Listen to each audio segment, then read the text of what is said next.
she was having an affair but was cheating on her. My ex-wife cheated on me too and left me for the guy she cheated with.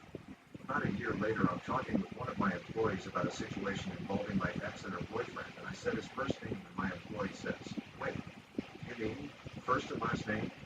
I said yes, and she said, "That's the guy I've been fucking from Tinder for the last month." So that was extremely satisfying. Feel bad for the employee, not so much for your ex-wife. Oh yeah, I felt bad for her. He had apparently been telling her that he really liked her, he wanted to be with her, and he also said that he had been divorced for 2 years. Lie. And he hadn't been with anyone since his divorce. Obviously also a lie. Dude's 100 pounds of shit in a 10-pound sack. Also, my ex is still dating him. So, yeah.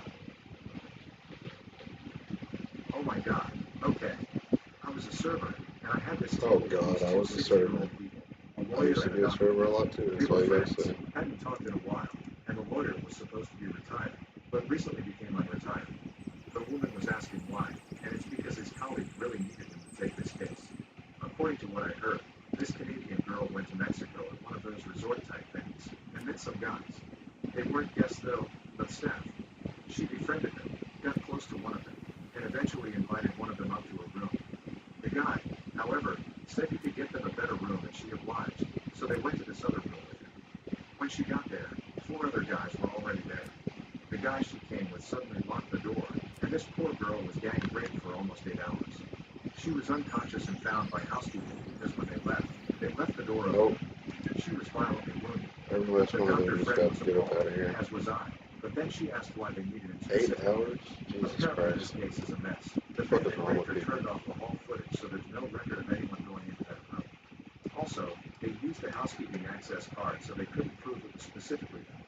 The hospital didn't do a proper grave kit, and the fact she's Canadian in Mexico with Mexican assailants added a whole host of international problems he apparently specializes in. I have no idea how this ended, but I really hope the woman found justice. Ooh, that was the wildest eavesdropping I'll ever experience. those were weird.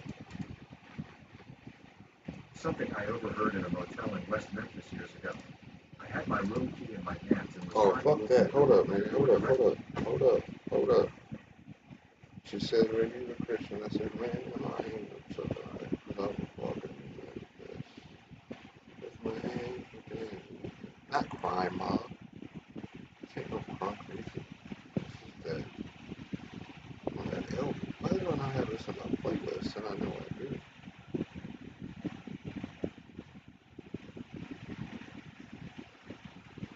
It's right. Why is it not going? This thing's so stupid. It's literally nothing that's saying it's not real. It's so stupid. Oh, I forgot my thing was. Put on my blue suede shoes and boarded the plane. Touchdown, around the Delta Blue, in the middle of the pouring rain. WC had me, won't you look down over me? Yeah, I got a first-class ticket, but I'm as blue as a boy can be. Then I'm walking in Memphis. Sing it, Joker. Oh, wait, you can't watch. Walking with my feet 10 feet off the field. Walking in Memphis. I'm just playing that. But do I really feel the way I feel? You've got mail. So the ghost of Elvis, on you never knew. Followed him up to the gates of Bristol, then I watched him walk right through. Now security, they did not see him. They just hovered around his tomb. There's a pretty little thing waiting for the king down in the jungle room. When I was walking in Memphis, I was walking with my feet 10 feet off the field. Walking in Memphis, but do I really feel the way I feel? Greetings. They've got catfish on the table. Go in peace. They've got gospel in the air.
suede shoes and morning plane. Touchdown, land of the Delta, middle of the pouring rain. Touchdown, land of the Delta, in the middle of the pouring rain.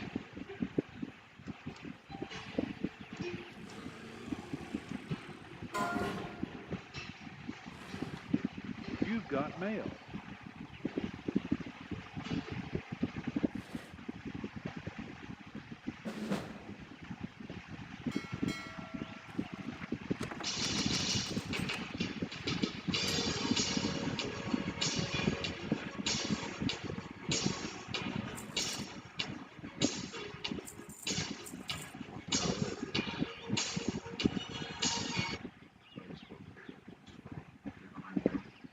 A large man in his underwear came out and yelled back at someone in his room, "If I don't get some crack tonight, I'm gonna kill someone."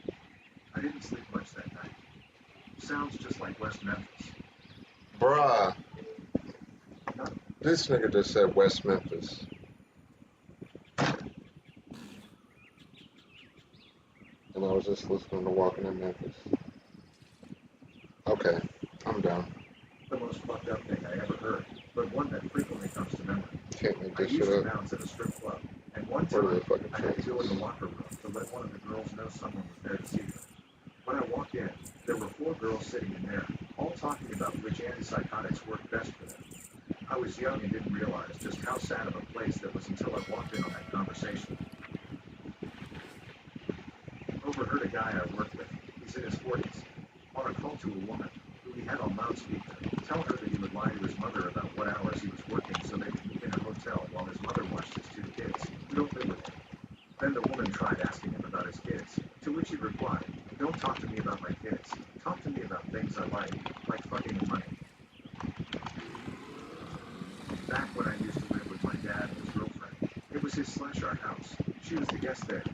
He used to travel for work a lot. I worked full time and had to go live with the GF and her kid, prepped all my meals and did all my chores. Once overheard her telling her kid, "I fucking hate that fucking shithead.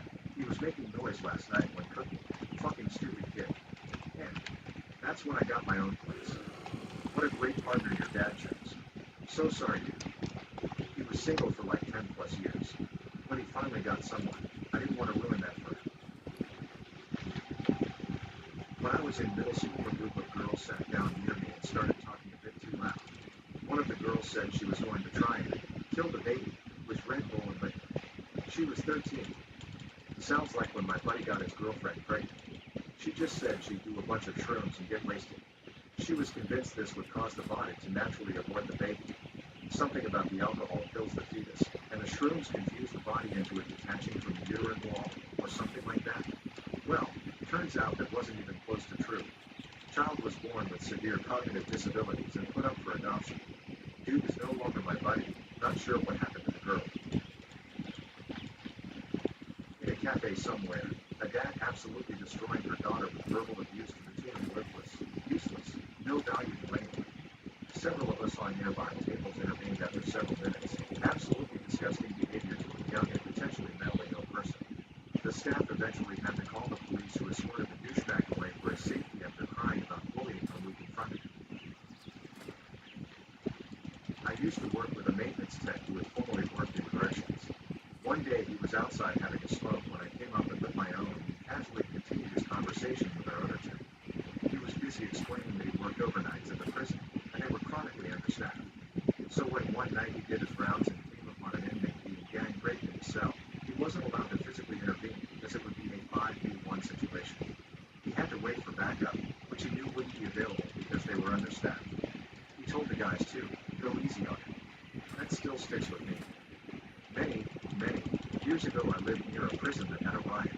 Nobody escaped, but there were ugly stories afterward of prison staff who later had PTSD. One event sticks in my mind, hearing that the inmates were raping another person out in the yard. Not sure if it was another inmate or a guard, but the guard in the tower could see it, and he was begging for permission to fire on the prisoner. He was told to stand down. He had to stay there and watch from the tower. Disgusting. A Are you talking about the New Mexico State Penitentiary riot in 1980? This was the Camp Hill State Correctional Institution riot in 1989.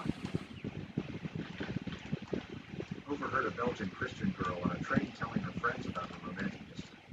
Basically, she identified as hetero and dated men, then bi, then lesbian and dated women. She was certain that she was a lesbian and that she dated men uniquely because that's what society expected her to do. She then got deeper into religion, got more involved within her church, and now identifies as a lesbian dating men. Because that's what the church considers proper. And she told her friends that she's not attracted at all to her boyfriend and would date women if she was not religious. She said all this very loudly and cheerfully while I was trying to sleep. I found it very sad. I heard a guy telling his wife over the phone that they were going to lose the house inside a bathroom, inside a McDonald's, inside a Walmart one time. It was real Russian nesting doll of depression. The dark inner heart of America. I worked in and out of gas stations delivering. Heard a woman having a conversation. Girl, they about to shut off my cable. You gotta take turns helping fucking this. Cause his dick be way too big. It's gonna kill me. Girl, you know my kids need this SpongeBob. My assumption is she had a cable guy that was going to rehook her stuff up for free. God, the way some people live, or have to live, is just incomprehensible to me. When you're in the air, you hear people say shit around you like you're not even there. No Kids filter need at all. the SpongeBob. Oh my, okay, I ain't never Not heard the that. most fucked up, but last month there was a guy in the hallway of our school talking with his doctor on speaker. God bless I could us. hear everything they talked about. He thinks he might have an STD, and they talked about all of his symptoms, and that his girlfriend told him she was a virgin, etc. Why the hell would you loudly talk about that stuff with speaker on in a public place? It's not so fucked up, but I'll never forget. I was walking towards the subway when I saw what looked like a homeless man in a wheelchair who had no legs, like, just torso, going alongside a very tall man in a very nice suit, coming towards me. As I passed the two men, the one in the wheelchair said, "So the blind chick was grabbing my balls." That's all I heard from their conversation. I wish I didn't have anywhere to be. Otherwise, I would have followed them to hear the rest of the story. So the blind chick was grabbing my balls. I truly hope those words echo in my head when I am an old man, taking his final breaths on his deathbed. We were visiting New Orleans for the Sugar Bowl. We walked down Bourbon Street and kind of got out of the touristy area where some people were sitting on a stoop outside in front of a building, and I heard, I've seen some shit. I know people who like get down with animals and let you watch. You should go sometime. I turned around and went the other way. The most mundane conversation on Bourbon Street. Had to share an elevator with a guy that just came out of the federal public defender's office. He calls his girlfriend on speakerphone and starts talking about how they want to give him 25 years. Apparently, he and his girlfriend both know who the girl is that's supposed to testify against him for the prosecution, and they decided that they should probably just kill him. He acted like I wasn't even there. Did you do anything with that knowledge? Yes. When we got to the lobby, I walked right back around the elevator bank and went back up to the office and told him. The lady at the front desk called his public defender, told her what happened, then she thanked me and told me they'd take it from there. A mother talking about her 15-year-old daughter having her third kid with a 27-year-old man. Talking about it like it was a blessing, and they were so grateful for what the Lord provides. This was in a very rural town in Kentucky. Still makes me nauseous to think about. Why's it gotta be Kentucky, bro? Why's it gotta be bipolar? Not the most, but just the other day. It's always us. It turns out my whole family's solar eclipse glasses were fake, ha. Back to another dad. I be forgetting where I'm from sometimes. I heard something like this at the barber shop a couple days I better ago. leave this the hell alone, A bro. lot of the ones people were buying on Amazon. I'm gonna get on radio, Reddit, fucking up their eyes. and these damn robots talking shit about my kinfolk from the tub, and we don't give up. Yeah, clearly we don't. Girls going into the bathroom together frantically and turn the shower on. This one was sobbing uncontrollably, and I heard her say, "I told him no. I told him I kept telling him to stop." Voice 2 responded with something along the lines of, "Hey, I know you did. It's going to be okay. Let's wash the blood off first." Fucking horrifying. I will never forget the way her voice and her sobs sounded. I was a resident assistant and was required to report the situation because of my job. I had been through a similar situation. I knew how hard it was and wanted to check on her, but because I was a male, I didn't feel my presence would help in the situation. Called a female resident assistant over to come check on her. Felt completely powerless not being able to check on her myself. used to go to the public library to write. Would put on headphones, but sometimes they were off so I could hear others in study tables. One You've time, got some mail. guy was arranging meetings on his phone and giving out his phone number. For giggles, I typed it into Google and a whole bunch of escort services popped up. Another time, it was an older gang that were teaching two youngins to never give the cops their real name because they might have outstanding warrants somewhere. So wait, the guy was the escort? No, the pimp. The links that came up on Google were all different local escorts, all saying call X, which was the number I typed in that he was giving out on his phone.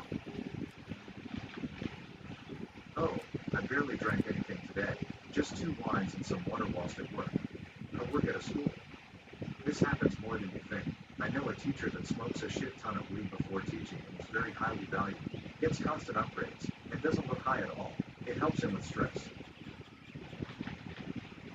Not the most, but pretty disturbing. I was sitting on my porch and could hear my neighbors talking. Granddaughter, look grandma, a cat. Grandma, I don't give a fuck. Grandma was clearly over babysitting Bull. Grandma is always an asshole. The mom is in and out of jail, so the granddaughter lives with her unfortunately. I overheard a conversation out in public between a couple, where the woman in a chilling, somber tone said, I can't even look at you, knowing that your father was performing human experimentations. I went into full casual snoop mode to get the tea. The more I listened and watched, the clearer it was that this woman was going through some mental health crisis. Her pattern of speech was so bizarre, and her sentences slipped in and out of coherency. The poor man just looked so defeated. They were both dressed like they were in dire straits, and the man had this expression on his face like he was realizing the reality that his partner was losing. Not messed up in the way you're asking, but in college my roommate and I had a couple girls over and we all seemed to be hitting it off.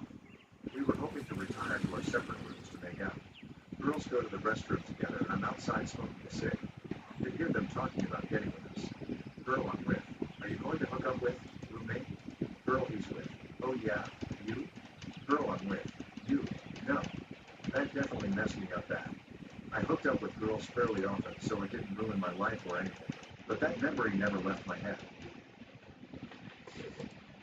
I was at a bar once with friends, and in one of those moments where the room light momentarily dies down, we heard a woman at the table next to us playing voicemails for her giggling friends. It was a distraught wife begging her to stop having an affair with her husband, and the woman and her friends were basking in this wife's pain. All 4 of us turned to stare bug-eyed like, what the fuck? I think of them time to time, and hope they all get space AIDS Ebola. Space AIDS Ebola, damn, The guy bro. on the bus who, from the context of the conversation, appeared to be a recently released gang enforcer, Y'all describing need what to he chill thought with might that soon shit. be happening in prison to a That's some different gang evil person who shit. had shot a 12-year-old girl in her own house while chasing a rival after the girl's mother had opened the front door. It was quite a graphic description, strongly implying that shooting 12-year-old girls is not respected. We heard a woman at the table next to us playing voicemails for her giggling friends. It was a distraught wife begging her to stop having an affair with her husband, and the woman and her friends were basking in this wife's pain. All 4 of us turned to stare bug-eyed like, what the fuck? I think of them time to time, and hope they all get space AIDS Ebola. A guy on the bus who, from the context of the conversation, appeared to be a recently released gang enforcer, describing what he thought might soon be happening in prison to a different gang person who had shot a 12-year-old girl in her own house while chasing a rival after the girl's mother had opened the front door. It was quite a graphic description, strongly implying that shooting 12-year-old girls is This not girl's name respected is by the Puerto criminal Rican. community. Puerto I didn't want the Rican. last 2 kids, Puerto my dad said. Hey, Ethan, Rican. you're the one that Wow. always wanted sex, Oh, my mom girl, said. you got to get a new You dumb name. bitch, said my dad. This was during their divorce. I I mean, was shit. 5. Ask my much older brother what that was. Thanks for letting me know early. I processed that for years. Still rings some days. Whatever though. I've got my own kids that I wanted. They know what love is. That must have been That's so a hell tough. of a name. Strong of you to pull through and Most those mom kids call her that Miss you Puerto show Rico. up. She'll be happy I'm in with my that. 40s now. My If she kids are is, almost adults. she'll be happy with I that. forgave my parents as part of my own healing and escaping the pain I ran away from through addiction and alcoholism. My teens and 20s were flipping wild. Forgiveness was the way for me to move forward. I ain't perfect, but I'm perfectly fine with that. That's a bar, dude. I ain't A few perfect, but I'm dudes at a perfectly fine with bar/restaurant that. sitting Like, at the this table is behind me. awesome. They're having a few beers and laughing and talking about past sexual I love these outbursts. stories. One of them Although launches there are a into a lot of them You've story fucked got about up. mail. abusing, and how hot it was having so many bodies tangled together. Then he drops the bomb that his cousin, who was also a dude, was a part of it too, and the other dudes go quiet. One of them asks if he did anything with his cousin, and he denied it hesitantly, then slowly says something along the lines of, well, You've got it was mail. very dark, and all the bodies were slick with sweat. It didn't really matter who touched who or what went where. Judging by the silence from his friends, it very much did matter. He kept trying to justify it, saying how hot it was, but they all made excuses to leave within the next 20 minutes, and he was left alone, drinking at the table, staring at the wall, and looking very much like he wished he hadn't told that story. This was something my mom What did you say? then slowly Tell says me you something didn't just along say the lines that. of, well, it was very dark, and all the bodies were slick with sweat. It didn't really matter who touched who or what was. My kids are almost adults. I forgave my parents as part of my own healing and escaping the pain I ran away from through addiction and alcoholism. My teens and 20s were flipping wild. Forgiveness was the way for me to move forward. They ain't perfect, but I'm perfectly fine with it. My nigga. A few dudes at a bar/restaurant sitting at the table behind me. Oh god, not They're a few having a few dudes. beers and laughing and talking about past sexual conflicts. Oh no. One of them launches into a story about how he was in and how hot it was having so many bodies tangled together. Then he drops the bomb that his cousin, who was also a dude, was a part of it too, and the other dudes go quiet. One of them asks if he did anything with his cousin, and he denied it hesitantly, then slowly says something along the lines of, well, it was very You've dark, got mail. and all the bodies were slick with sweat. It didn't really matter who touched who or what went where. Judging by the silence from his friends, it very much did matter. He kept trying to justify it, saying how hot it was, but they all made excuses to leave within the next 20 minutes, and he was left You've got alone, mail. drinking at the table, staring at the wall, and looking very much like he Ooh, wished that he hadn't matches told my the story. mom. Actually, never mind, it doesn't. I wanted This was to. something my mom overheard, not me, and it's Oh, fucked up in that the sense does. that it's so sad. It fucks with my heart every time I think about it. When my dad was sick You've in the got hospital, mail. there was a little boy, maybe 7 years old, a few rooms down from him. It wasn't the ICU, but it also wasn't just for folks who needed one night stay to get better, if that makes sense. I think it was around Christmas time when this happened. So one night my mom was leaving to head home, and she overheard the little boy crying with his parents. As she walked by his room, she heard him say, but Mommy, I've been so good this year. Am I in here because Santa thinks I was bad? I'll do better next year, I promise. Wow. 1. Overheard my significant other, last summer, outside on a call, say to person on phone, keep your cool, I'm almost done with this BS relationship. We have to stop communicating on each other's Facebook posts. As You've soon as your got mail. tax refund is deposited real, him and his children, be moving down there with you, and tell your boyfriend he has to move out. 2. This week, my mother tells someone I have no ambitions, no goals, and I have no desire to better myself. 3. While having an eating disorder, anorexia, and bulimia, my weight loss must be drugs. 4. Ex-boyfriend telling his ex-girlfriend he wishes I would just off myself and end his misery. 5. My sister said she wished my grandmother would hurry up and die. My grandmother always called her out on her shit and being a dick. You've got mail. I could go on and on. Please tell me the significant other from number 1 is an ex now. That's an awful thing to overhear. Yes, he is an ex now. Okay, so Years ago, overheard at a Waffle House just off the highway on the Ohio, Indiana border. You've got My mail. son's only 12, but he's got a big heat like his old man. He keeps drilling holes in the soap bar and fucking it in the shower. Thinks we don't know what he's up to. I'm gonna What? have to buy stock. Yo, in yo, that yo, yo, restaurant. yo. With how much? Oh, I'm just moving it to Carn. I was just checking the stuff for to see if I have the gold for your token for you. But yeah, I have a lot of shit. And this is just, well, you can see this is just one server. That's why it takes so long. But if I wasn't sick like I am, I could do all this shit in like no time.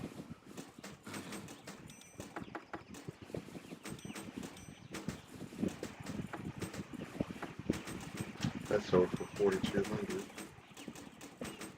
What server is this? Oh, Proudmore.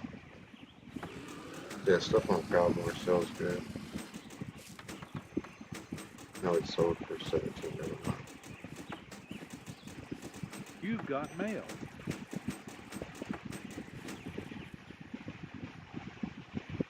But I've had to spend a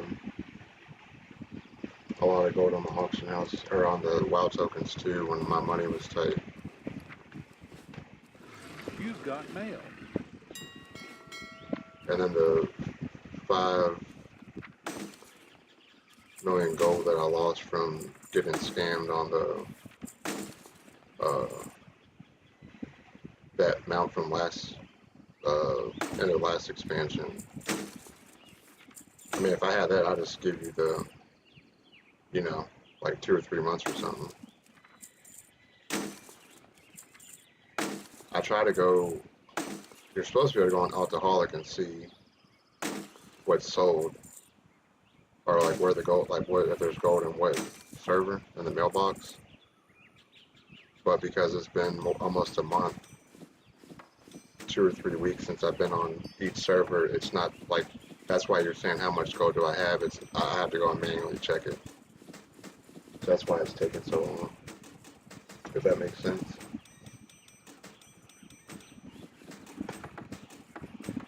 You've got mail. Are they are the other people back to do that Mechagon? Because I'm about to hop over back on Carn to do it. But I think the other person said that they were going to be back in a couple hours. But I think we still got that other druid.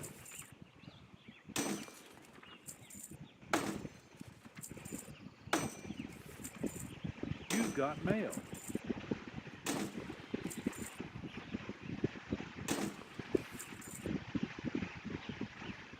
Yeah, this is why I wanted to mail you the stuff from the same server, because this is a whole lot of shit to open up in the trade.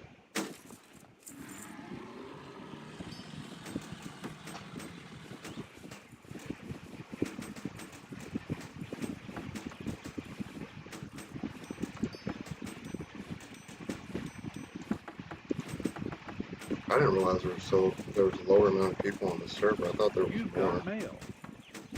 I thought we were up in like the 20,000 range or something. Oh, but you know what?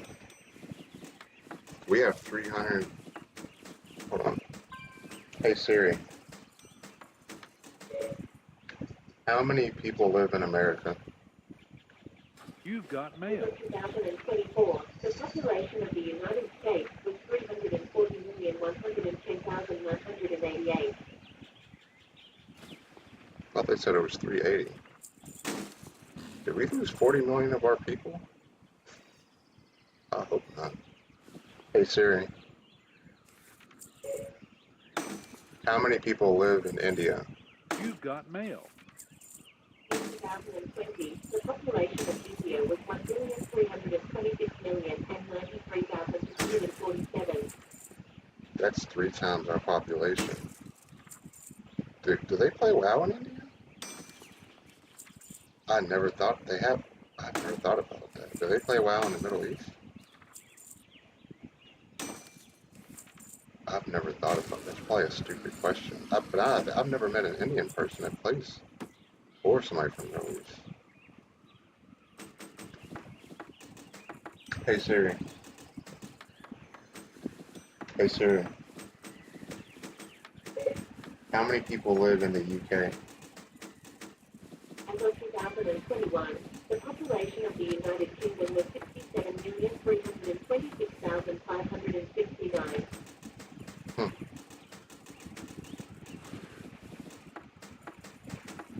I'm not even worried about China.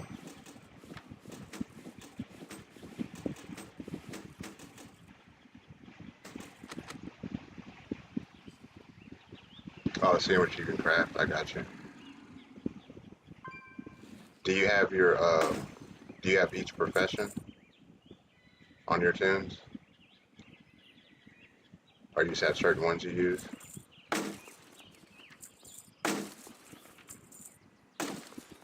You've got mail.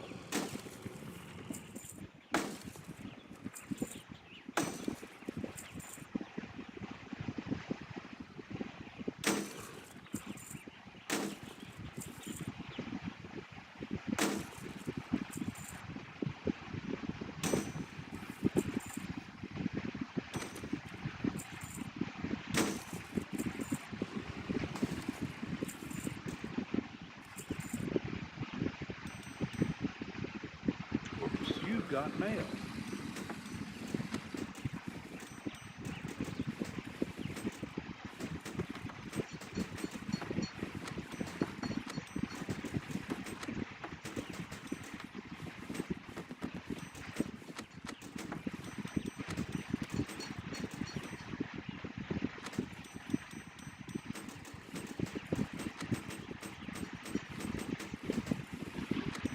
You've got mail.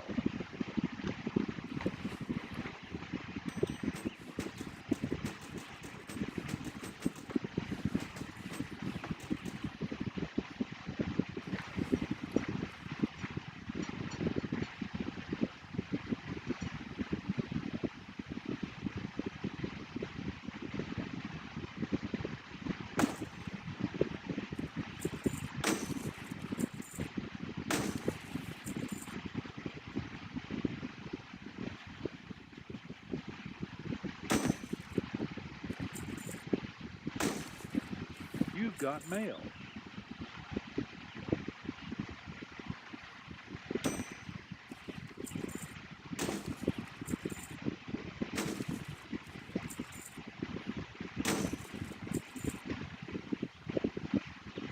Temple of Matala Car. Oh, those damn ghost things, the apparitions. That big old trash plume there was a nightmare.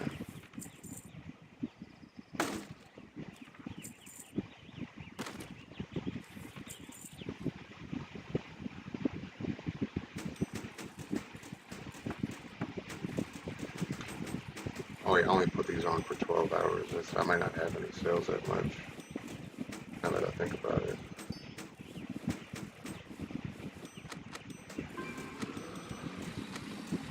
I didn't realize our population dropped so much.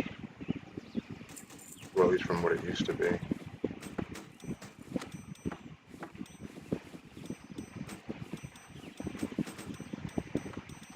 it's all of that.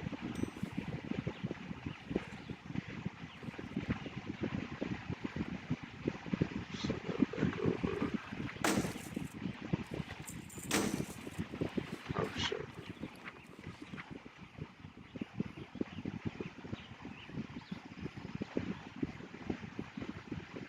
Alright, you're on, I keep forgetting what server you're on. Now you see why I say something when I think of it, because you see how bad my short-term memory is. Well, long-term memory is perfect. Somebody got a Signet of the Trader General ring. That's worth a lot.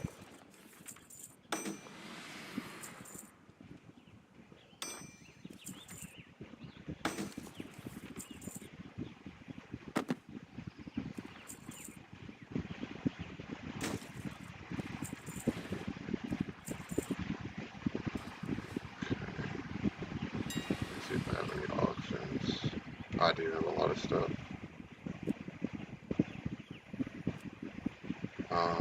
Okay. So let's scan all of this.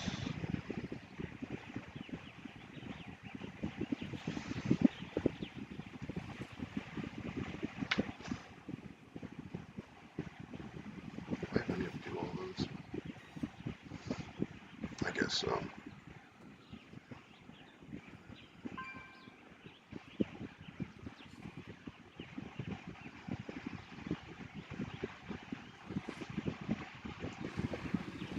But he's got a big heat like his old man. He keeps drilling holes. And end his misery. 5. My sister said she wished my grandmother would hurry up and die. My grandmother always called her out on her shit for being a deadbeat parent.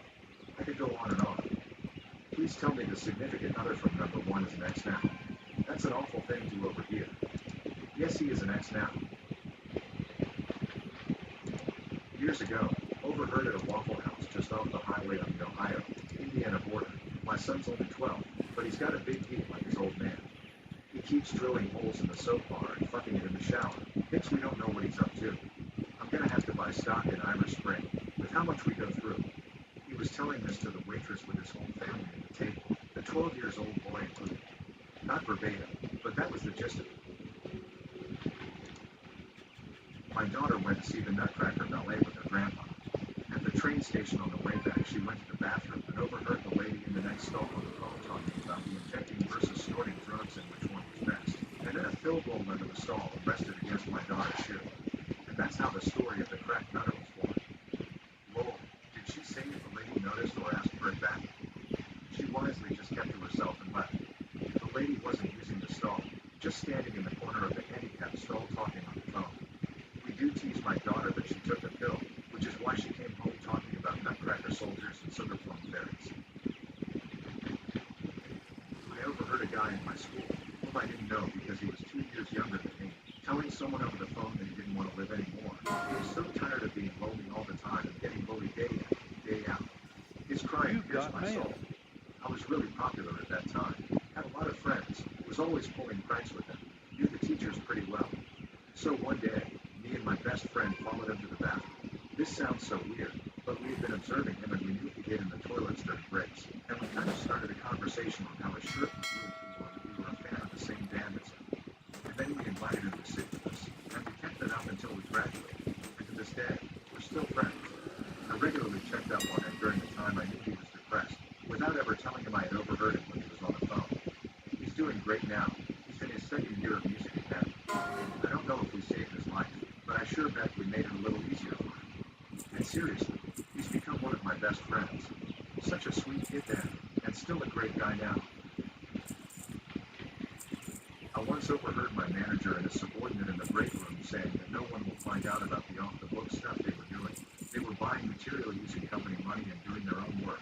They didn't know I was there because I was in the next room changing into my normal clothes. A few weeks later, they were both calling no longer work where I am. It was revealed they'd been doing it for 4 years and both made $600,000 each. We had a woman, Katie, caught for embezzling at the company I used to work at years back. She'd been an employee there for 17 years and had embezzled piecemeal enough that it didn't arouse any suspicions until a woman named Margie was hired. Katie and Margie got along like oil and water, but eventually they tolerated each other's presence. They both worked in accounts payable and not in particularly high-paying positions. Margie ran payroll, so she knew what each employee was earning. Margie overheard Katie talking about her vacations, her boat, house renovations, etc., that seemed quite out of line with her salary, and this aroused Margie's suspicions. So, on the sly, Margie started doing some digging and found that Katie was keeping 2 sets of books, one that the company thought was true and one that reflected her investment. Quietly, Margie gathered information, and when she had enough, she went to the company comptroller who, in turn, went to the company chief financial officer. The following Friday afternoon, Katie was arrested at work and lead out in handcuffs, yes, to teach a lesson to everyone else. The company was pretty litigation-fearing, so they didn't pursue criminal charges against Katie, just civil ones. They only wanted restitution, with interest, of what she'd embezzled, plus she was required to forfeit her company profit-sharing plan funds, which were pretty robust after 17 years, in exchange for no criminal charges being pursued. However, the arrest did make the papers even though she was never charged, so the chances of her getting a job in our area, New York City, were slim to none. She ended up relocating to Florida, and this was in the mid-90s, so not as easy to do internet searches pre-employment, and is still there from what I understand.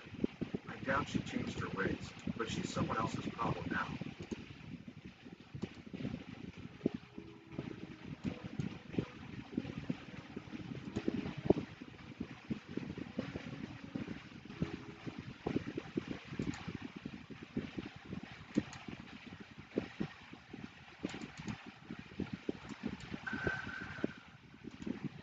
Users of Reddit, what's your small town dark secret story?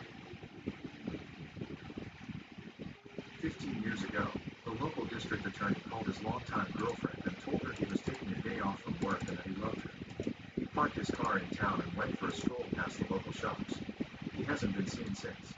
His car was found where he had parked it the next day. He had left his cell phone in the car, but his keys and wallet were missing. Later that year, his laptop, sans its hard drive, was found under a bridge at a nearby river. Sandwich The hard drive was eventually discovered by a local woman walking along the bank of the river, but it was too damaged to recover any data from. Interestingly, investigators discovered that someone had done a search on his home computer for how to wreck a hard drive. Did he jump from a local bridge? Did he encounter someone whom he had prosecuted who did him harm? Or did he escape his life to start a new one? Given the search, I'm guessing either suicide or leaving to start a new life.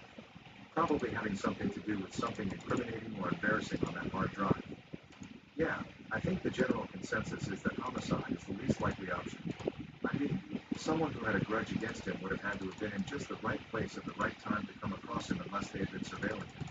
There's been questions raised about his involvement in the squashing of criminal charges against Jerry Sandusky years before he was actually charged, and if it was related to his disappearance. I don't know too much about that part of the situation, but I don't think they ever found a possible link between the two. Interestingly, the DA's brother committed suicide many years before the DA went missing, and Ray, the DA, was convinced it wasn't really a suicide. Life is stranger than fiction sometimes. The mayor of the town I lived just outside of was murdered by his girlfriend a little while back, and there was a realtor that was using his company as a front for smuggling drugs, other than that it's the usual small southern town pattern. That reminds me of another small town by me. A local doctor was operating a pill mill. He got caught, and his wife murdered him because she was afraid of getting caught up in the fallout. Yeah, now she's in prison for life. There was a woman who was cheating on her husband and got pregnant with him. When she has the child, it was quite clearly not the husband's child, so he kicked her out of the house. The woman broke down and went out drinking. Then when she was about to return to her husband, she picked her baby up, dropped it down a rubbish chute and left it there. The next morning she remembered what she did and went back to find the baby, but of course only people with access to the chute can go inside, so she had to wait hours, possibly days, for someone to unlock it and go inside. The baby was long dead by then. The woman took her own life shortly after. This developed into a ghost story later. People say you can hear the baby crying from inside the rubbish chute, and you can hear the woman crying on one of the stairways. She couldn't call someone to come open it? Police or something? Honestly, I don't really know. This happened before I was even born, so this is just from what I heard from others telling the story. Two sisters got picked up by a group of men. Both were raped and thrown off a bridge that is 45 minutes outside of town. One sister survived, but later both went back and jumped off the bridge. What happened to the group of men? Did they catch them? Their attorney tried to argue insanity, but both were sentenced to death. However, they did get spared by the justice system and were given life in prison. He said there was a whole group of men. What happened to the rest of them? Reading the article, it says they caught 2 men. But rumors around town that I've heard from various people say that there was more than 2. There's a heartbreaking episode about this story on the Criminal Podcast. Casper, Wyoming. A freshman with Asperger's was being abused by his family at home. He was a problem child and got in trouble on purpose, but no one went too hard on him because of his home life. He was a well-loved kid at school and in the community. One day, just before holiday break in December, he was really sick, but his mom sent him to school anyway. Locked him out of the house. He decided to try and get into one of the empty houses down the street, through the chimney. Now this kid was the size of a 2nd grader, but he was too big to fit through since chimneys taper down thin. Mom never answered her phone when the school reported him missing. Went a whole day without reporting her kid missing. No one knew what happened to him. It was about a month and a half before we knew what happened to him. We all thought he ran away, was alive somewhere, maybe went to his sister's house. No.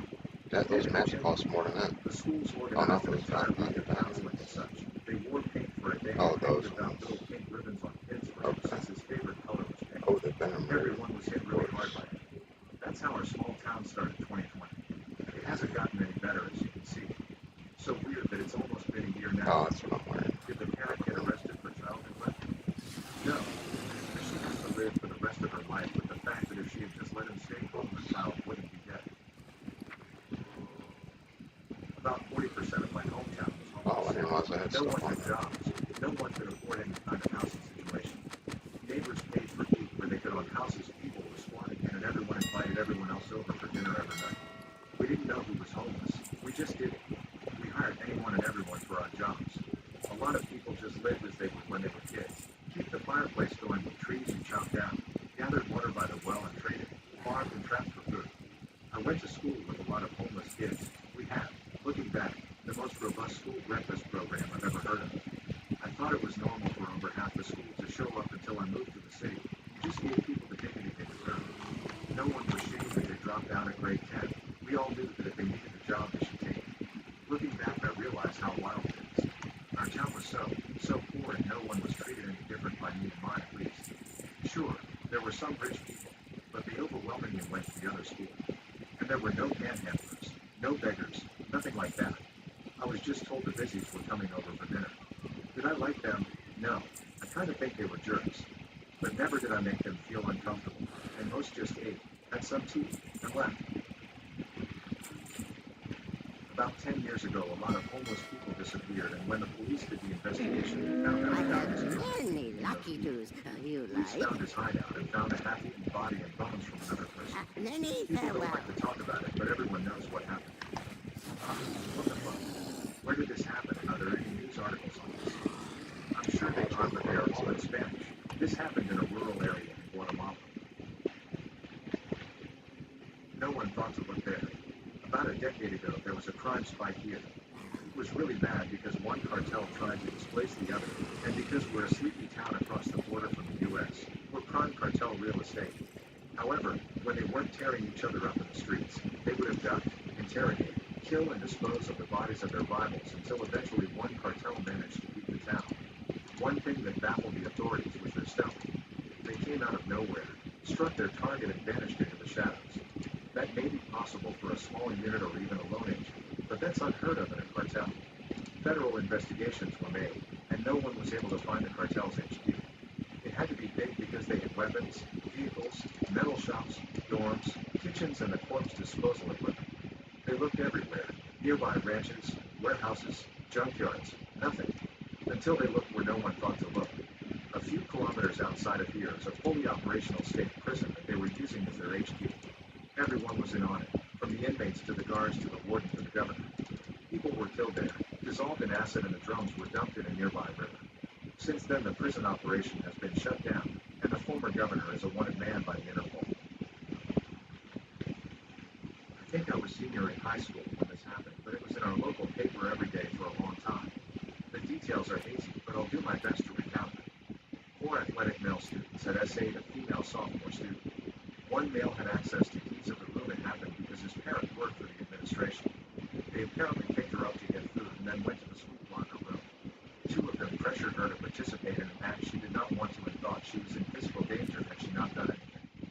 The female student 100% went to court, and then they completely turned it around on her, that she asked for it, that it was her fault, etc. They said if she really did not want to comply, she would have fought harder or her clothes would have been torn or bloodied up. She just left that school and moved instead of staying. I don't believe much happened to the male students at all. As for the male students, no one had to register for anything. No one went to jail. Their futures were all intact. I think 2 had to do service hours and probation, but that was it. It really was so effed up back then. It's kind of awesome. True sense of the word. How the tide may finally turn, or is that what every gen thinks? I don't know. Oh, I'm not on It honestly hasn't gotten much better, and I probably could sell Lifetime to movie rights if I ever wrote a script. This was around 15 years ago, but there was a sheriff's deputy that was seemingly a really cool guy. Friendly, cracked a lot of great jokes, etc. He was working at the local high school as a school resource officer and was apparently almost universally well regarded. Well, it turns out that he repeatedly raped a 14-year-old. He told the boy that he'd kill his parents if he reported the officer. I don't remember all the details, but I believe this went on for weeks or months before it was found out and the officer was arrested and eventually went to prison. Ours was a football coach and history teacher. When he was coaching, we won almost every game. When he wasn't, we lost most of it, so I had to assume that meant he was a great coach. I had him for 2 history classes, and even though his jokes were mean and inappropriate, we loved it and learned a lot. He had the highest test scores out of all the history teachers in our school. A little over a decade after I graduated, he went to jail for essaying a 15-year-old girl. I wish I could feel like justice was served, but we had several male teachers who regularly made inappropriate passes and gestures towards the female students, starting at age 11, like spanking us and making us sit still while they gave us awkward massages. He was not one of those teachers. It's not actually a dark secret. It's something a lot of people now, but the younger generation does know. In my area, we had a mental hospital, and it was shut down 10 or 15 years ago, but at the time, a lot of people was killed by the way they tried to treat the patients. When I know around 150 patients died either from trying to kill themselves or get killed by the treatment. Some of the treatments were electrocution to the brain, removing a part of the brain. There were a lot more types of treatments, but these are the only ones I remember. This was a lot more common many years ago. Electroshock therapy and other methods that would now be considered barbaric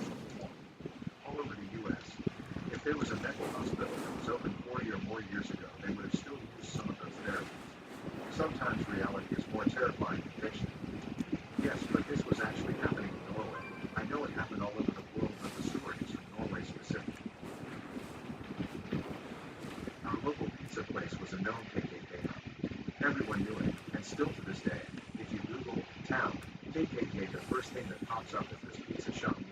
They had some nasty-ass pizza, too. Anyway, That's so this place nasty. is no longer owned by members of the KKK. It was sold about a decade ago, and the new owners have been trying to get rid of that reputation ever since. How can you mess up a pizza? As a teen in high school, the health teacher got caught sleeping with students. Everyone magically passed that year, including me who skipped almost every day. Lol. Then a few years ago in another small town, 2 different scandals within the space of 5 years. First one, teachers at a preschool were dosing children with melatonin at that time. Second one, a very well-known and respected funeral home went under investigation for selling body parts. Edited to clarify events were in different towns. What's the market for body parts? Kidneys or just, like, fingers for home decoration or something? Organs that be harvested almost immediately, so they're not really a realistic product for a shady funeral home. What is realistic, however, is harvesting bone for use in orthopedic surgeries. There was a bit of a scandal in New Jersey about 20 years ago where a funeral home chain got caught doing that shit. If memory serves me, I think they even took the legs off of that dude that used to host Masterpiece Theater when his corpse came through their processing center. Some high school football players shoved broomsticks up freshman players' bottoms in the locker room after a practice. The coach found out and did nothing about it. The whole town knew and nothing happened to anyone in the form of punishment. Every game for the rest of the year, opposing teams' fans brought broomsticks to games. What the hell? I'm from a small town in New Mexico, and we had damn near the exact same thing happen at a football training camp.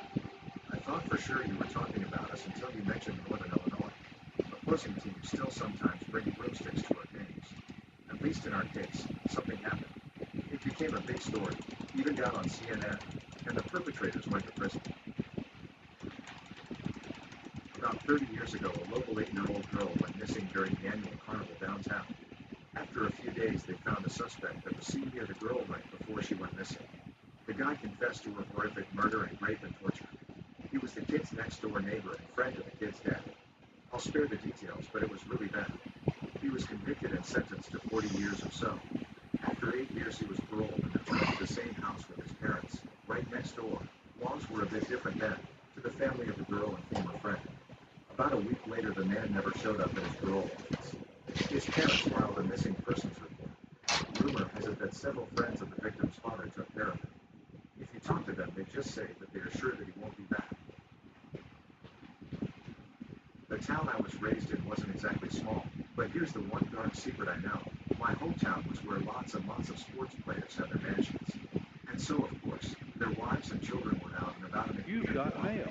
Every single sports player wife in that town is heavily addicted to opioids. Every single one.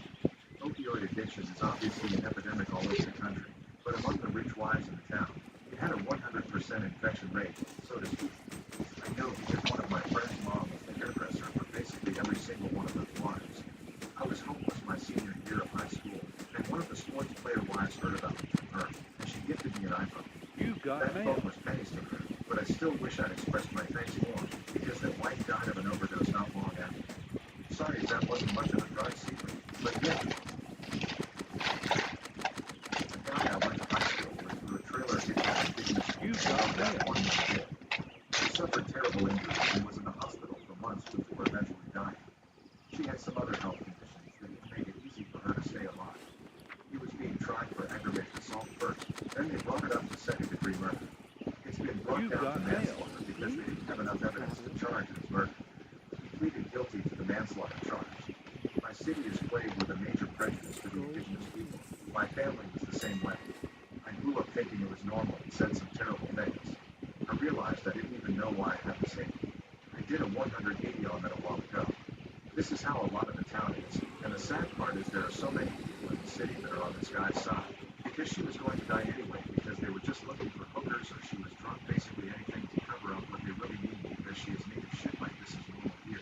The police have labeled some deaths as accidental drownings, even though it's clear that they didn't just fall into the river. Someone I knew was picked up and almost thrown in themselves if it wasn't for a stranger. Canada has a lot of issues like this already, the tragedies surrounding the indigenous people. But our city is one of the worst. Seeing people discarded like that makes me feel disgusted and guilty to have been proud to be Canadian. A well-known and well-loved public service figure was shot in the head by his stepson. His young daughter saw the entire thing and one had to reach into their dead father's pocket to get a phone and call 911. The stepson was arrested and has been in jail for over 20 years. Not sure of exact numbers. One of the girls recently started a petition to free her stepbrother from prison. He was acting in self-defense. Their father had been SAing all of them for years, and the stepbrother took the fall to keep his stepsister safe. Her post about it was so shocking. We all thought that he had been murdered over money or something, but she revealed so much. She said that he'd cycle through all of the kids. They dreaded hearing their father's footsteps outside their door because they knew it was their turn that night. There's a lot more to it, obviously, but it's horrific. Her recollection and plea to free her stepbrother went into so much detail. Edit, here's the petition. I couldn't find her post that I described. In detail one, but I believe it's on Facebook. I feel like it really is out there. I just don't have a Facebook account. My mom originally read it out to me because she had personally known a piece of shit in order to access anything. Edit 2. Here's the first-hand recollection of the event by one of the man's victims. Trigger warning of this. It isn't easy to listen to, but I think it's better to listen to her than solely rely on what I said. Back in the 80s, a couple were driving a motorcycle when they were stopped by 3 men who then raped the woman while forcing her to watch. Then they killed both. The police caught them not so long after. The same night that they were caught, a mob of 300-plus people gathered in front of the police department, broke in and told the sheriff, "You guys did an excellent job. Now leave it to us." The mob broke the cell where the 3 men were, beat them up and attached them, alive, into cars and dragged them for 4 miles until a park in the middle of the city, where they set them on fire, alive, while everybody was clapping and cheering. Almost nobody talks about it now, but Therese even videoed it. I will try to find in case anyone's interested. Hey, found the video. It's in Portuguese. You can't see nothing besides the flames, screams, and blood, but still. Link to the video, obviously NSFW, graphic violence included. The school resources officer ended up sleeping with a senior at the high school. He was fired, but they ended up staying together and now have 2 kids. The cop now works at Goodwill they are having. Similar story here. McDonald's manager in my town, who was in his 50s, had an affair with a high school senior in 2011. They ended up getting married a year later and have been together since. The weird part is he has a kid who's in the same class as his new wife. So the poor kid not only went through a rough divorce, but now he has a stepmom that is the same age as he is. There's a half-submerged submarine from the war in the bay where I live. You can walk out to it when the time is out. In the late 80s, somebody cut open the hatch. One of the only visible parts left sticking out of the sand. Climbed in and was having a look around. The tide came in and it drowned. If I remember rightly, the whole hatch was filled with cement, then welded shut to stop it happening again. We have a prison for young delinquents in our town. Back in the 80s, a student escaped and broke into an elderly couple's home. He estranged and raped the wife in front of her wheelchair-bound husband. He then beat the old man, but I don't know if he died or not. A young woman was running on our high school track, and a student went outside and stabbed her to death using a metal compass. Edit. Sorry, I meant a metal compass, not a protractor. Whichever one has the stabby part. Edit 2. I got another one for you guys. In the 80s, the son of an NYPD detective stabbed a mid-20s woman to death in her driveway over 40 times. There was a huge manhunt for the guy. My parents tell me the rumor was the woman's husband was gay and having an affair with the man. But there is also a rumor that the man killed his own wife, and the guy that was convicted was an easy target based on his mental capacity and reputation. I actually met the guy over the summer during an investigation I was doing. I'm a PI. The guy was definitely strange, but he was in prison for 20 years. Summers, New York. A nice upper-middle-class town with some dark skeletons.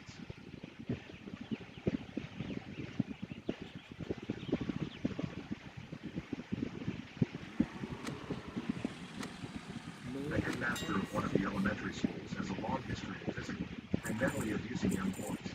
Thank God it didn't include SA2. What a monster. There are suspicions about that too, but I opted to not include them in the comment initially, because it is merely a suspicion. However, after personally witnessing tiny fragments of the emotional scars he has left on some of the victims, it wouldn't surprise me in the slightest. One boy threatened to end his own life in town, and the story was covered by the evening news. The headmaster, a teacher at the time, still kept his job. Big boys are adults now, but some of them admit getting PTSD reactions by just going near the school he works at. Unfortunately, boys and men are often too ashamed to come forward about this kind of I'll be stuff. right back. So if he really did essay those boys, You've got we will mail. most likely never know. West Texas, and one of the places I serviced was a church in a town called Hamlin. Turns out Joel Osteen's father was the preacher there decades ago, before he went to Houston You've and got started his mail. megachurch there.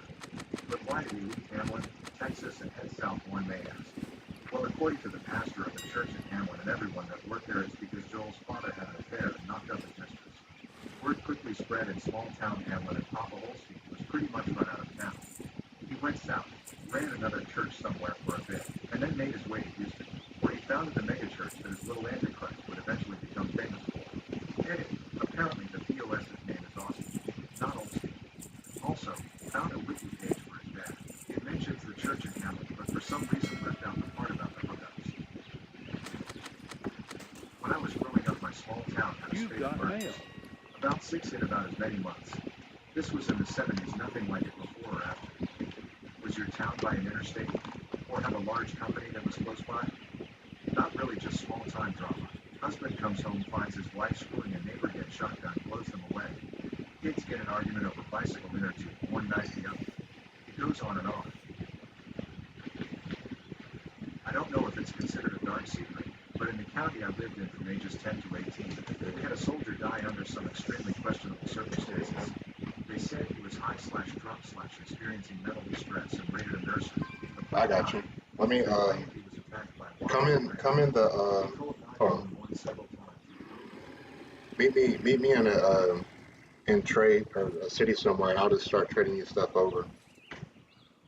Because what you can make, I probably just have just from happenstance. Hold on 1 second.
like on this server, for example, I don't know what determines it, but generally if you can open mail like super fast, scan like this super fast, and then post it,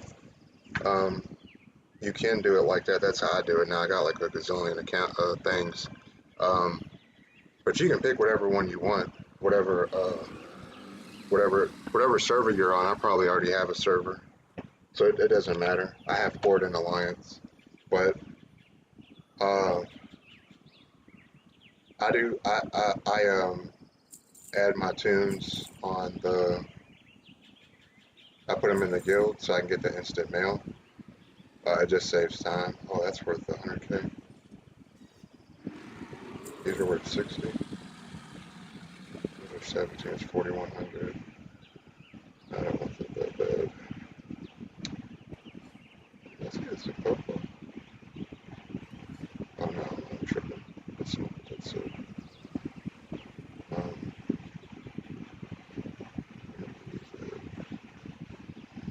I gotta level up my alliance though. I had to get the, I was behind getting all this stuff done for the anniversary, and I got everything done, but, so I didn't get to do the time walking, but I did see 2 time reavers drop and I didn't get it. But it's okay.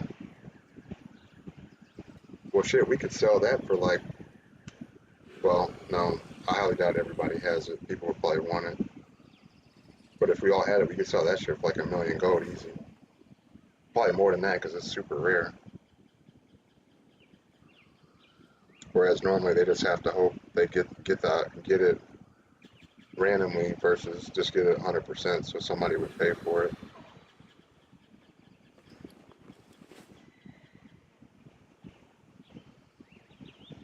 I'll show you. Oh, wait, Brick, hold on.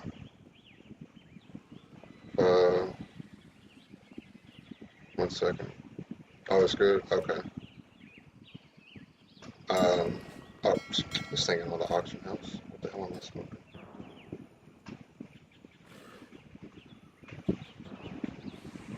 This map right here from time walking.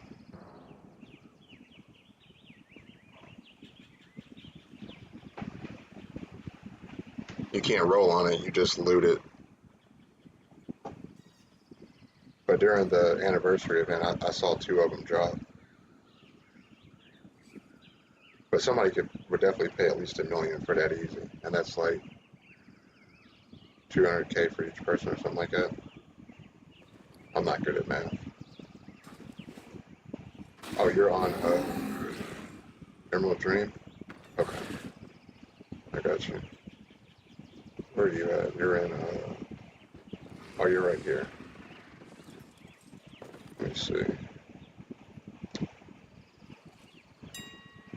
Tell you what I could do. Let's see here.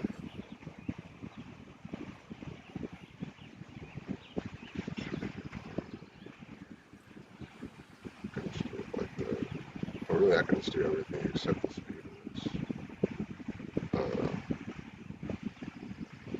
Let's see those ones. So I'm going to post what I have here, and then I'm going to trade you whatever I have left over.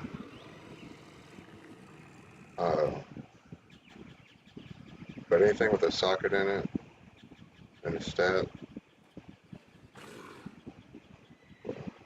yeah, like that. Those usually sell for 100, like 93K to 110K.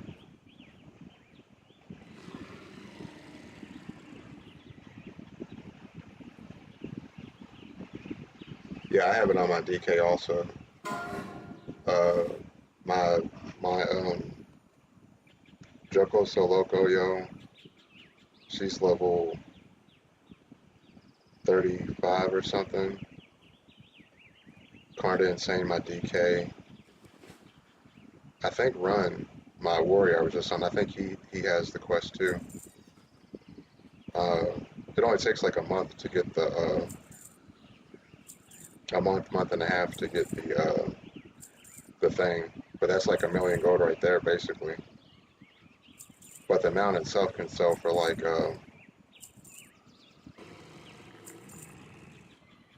I saw averages like 600K.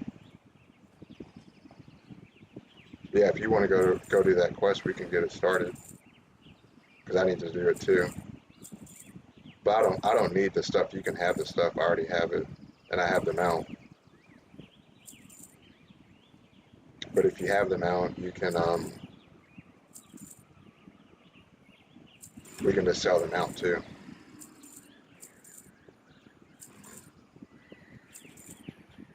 But it's whatever you want to do. It's just I'm good with. I pretty much have all the rare mounts and all the rare stuff in the game except random stuff here and there.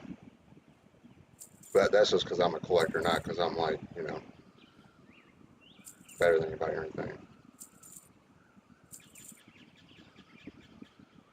Oh, that's level 67. Wow. Yeah, that is worth it. Yeah, you can do it with a Fury Warrior or, well, you can just change your spec. It doesn't matter. You just have to be a warrior, basically. It doesn't matter what your spec is.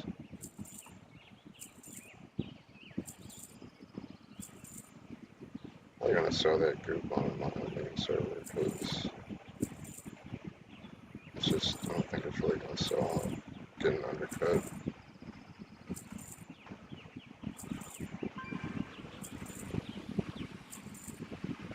Now this is a low pop server, so the prices you see here are pretty much going to be like the best prices, more or less.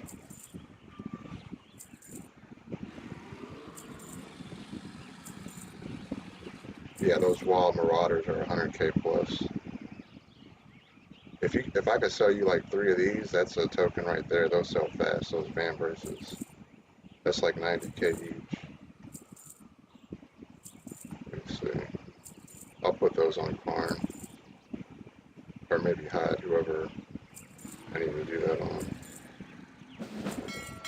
Alright, so move these over. These are speed items. Or extra stat ones. Yeah, you can post these speed ones for like 10K to like 50K or whatever. You'll see it if you undercut it. You'll see the speed ones. But most of the times they sell to like up to like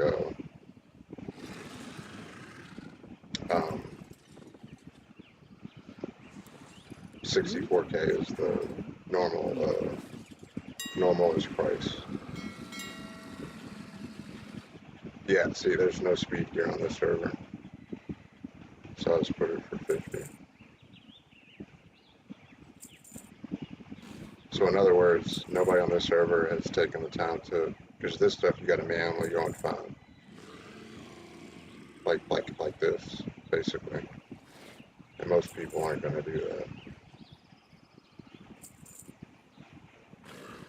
Either they don't know how, they don't have time, they don't know how, or something like that. Or they're just new to the game, which that doesn't count. Because of course they don't know.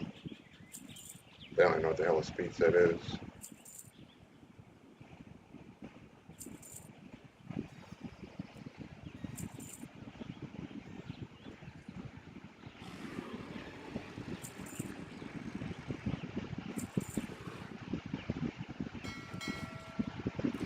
Where are we? Get out of my way.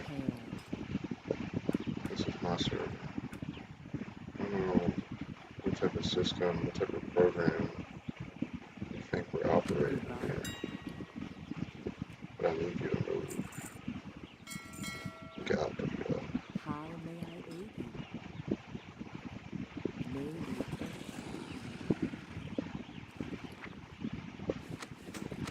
Oh, we have to have a healer to get past bullet through. If I can bring Carn You've got mail. or I might be able to get on my evoker on my second account, and I should be able to go to Wrath of the Lich King at least.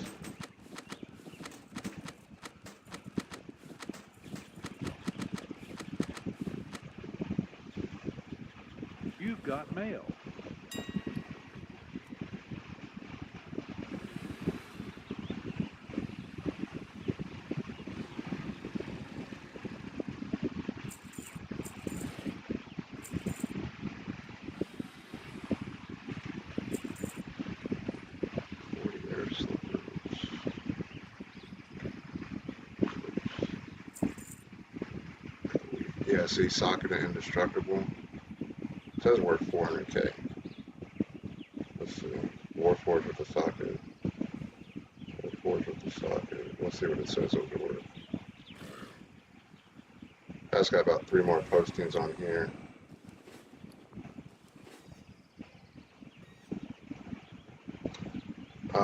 Damn, I wish I made a different tune other than the Evoker. I could have started another tune on that quest. I do have a Patreon, but I gotta get it set up. Trump signs a bill to make America the capital of what? Are you serious? I don't doubt it. It's on CNN. Let's see. That's wild. Yo, Trump is wilding out.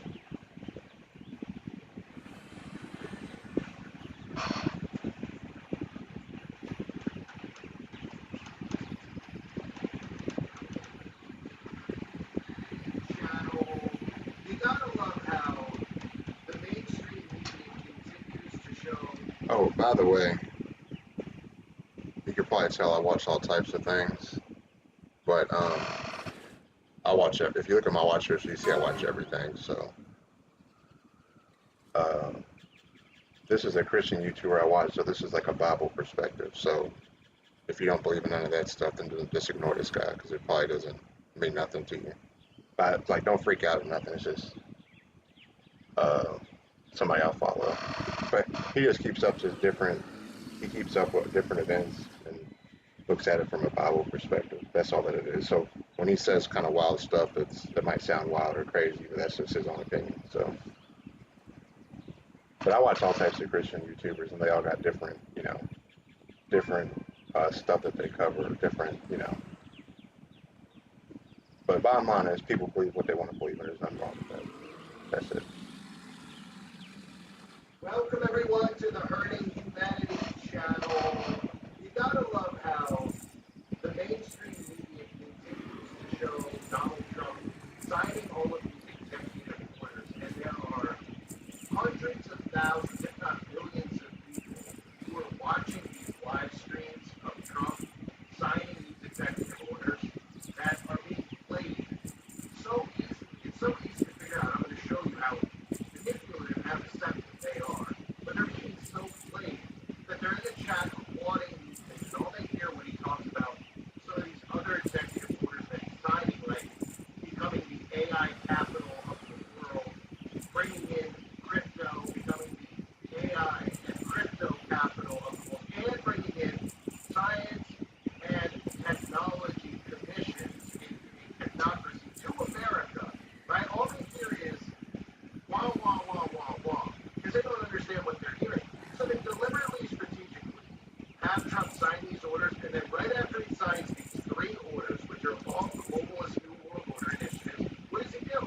Well, he signs an executive order to get 23 people out of prison. What were they arrested for? They were arrested for being pro-life.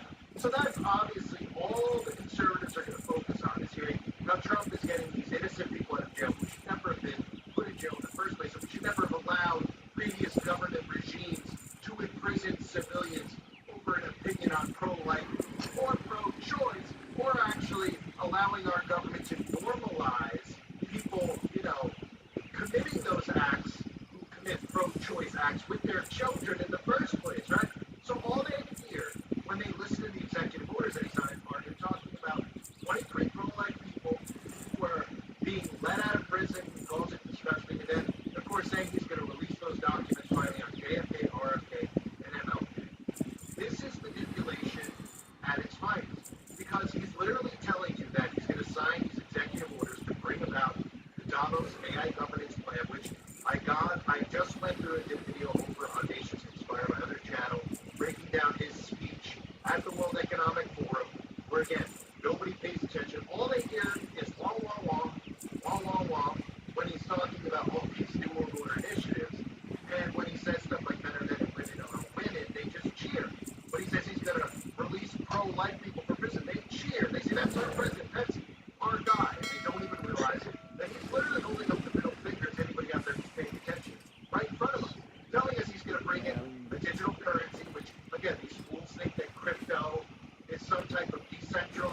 cryptocurrency, that they're free from the Federal Reserve. They think somebody just randomly created crypto, and the government didn't try to whack them, that the government didn't try to stop them, that the government didn't try to arrest them. This is the government's plan all along, and it's decentralized now that you think you're free from the Federal Reserve, when in fact the plan is to enslave you with a digital currency. So all these people are making money off of crypto, don't want to hear it. They don't want to hear it. Good for them if they're making money off of investing in crypto.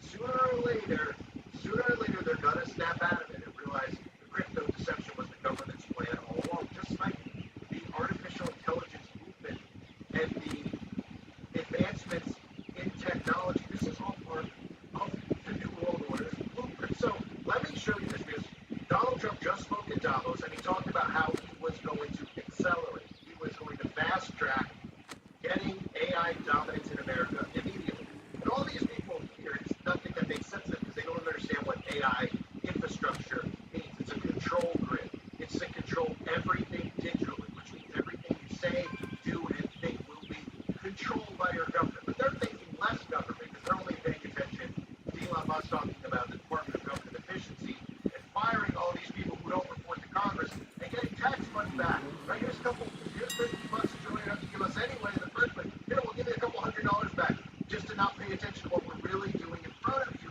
Oh, we can sell time walking mounts too. The time lost proto Drake, ANX, mainly the time lost proto Drake. We could sell it for like 200K or something. Because if you go into time walking, you can't solo it on your own because you're gonna get one shot. But my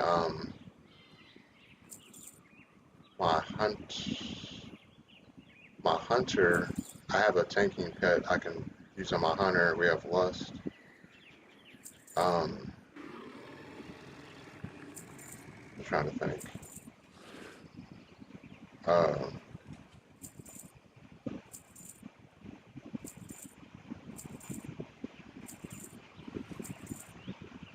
Because I think if you kill it, everybody gets the mount. I'm pretty certain, if I'm not mistaken. I think that's right.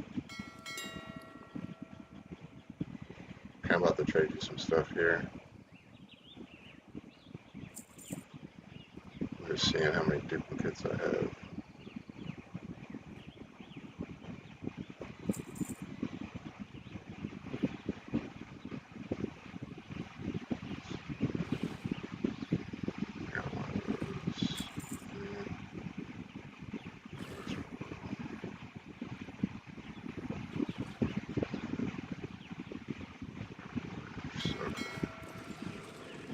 I'm gonna trade you, see, most of what's in here, actually. Most everything. I think most everything is in here.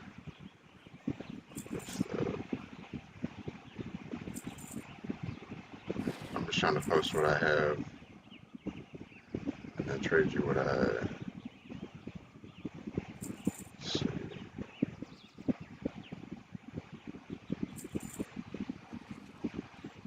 Okay.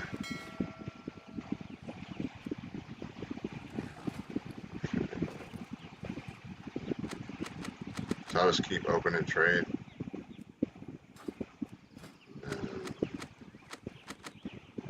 And giving you a couple extras.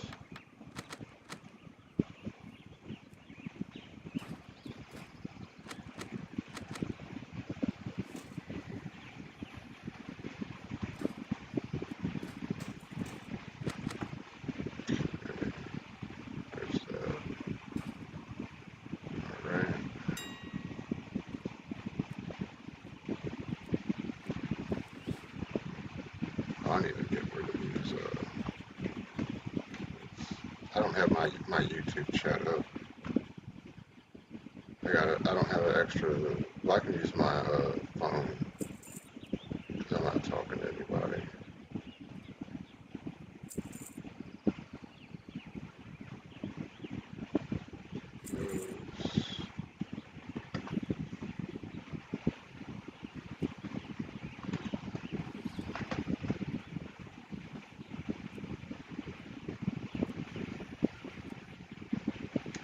Somebody literally just messaged me when I said I'm not talking to anybody. Literally. You've My got phone just mail. vibrated.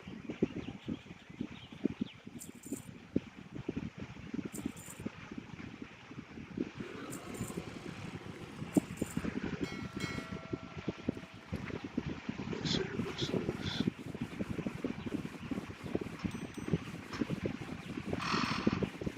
Oh, that was something else. You've got mail. Alright, so I have 1.5. I got one painkiller left and I get it on the 25th. Okay. I'll be alright.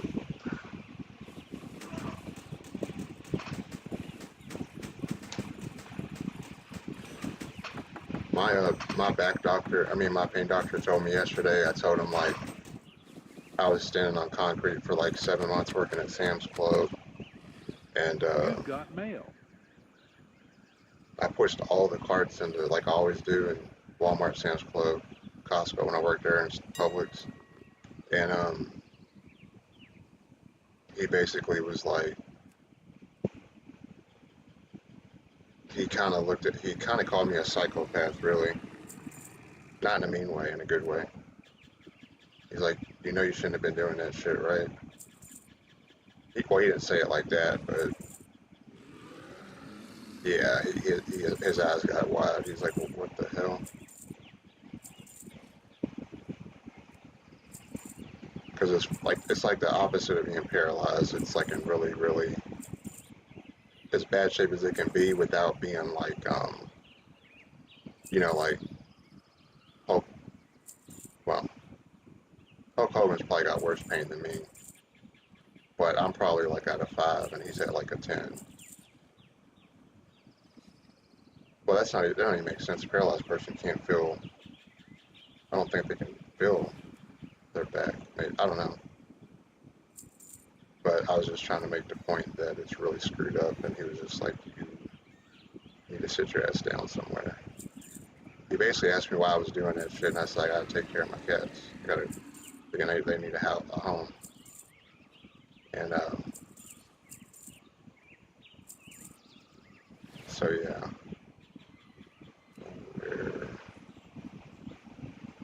Let's see.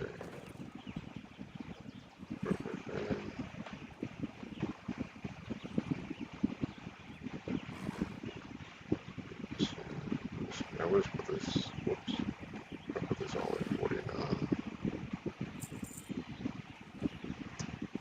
You really could just make up prices on stuff.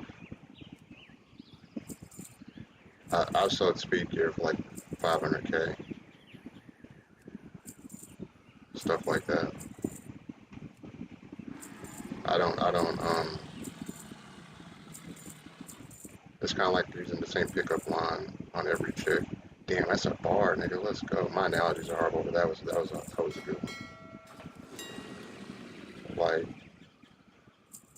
that might be what everybody else does, but that's not always going to work. You gotta switch it up.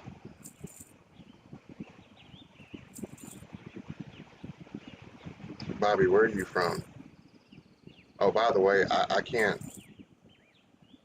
I had Twitch Studio, and I could see. I don't even know if I can see who's the viewers in here. That's why I just tell people, if you're in here and you want to talk to me, just say something in the chat, because I can't see like who's the viewer thing is in here. Like I can't see the physical number because I don't know how to put it up on where I can see it on my iPad on my stream, and then I don't have another monitor like Asmon does and all them other people. Wow, I use Asmon. That was unnecessary. I don't have it a second monitor to where I can see it, all that stuff, if that makes sense. Alright, so what's the next?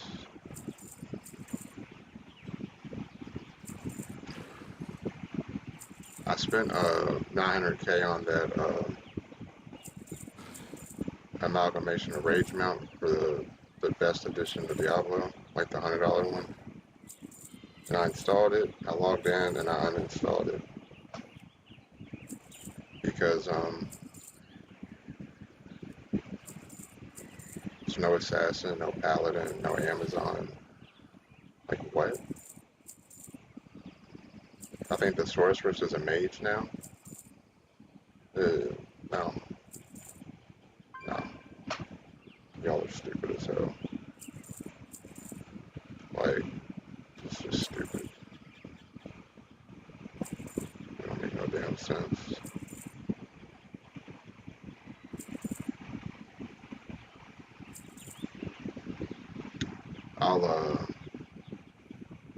I'm gonna save the, oh, I'm gonna save the non-common stuff. I'll give that to you, Bobby. Especially any duplicates. Because this stuff right here is only gonna be like, well, on your server, it's only gonna sell for like 500 to like 3K at the most. Depending on, it'll be like in, yeah, like the 1,000 range, 500 range. But you need a lot more gold than that.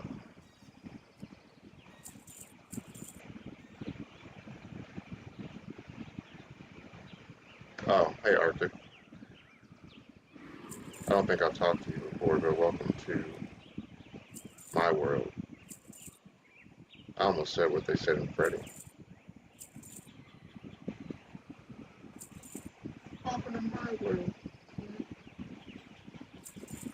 Monica Keenan. She's bad. I don't even like blonde. I keep saying I don't even like blondes, and I be like this blonde. Nah, but Margot Robbie. Yeah, I've been waiting my whole life to see Harley Quinn live. And her, Iron Man, Wolverine. Actually, Devin Larratt looks more like Wolverine. Well, no, Hugh Jackman definitely looks like Wolverine. Let me show you. Let me show you my dude. I'm not, I love women, but when I say I love this man, I just love the fact that they're like so great and they're like a real man. And they're a good, you know, example for young guys. But I love this man because he's a G. Greatest arm wrestler of all the times. Oh. Hold on. Let me see.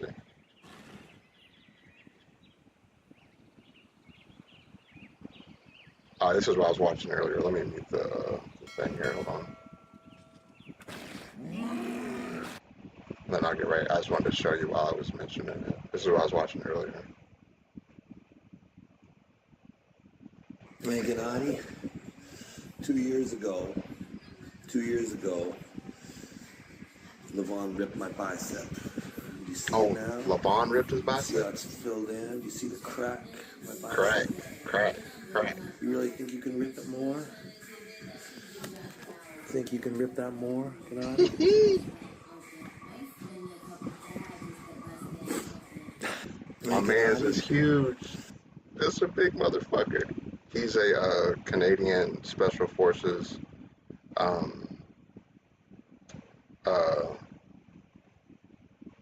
actually, I'll show you.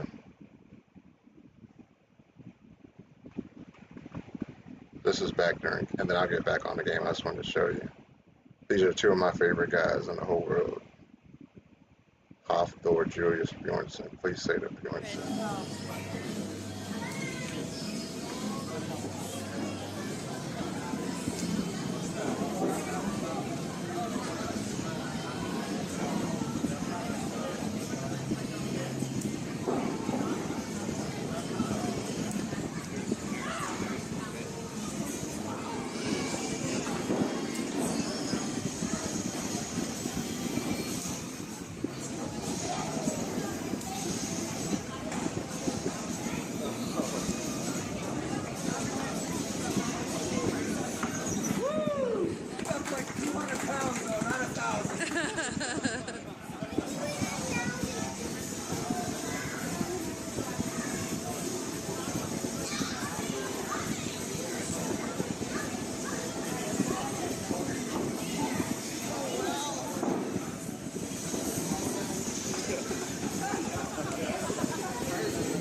But yeah, Hofthor is the guy that did this.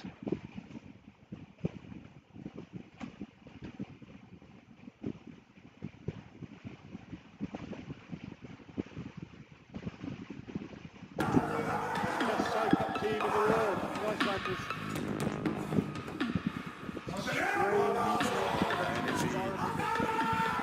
Here we go. Come on, boys.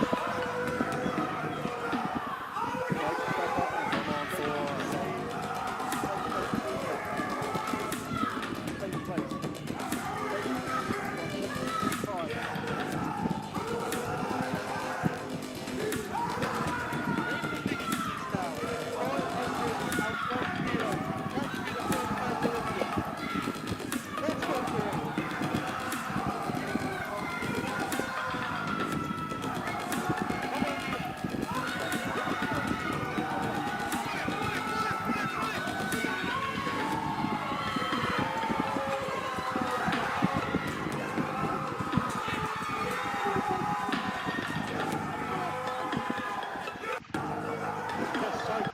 So yeah, that's who Devin just beat.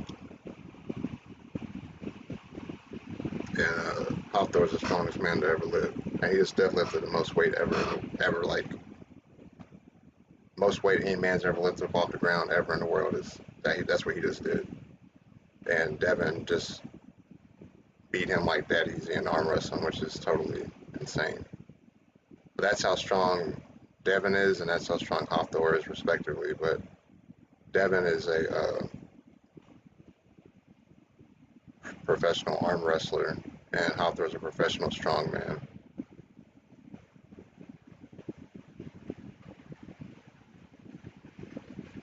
But Devin broke his Levon broke his bicep. That's what he said. I didn't realize that's who he said it was.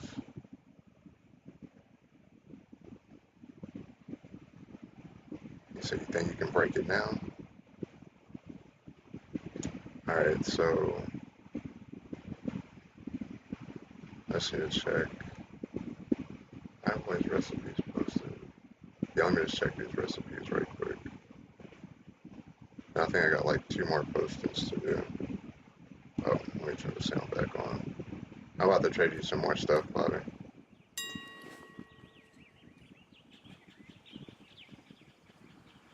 Oh, don't worry about the donating thing unless you want to. But if you wanna know about my health stuff, you can go to. That's the only place on my GoFundMe I could put it, because most people aren't gonna go to Patreon. But that's my YouTube, and then this is Discord. Wait a minute. Okay, Discord. And then that's the community. I need to make one for the WoW market. I made a Reddit group for the WoW market, and they they banned it. But all I made was like a post for like a YouTube video or something. Like I don't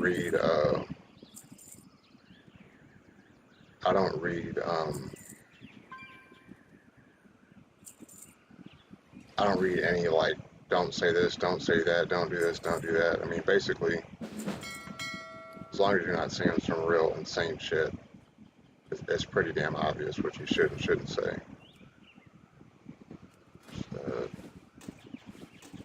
Oh, my bad. I should have asked you if you were ready to trade.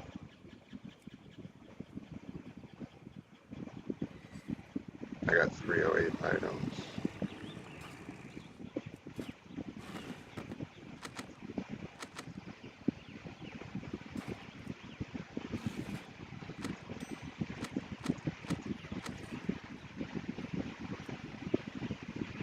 Like I said, if they're duplicates, just you can do whatever with them.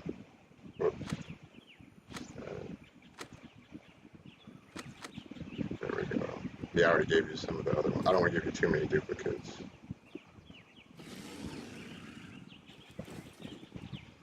Oh, my little brother Spanky, he's playing well. I got him on a recruiter friend. And I forgot to give you these. my little brother Mark, Goodbye. he's or you might be in the yeah, you're in the auction house. Okay, Well, I'll give you those in a second. But we were at my dad's. My dad's been dead since 2017, but we celebrated Christmas on the 21st. My dad's birthday is December 20th, so we did like my dad's birthday celebration of life from him dying, and then Christmas, and that's my granny. You cannot make this shit up. I have to answer this. Hey, Granny.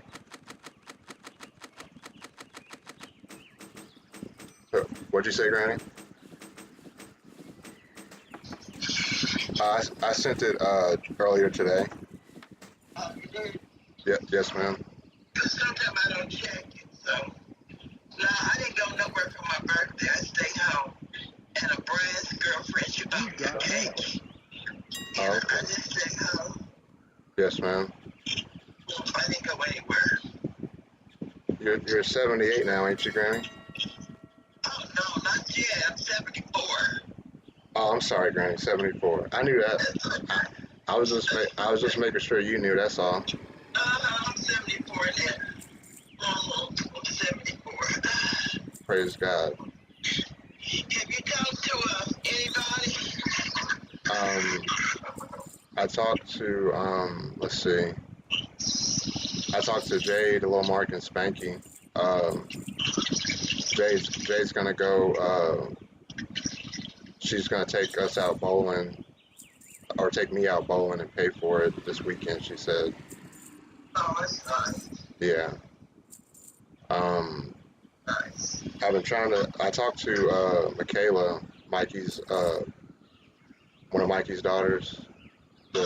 She's a more dark skinned one, and Miliana's the light skin one, and then Ariana is like kind of pecan, and then I don't think I met LaDaman. Do you remember LaDaman, Granny, his other daughter? No, I think I heard enough about him, man. Yeah, she's on Mikey's church paper at his funeral. He's on that. Or sorry, not he. She's on that rather. I heard about it. I think, is that his oldest daughter? I think it is. Yeah. Yeah, I never met her, but I heard about her. Okay. I didn't know he had an older daughter. Yeah, I didn't either. I was looking at it and then I seen it. Mikey didn't tell me. Oh, really?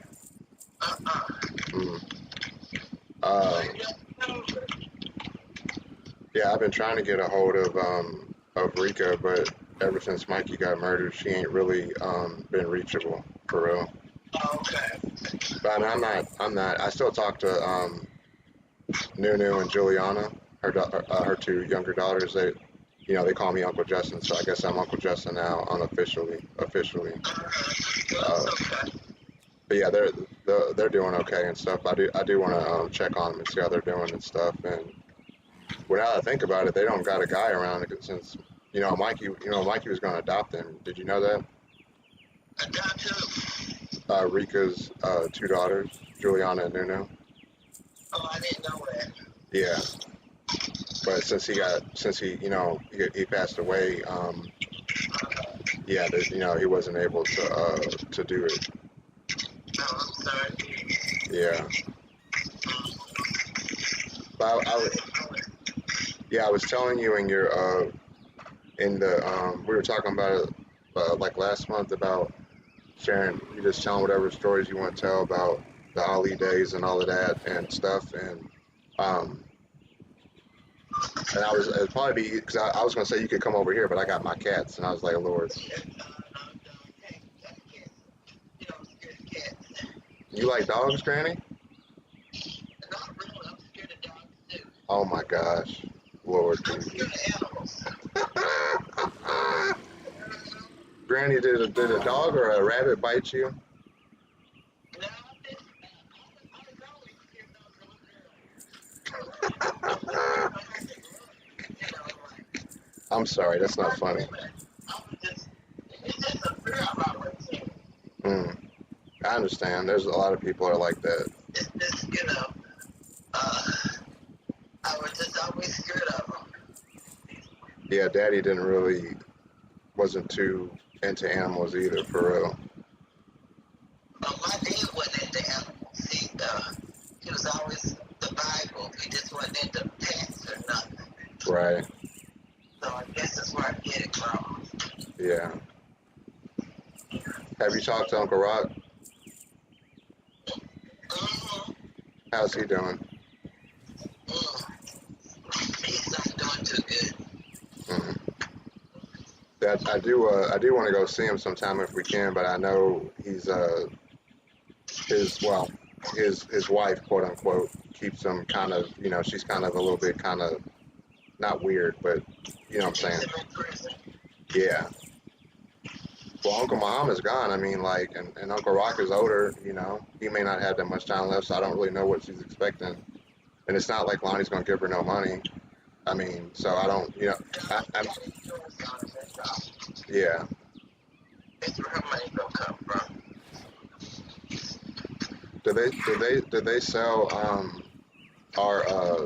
our museum down there that made for them? They sold it, didn't they? The Ali Museum, or did they still public? Museum on Grand Street? Yeah, I thought they sold it or something. Yeah, Rocket never owned it. I should have bought the house a long time ago. But Rocket, I was married, but I never bought it. But some white people own it. Oh. And then I heard they want to take it to Vegas, but they have to get permission from, the mayor and the governor to do that. Yeah. So, Rocket Curly just don't have no money, Yeah. They don't have nothing to do with the house, so they don't have no money. That's terrible. Uncle Rock is a big reason why Uncle Muhammad was how he got, he was just as much a part of it, just as much as the coaches and stuff, and it's just they did Uncle Rock real dirty. It just kind of pisses me off, Yeah, well, ain't nothing we can do about it, It was Muhammad's money. Yes, man. We can do about it. Well, you know as well as I do, if Uncle Muhammad didn't get sick, he would have got, him set up. In my opinion, I believe. But he got the. We can't go with his wife. His children can't go with the wife. Really? They in bad shape too, huh? Some of these kids are real bad shape. Wow. I don't ever remember meeting Layla, but she did her boxing and stuff, and I think she's okay money wise. Oh yeah, that's the one that's rich. Yeah, Layla. I guess that would be like. I guess she'd be like my cousin-in-law or something like that. I don't know. I'm not good with that family stuff, but yeah, she's about the only one I think of outside of Lonnie that isn't really having too much issues financially. But no, financially she's straight. Yeah. But she ain't giving nobody nothing. Yeah. You know what I'm saying? Yes, ma'am. She ain't giving nobody nothing. Oh, Granny. Speaking of which, my disability hearing is next month, and when I get my back payment, I'll see how much it is, and I'll help. I guess the main thing you need to pay is your property tax, right? On the house. It's okay. Ron, you pay that for me, and Oh, yeah, okay. Yes, ma'am. He pays that for me, so it's okay. The light can't still run a bill, so that's the blessing. What stuff did you need? What stuff do you need help with outside of that? Okay, Justin. Granny, are you? Come on now. Are you for it? Are you sure? Yeah, I'm okay. Okay. Yeah. We all love our family. I love everybody equally, but I love you just as much as mom and dad. I just want you. I know you know that, but a lot of our family is just, You got yeah, we're supposed to, it shouldn't be that you get more help from a random stranger in the street or something than your own family. That don't make no sense. I know. I don't care what somebody did. Well, I would have more, but he just, he pays his bills, so it's just, you know, so it's just kind of rough, you know. Yes, ma'am. He pays his bills here, so he don't have much to help nobody else, you know. I need to spend some time with Uncle Ronnie. What is he? Is he living in? You say he living in Kansas? No, he works all the time. Is he he still lives here in Louisville, don't he? Yeah, he works 7 days a week. I'm gonna message him on Facebook and I'll get his number and see if we can go to the like Hooters or something or whatever. And or not, I don't know why I said Hooters. You know what I'm saying, Granny. Go somewhere. Yeah. And yeah. He works so much. When he's not working, he try to get some sleep. Yeah. He got to walk around that truck. So. You know, my mama was a truck driver, Granny, in Georgia. Yeah. No, she was this thick old country brother named Mr. I'm a grown man. His name was Dwight, but I called him Mr. Dwight. Lord Jesus. And he would always watch westerns, Granny, and I hate westerns, and I couldn't change the TV because you know how it is. You don't go up in no brother's house and change his stuff. You don't touch the radio. You don't touch the TV. I said, Lord. My batteries on my Game Boy died. Then I had to play this stupid ping pong game on the computer game. I played that game hundreds of times. Granny, I had a whole bunch of mental breakdowns in that joint. I'm not even lying to you. He was just a truck driver, and Mama would drive with him, and I would be in the back part of the truck, just doing my. He was black. Uh-huh. Yeah. Before Daddy came and got us from after Mama's BMW got repoed, we were in Gates, Tennessee. That was right. Yeah, that was right after 9/11. 9/11 happened, and then a week later, we went I believe we went straight to Tennessee with our cousin, my cousin Eva Conley, which is on my mom's side. She's black too. She worked at the post office for like 30 years and retired, and she owned like 4 trailer parks, or 8 trailers on a little plot. Oh, wow. Yeah. Okay. Yes, ma'am. Did y'all stay with her? We were trying to, but then Mama's car got repossessed, and then I guess, I don't know. I guess Mr. Dwight wasn't trying to take us in or something, or maybe they broke up. I don't know, but she, you remember little Boosie? He is little. You remember little Boosie? Boosie? I can't really remember him. It's the short dude with the braids, the cornrows that was with Daddy all the time. The short guy, kind of fat. Yeah. Boosie, little Boosie, yeah. Him and Daddy came and got me and Mama from down there, and then that's when we moved back up there on I think on Whetstone Way on Hurstbourne in the East End. So yeah. Okay. Yeah.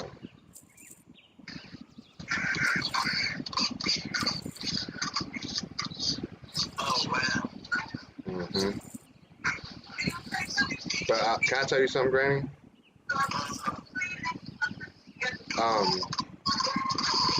It's kind of hard to like process it, but you know, a lot of guys, they be like, doing boxing on women and stuff, and they shouldn't be doing that. You know what I mean? But at the same time, there's a lot of women that like won't let like my mom always let my dad see me, but there's a lot of women that don't do that. Kind of like with Dana. and Miles. Because I know Daddy for a fact tried to go over and see Miles, and I think it was Dana's parents that were like, They're very prejudiced. yeah, but that's not Dad's fault, and I'm trying to. But see, you can't talk to Miles, Granny, because when you try to talk to him, he's got like PTSD and he thinks I'm trying to be Daddy, but I'm his older brother. And Who, Mouse? yes, ma'am. Yeah, Mouse act like he's the oldest. Yeah, and I didn't know it was in the Bible, but am I not my brother's keeper? I am, and I know more than him because I've been through it. So he can't tell me that I don't know what I'm talking about. And if if I tell him what it is and he don't like it, then that's between him and Dad and God. But I'm gonna try to but it's hard with the boys. He always wants to bring the boys over, and I don't want to be rude. I'm like, oh, keep my nephews over there and keep Savannah over there because I don't want no distraction. But I'm gonna try to just be like, hey, let's spend some brother time, for the day, and I'm gonna see if I can get him straight because he's not, that's why he doesn't. We went to go see Mikey in the graveyard. They're like 5,000 feet apart, and we wanted to go see Mikey, and I made my peace with Dad, so I won't go see Dad. But when we're like, you want to go see Dad, Miles he loses his mind. But then he wants to act like he don't have no problem, but clearly he does. So I'll keep you posted, but I'm trying. It's just hard because he's always like hard to reach, and then he's always got the boys, and I understand that they can't get a babysitter. I don't know if you remember that white girl Chelsea, Miles's cousin. She was babysitting the boys a lot, but I think she moved out or they had a disagreement. I don't remember exactly what happened. But so yeah, I understand it. And if I was as sick as I am, I would babysit him all the time. But I can't do that. So, and then also, Dana is always hogging baby Miles. Like I'll be coming over every time I come over, he's like almost never there. I'm like, where's baby Miles? With his granny. I'm like, Lord. But that's probably just because she misses Miles. Like you probably know what that's like when it was just Daddy was gone. It was just Uncle Ronnie, and you probably I guess it's like a woman thing. Just like you just want a little baby around because you're used to having one type thing. Which I don't understand, but I get why she wants to why she does that. But what I was going to tell you is it's kind of a weird thing to process, but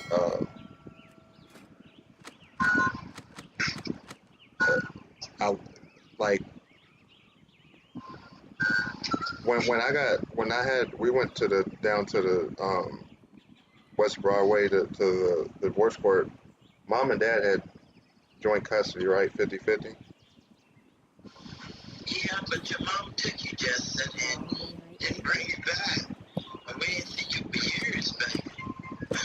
Yeah, not till 2013, because I came back when Daddy had his LVAD, because they said he might not make it through the surgery. You remember that little black girl, the real short black girl, Dorica, my girlfriend at the time? She was a cute little girl. Yeah. Yeah. She was trying to marry me and all this, but I wasn't, like, at that level with her. I loved her, but I wasn't in love with her type thing. And You should have married her, Justin. Her daddy would have helped you get on your feet and everything. Yeah, that's true.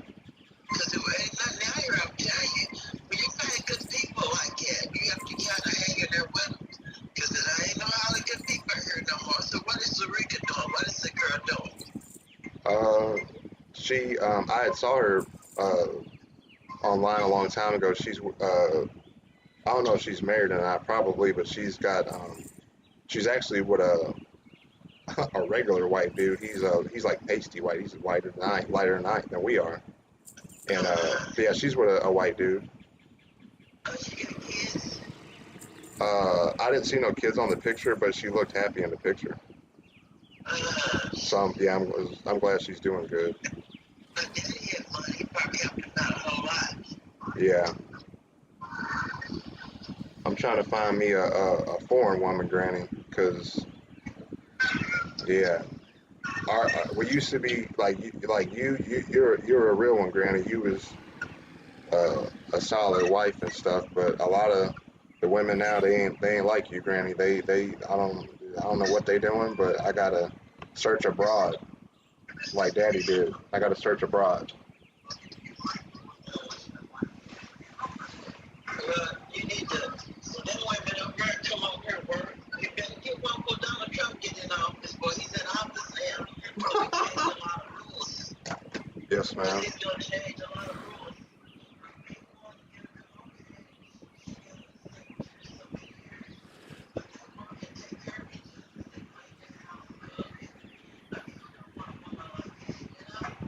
Yes, ma'am.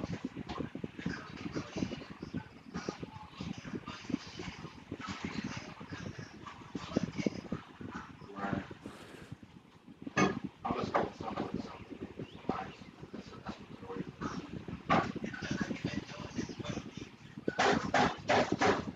I've been doing good.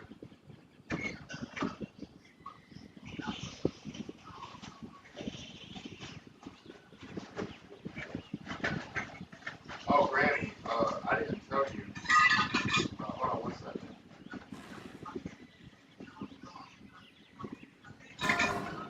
Um, I didn't tell you, but you were worried about my rent and being evicted and all that, and I know you always are, but uh, I don't think I told you, but like last week, uh, because I've been, remember I told you I do stuff on the computer and all that, and that's basically what my job is.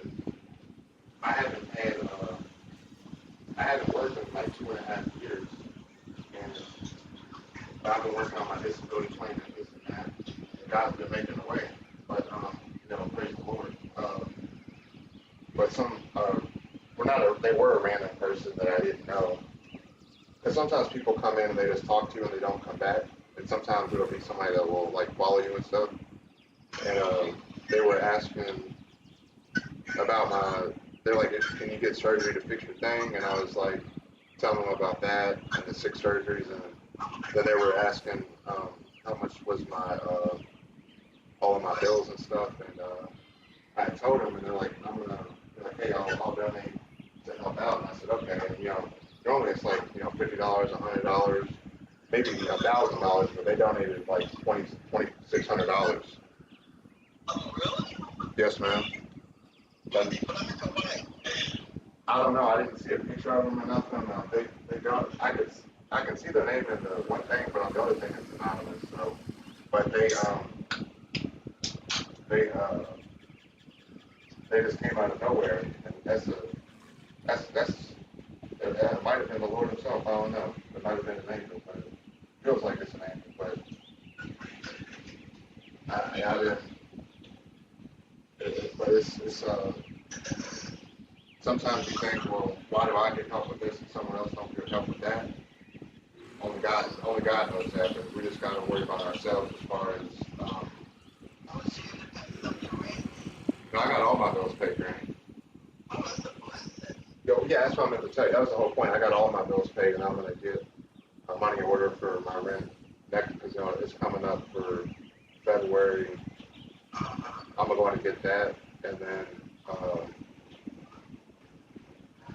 like my rent was 3 months past due, like I was telling you, and I should have been evicted 3 months ago. And then my electric bill was due in November and got turned off in November, and they disabled my account. But then it was into the middle of December, and I called them, and somehow it stayed on. And they're like, your electricity is on, and like, is it on? And they're like, yeah, like it should be on. So the Lord is in there. The Lord's hitting them buttons, man. So, But I was gonna say, yeah, mom had kidnapped me, and it wasn't necessarily like she never said nothing bad about dad or nothing, but at the same time, she literally stole me from him. So it's kind of worse, really.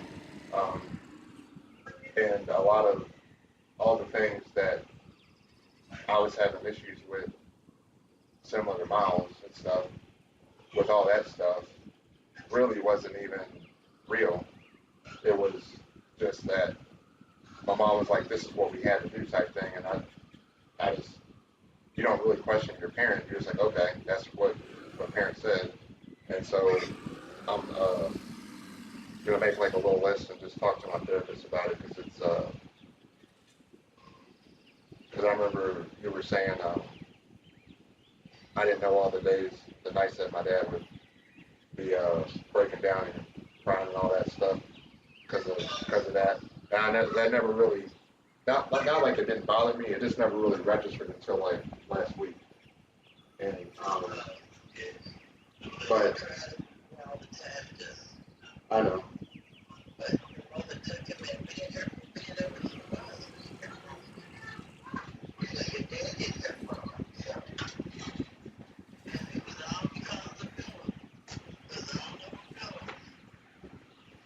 Yeah.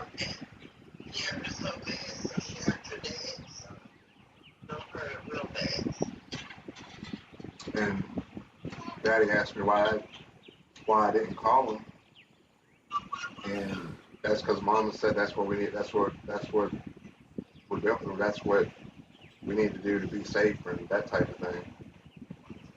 And I mean, well, I mean, all types of things, but the worst of which is like we might not live another day type thing. Not necessarily saying like any particular thing or whatever, but just kind of implying it, or kind of like some type of weird kind of manipulation or something. But whatever, Dad did do things that weren't good, but Mom did things that weren't good. But at least Dad was sober-minded and Mom wasn't. And that's another thing. When you got all that damage and all that, and you got all those drugs in your system, and you're drunk all the time and this and that. Like, Mama was 90% of the time she wasn't Monique. She wasn't Sydney. She was somebody else. But Dad was always Dad, even though he had his issues. At least he wasn't having extra things on top of it, making it worse. So, my mom's dead, Dad's dead, but I apologize that my mom did that. I don't really know what to say. I know it's kind of too late now, but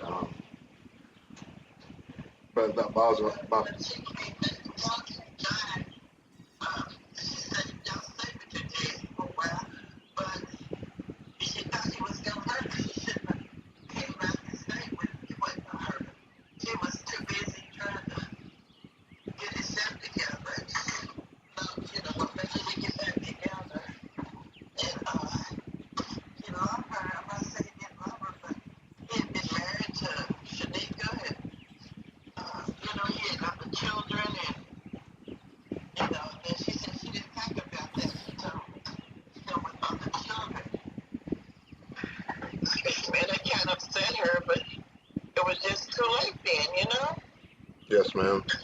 Not yet them other children.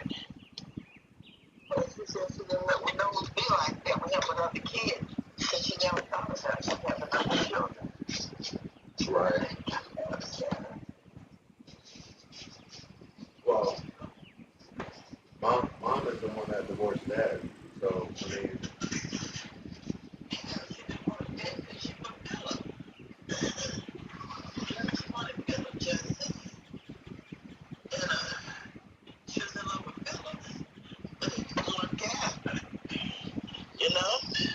yes, ma'am.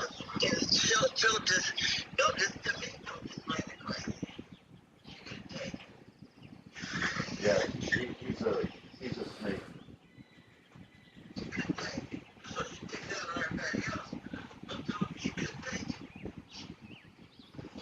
Well,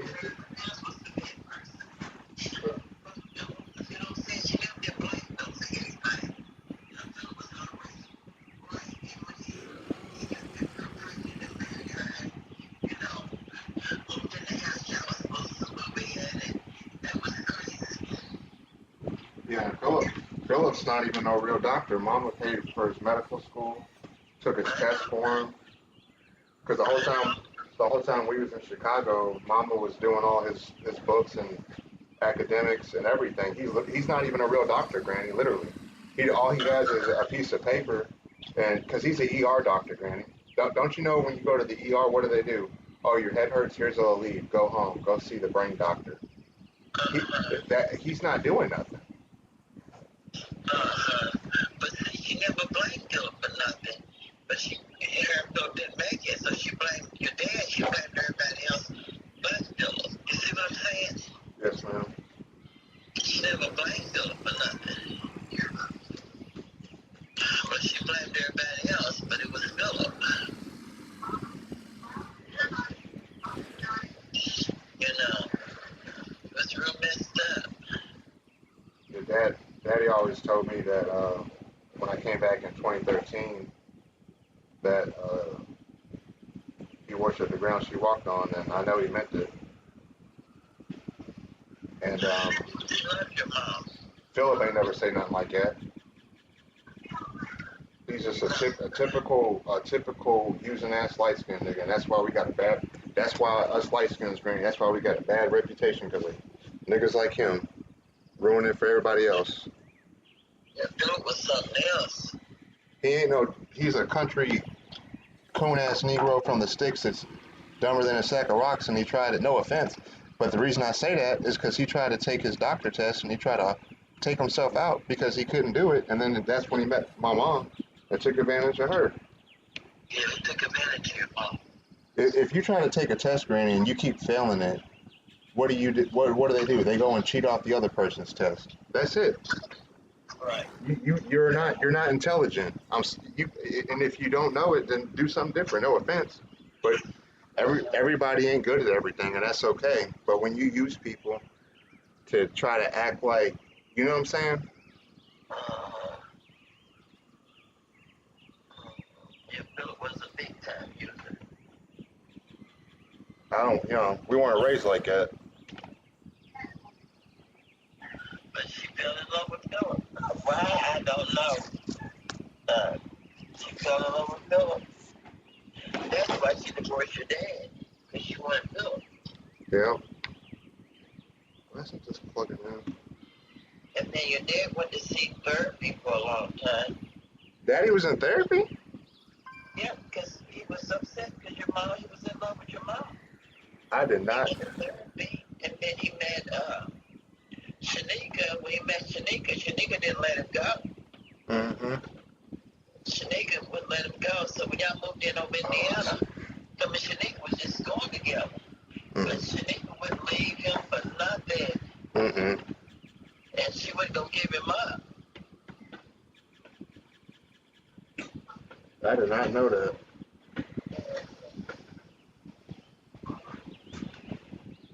She was trying to make it with your mom, but she said no. She wanted Philip. That's heartbreaking. She wanted Philip. So she said a lot of bad things about your dad that wasn't true. I know for a fact, but he still gave y'all money. He still gave her a place to live. He tried his best with your mom, but his best wasn't good enough for her. And she wanted Philip, and she got what she wanted. You know what was I thinking? That Philip took us to the Lord. Well, Granny, that's why I broke up with Dorica, because I wasn't trying to end up doing her like Philip did my mom. That's why, I know she was a real good girl and everything. It's just, my heart wasn't in it, and I just, I don't believe in that. But I mean, maybe you're right. I mean, if I would have married her, or been with her, that would have been good. But I did what I did, Granny. Now I'm just playing. Granny, how much money? You know what YouTube is, right, Granny, and Facebook? We can do like a the first video or like a part one, we can do like an introduction and kind of give like a little history of, you know, it's just your stuff, not mine, because I wasn't alive back then. But we can do like a part one. But how much money would you want to start to do a video like the first one? I never did a video, so I don't know. What is the going price? Well, that's the thing, Granny. You're the only person in the world that can tell that story because only you and the Uncle Rock's current wife were the only two people he married, I think, right? You and that other person? Yeah, but she never been to places I've been, and she didn't know Muhammad. She didn't get a chance to be around Muhammad. Right. Muhammad never took on trips like he took me in Rock Bottom. Yeah. It's so funny when people say his full name because we just call him Rock. But Yeah. Granny, I apologize if Uncle Rock got sick because me and Fat Daddy and Trayvon would put a bunch of salt and pepper in his food at Golden Corral, where we, you know, I'm sorry, that was some evil stuff, but you know, we was bad as hell. Oh, Granny, you remember you was, I know you got to remember this. You was vacuuming, and I kept stepping on the vacuum cord, and you said, "Now, Justin, I'm gonna whoop you." I said, "No, you're not. You're not going to whoop me." You remember that?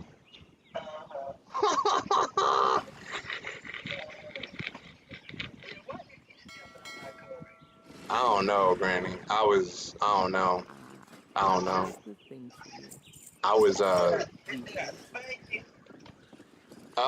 no, you didn't. You snatched me up a little bit, but you didn't whoop me, no. I never got a whooping from anybody except, you probably remember, but when we went to the Louisville Zoo with, me, Auntie Letha, Auntie Missy, and all the cousins. We went to the Louisville Zoo, and I was climbing the lion exhibit, and Auntie Missy had to catch me by my ankle at the last second before I fell in. I don't know if you remember that.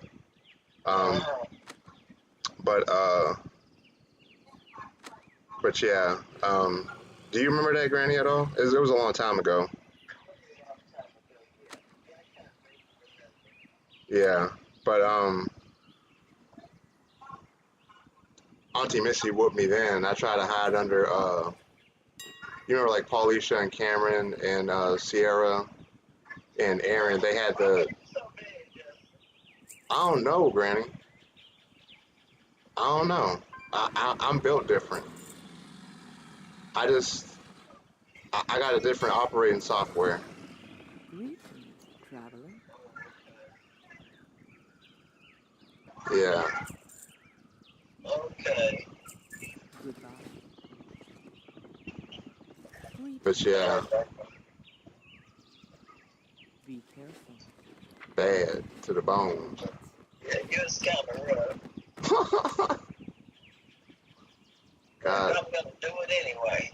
God bless it. Right. I said somebody's got to do it. And I would have ate your little butt up.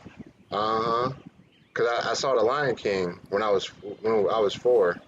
I just remember the where it says the Lion King and the black and red in the background. That's the only thing I remember. But yeah, I went into crazy. Oh yeah, Mufasa. That, yeah. Yeah, I know. I sure didn't.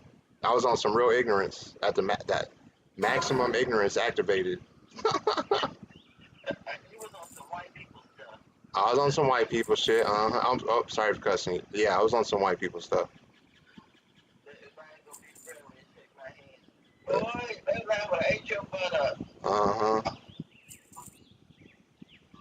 They were like, "Was it worth it?"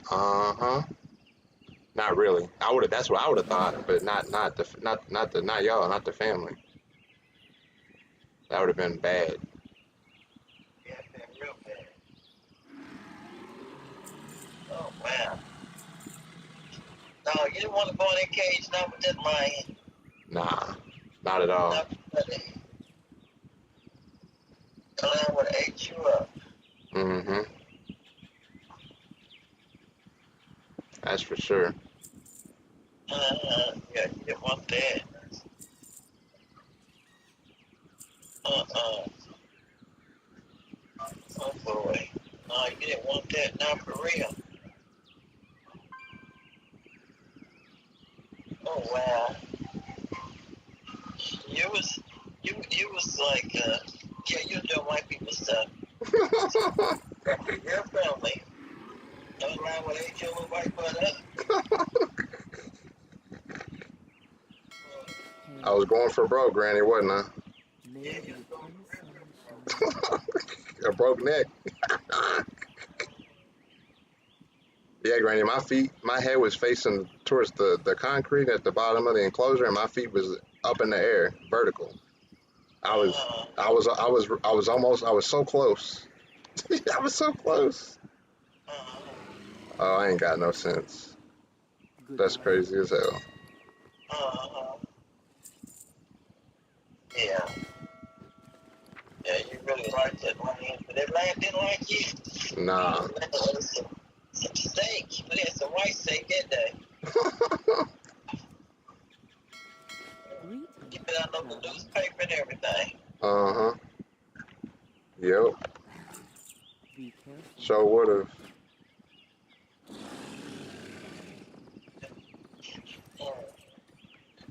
It's good Mason got you, because that land would have got you, boy. Yeah, she was right on time. She had that auntie sense, that mama sense kick in. Yeah, because that land would have ate you up.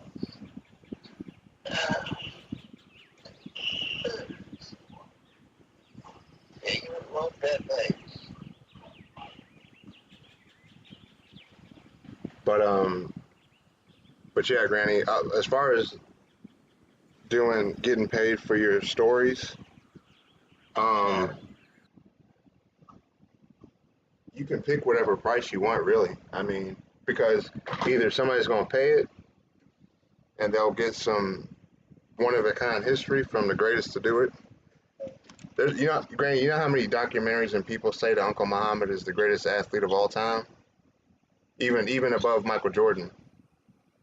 Yeah, I know. I know. A lot of people may not like that, but he beat Sonny Liston when he was 21, 2, 20, yeah, 23, not 21, 20, 22, 23. And then he was the youngest heavyweight champion, and then Mike Tyson got it at like 19, I think. Yeah. But Muhammad went all over the world, and he went to Africa, out towards Africa. He did things Michael Jordan nobody else done. Yeah. No, nobody's ever said anything bad about him outside of like, oh, he didn't go into the draft. Okay. But that, I mean, that's his own personal decision, and you got to respect somebody's decision. Where you may not like it, but you got to respect it, because if A lot of people didn't like he turned Muslim, but that was his choice. I mean, that was his belief. And that was his belief. So he turned Muslim. A lot of people didn't like it. That's what he believed in. are you, I think. I was gonna say, are you sleepy, Granny? Because I don't want to. Yeah, I'm still woke right now. Okay. Go. What was you gonna say? A lot of people didn't like he turned Muslim, but that's what he wanted to do. Right.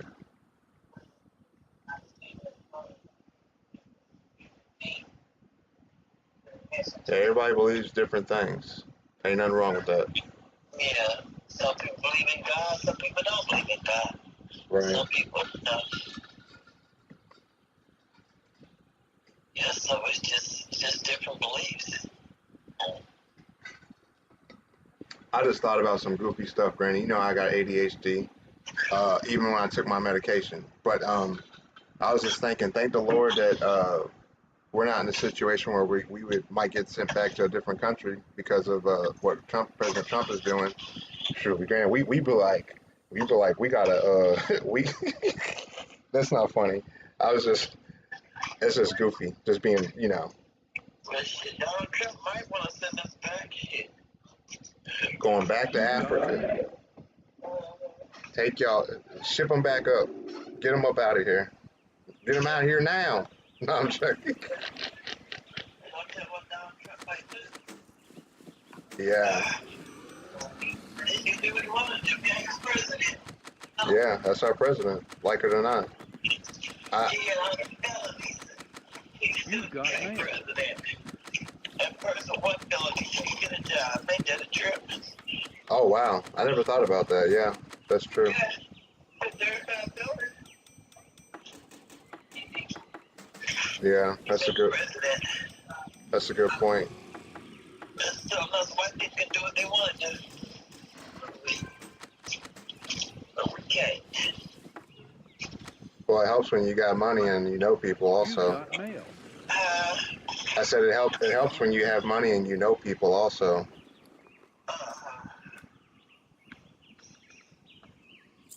May Got the money. eternal sun shine upon you. Super rich.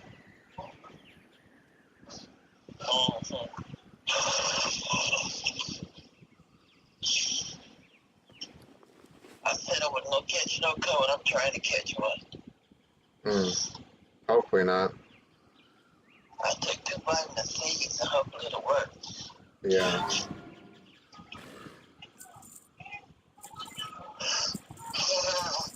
Stop me from catching a cold. Yeah. I like Fat Daddy's his lady Ashley, I think is her name. She's real cool. She's a sweet girl. Yeah. But Fat Daddy's got 2 baby mamas, don't he? But he's with her. You said.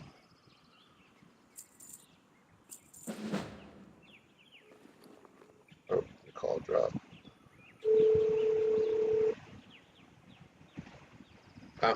I'm here, Danny. Okay.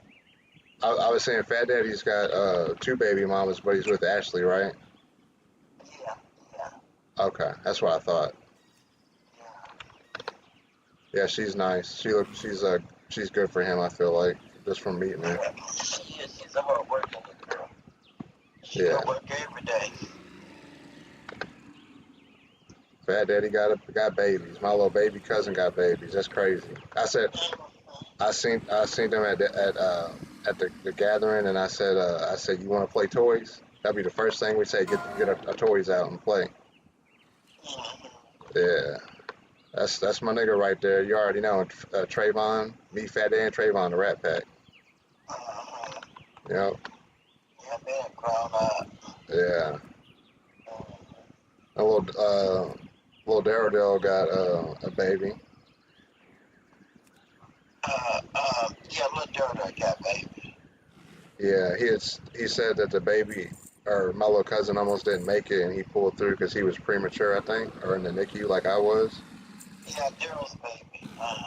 He almost a year in the hospital, 9 months. Oh, No, dang. 10, 11 months. Daryl's baby.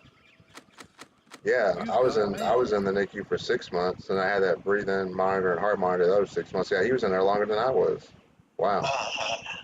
Yeah, he was real little when he was born. Yeah. He put on weight and everything. Thank God he pulled through. Yeah, I think it was about 2 pounds. If he weighed that much. Mm. A pound and something. Yeah. He was tiny. How much did you weigh when you was born? I think I was like maybe a pound and a half, or like barely 2 pounds, maybe. Actually, I think I was less than a pound because Mom would always say like some ounces or something like that, like a little bit less than a pound, but not quite a pound, if that makes sense. Oh, no. You need to be at least a pound or something, 2 pounds or something. Yeah, I was about 2 pounds, I think. That's some ounces, Yeah. That's Aggie, you know. Yeah. I'll ask her. She's been she's had some bad health issues, but she's hanging in there. I've been checking on her, but Overall, she's doing pretty straight for the most part, all things considered. Well, that's good. Uh, hopefully, I can get my car fixed here soon, and then Y'all get your money, get your car fixed. yes, ma'am. But of course, I gotta pay the rent number one and all that. So I'm not anything I get donated. I don't spend extra money. Are you gonna stay there in that apartment when you get your money? Uh, I haven't really thought about it, but I mean, I'll be. I mean, I'm open if you want to help me look at some stuff or whatever. I'm open to that. I haven't thought about it though, but I'm not against it.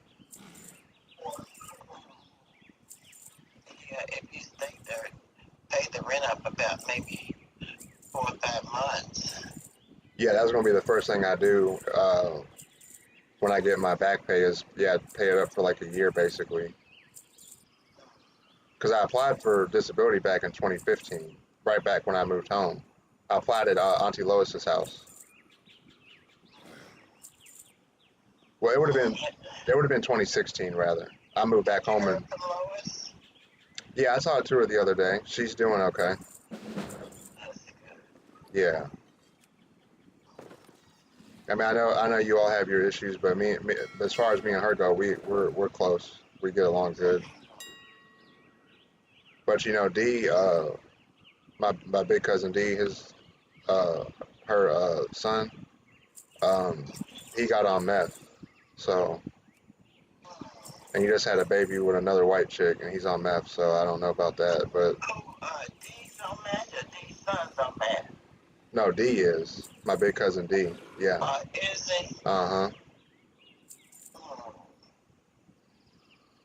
He's a nice guy. I hate to hear it. Yeah, he's got a big heart. He's just I don't know what he's been dealing with, but it's hard to help him because I don't see him that much. So it's just kind of frustrating at times. But when you get grown, you can make your own decisions at the end of the day. That's very true. You know what, Granny? Right. You the greatest granny of all time. There it is. Oh, well, thank you. I appreciate it. There it is. You're welcome. Granny, you remember that singer Lenny Williams? Yeah, he'd be like, girl, I love you no matter what you do. Yeah, what about him to Louisville? Oh my gosh, he did, didn't he? I forgot about that's ironic. I literally didn't even think about that. That's crazy. Wow. Yeah, what about him to Louisville? Mm. He did a concert for Mark. Did he sing his best song, that Because I Love You? That's the song I was singing. Yes, he did. With the Supreme Howard. Lenny Lynn. Letting them know what it is and what it ain't. Yeah, that's cold blooded. That's what's up. That's the best love song of all the times. When I be watching that video on the YouTube on YouTube, Greetings. every person will be like, man, I broke down. I'm a 6'10" bodybuilder. I'm the strongest man in my state, and I broke down crying. I don't got a tear in my eye. My eyes is wet. Oh, wow. Yeah, that song be hitting people hard, don't it? Hit them like Iron Mike. Granny, could you imagine if Uncle Muhammad could hit as hard as George Foreman or Mike Tyson? Can you imagine? He would never have lost a fight. You probably saw Uncle Rock and Uncle Muhammad spar together, didn't you? Yeah. Muhammad was a very strong man. Yeah. You've got mail. There's never been a heavyweight that moves like he does, and there still has never been. Like he says, your hands can't hear what your eyes can't see. float like a butterfly and sting like a bee. Like people forget, You got mail. like he would do that his foot shuffle. He was showing off his speed and his agility. Like a big guy like that ain't supposed to be able to do that as a heavyweight. You're just supposed to like knock somebody out basically. You're not really supposed to move around like a featherweight, like Mayweather or Pacquiao. But yeah, yep. I remember I got a picture of you and Muhammad and Rock. They got a suit on, and you have on like a, I don't know what you had on. You had like a something nice on, but I got the picture somewhere. I can what I can do is I can get like a little collage of the pictures, a collage of the pictures of the ones that I have of everybody with the ollies and stuff, and then that can kind of if that's okay with you, that can kind of be like so people know that I'm not like making stuff up, because you know people on the internet are dumb, Granny. It's like you get on the internet and everything you say you're a liar, and you got to go and like get documents like you're in court. Crazy. But is that okay with you? And then from there I can start up. I'll make like a list of people that want to hear the story, if that's okay with you, and we can make some money. Yeah, it's okay with me. Okay. I'll make sure I get on that. Yeah, I met a lot of them stars. But In Las Vegas, I met a lot in New York too. In Chicago, I met a lot of them. yeah, New York. Where Brooklyn at? Where Brooklyn at? Oh, Granny, I never asked you this. Now, you can't answer the wrong information. Who's the better rapper, Tupac or Biggie? I think Tupac. West side when you ride, come equipped with gang. Granny gang gang, let's go. That's what I'm talking about, Granny. I already knew. I just wanted to make sure you knew. That's all it was. Yeah, 100%. He was a realist, wasn't he, Granny? Biggie, you can party like with Biggie and stuff, but when Pac come on, you be like, dang, I'm thinking about everything in life. Yeah, that's true. I wonder if heaven got a ghetto. Oh man. No, they probably up there. Catholics believe there's certain stages of heaven. I don't know. So I don't know. Oh, Granny. I don't know. I hope they're not prejudiced. They may have a color set, but like, I don't know. I'm joking. Instead of back of the bus, you get in that corner over there.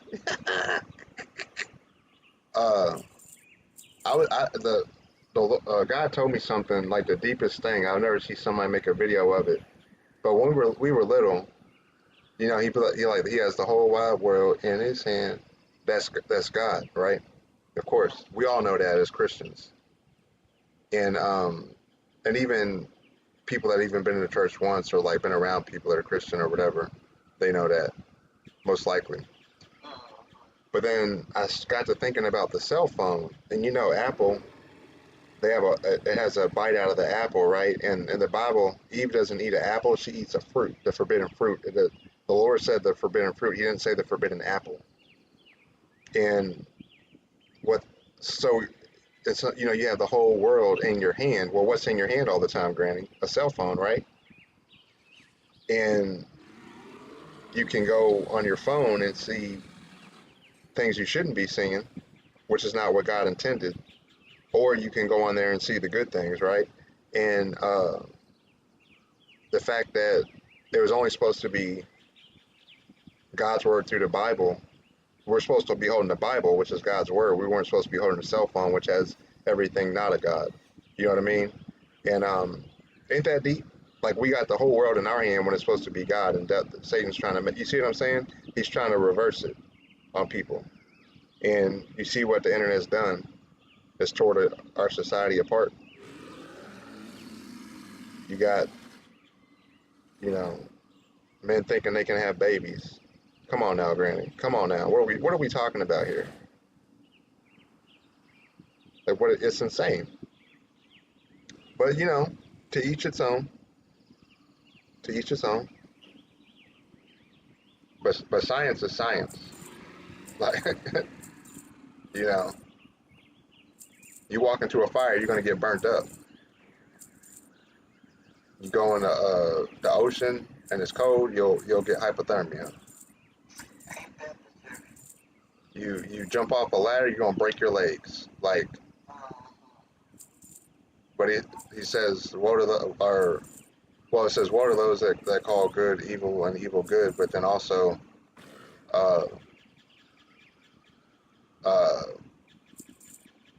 they'll call good evil and evil good as well.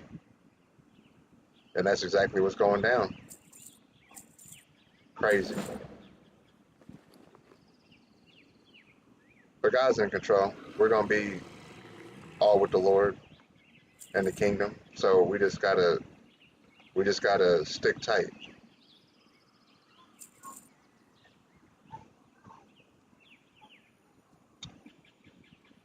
But Michaela, Mikey's daughter, my niece, she's at U of L now, and she was real happy to talk to me. I was trying to see if I can get the well, Kels isn't able to, but I was trying to get my nieces over here for like the weekend and do some like movies and stuff, whatever, and then they can stay in my room and I'll stay in the living room or vice versa. Because I don't get to see them that much. I thought they were going to be at the daddy's birthday and our Christmas thing. I thought they were going to be there, but maybe they couldn't make it.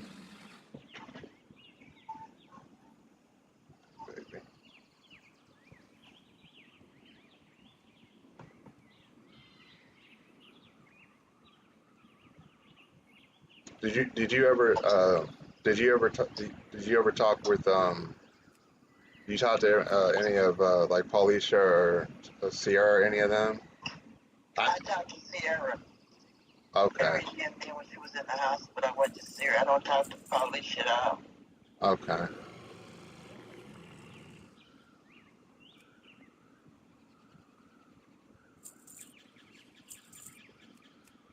Yeah, I'll see if I can find them on Facebook and see how they're doing. Quamaz is doing good. I've been checking his Facebook. He said something, and he was like, "Thank the Lord," or he said something. You know, sometimes it's hard. He's got his own information that he uses when he talks, but I understood what he meant. But he's right. He's rocking. The Lord's talking to him.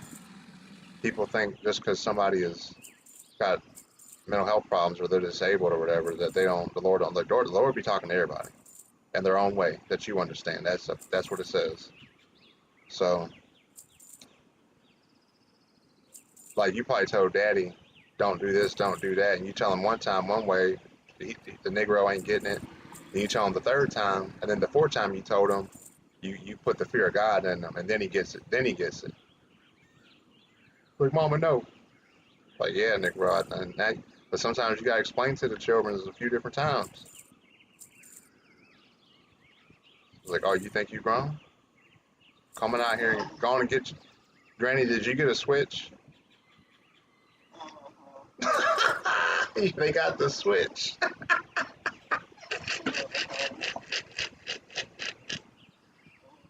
Granny out here busting heads. It's like do some more ish, little Mark. Little. You know you can't tell Dad nothing.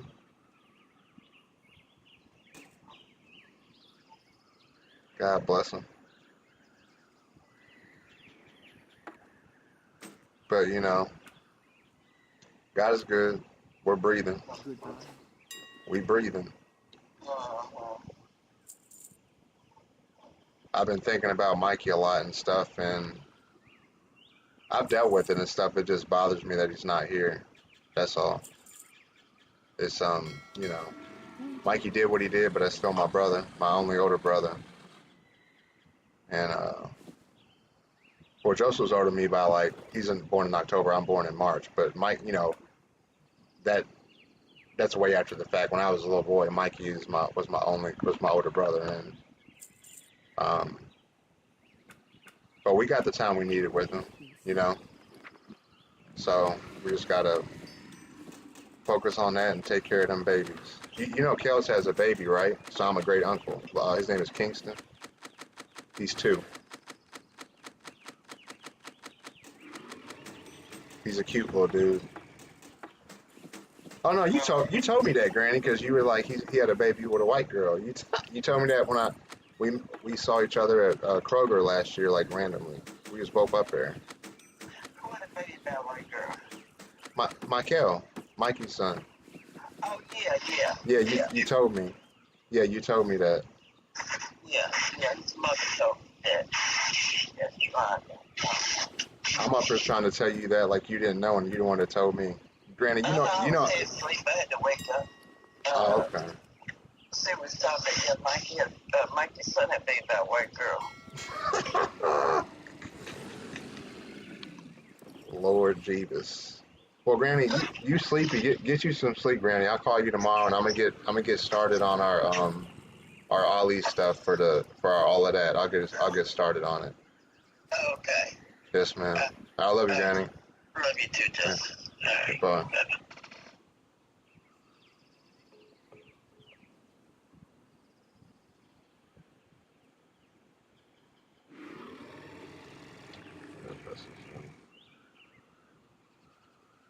What's this game called? Pug what? Pug Mobile. Let me send him a video message. How do you send a video message on Facebook? There we go. Hey, bro, I got wiped out from the doctor yesterday. I was like asleep for like a day and a half or whatever. I don't know. But I'm up now. I'm about to download it, and then I'm gonna make an account. So let me make an account, and then like let me. I guess I'll look at it, and then just tell me how to do stuff or help me get stuff or whatever. But yeah, I'm getting it now. What's it called? Pug Mobile. Sounds like a new version of Discord. Can you download TikTok? People keep saying TikTok is for information, entertainment purposes only. I'm so confused. President Trump said they unbanned it, or whatever the hell. I guess that's what I get for deleting TikTok. That's ironic. I don't know. Pug Mobile.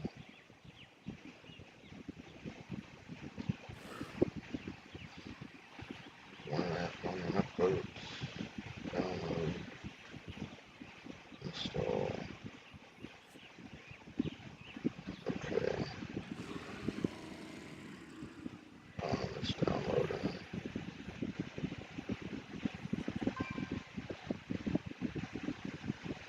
Jokey baby. It's my emo baby. How sweet face little boy. Like that crusties. Let me see.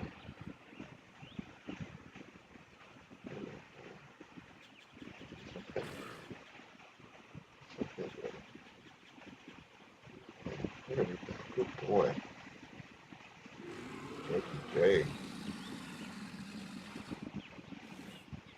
Your match with so-and-so expires in da.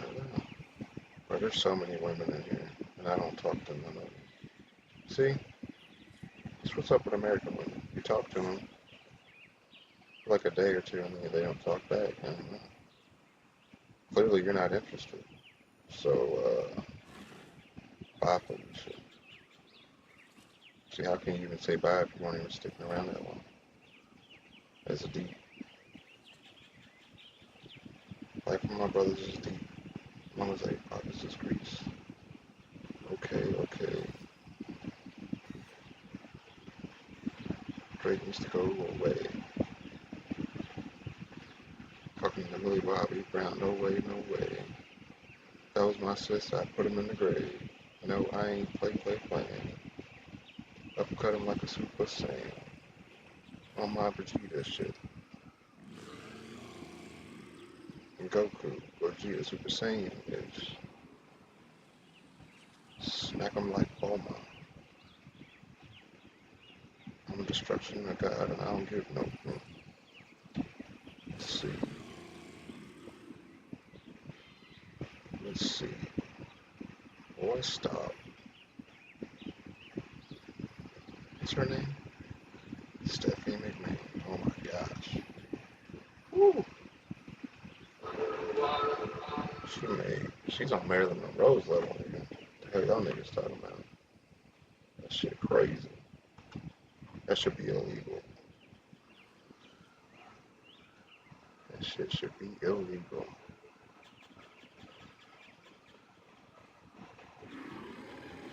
So I can just throw this in here and do it. Chronometers. Just these ones. Damn it.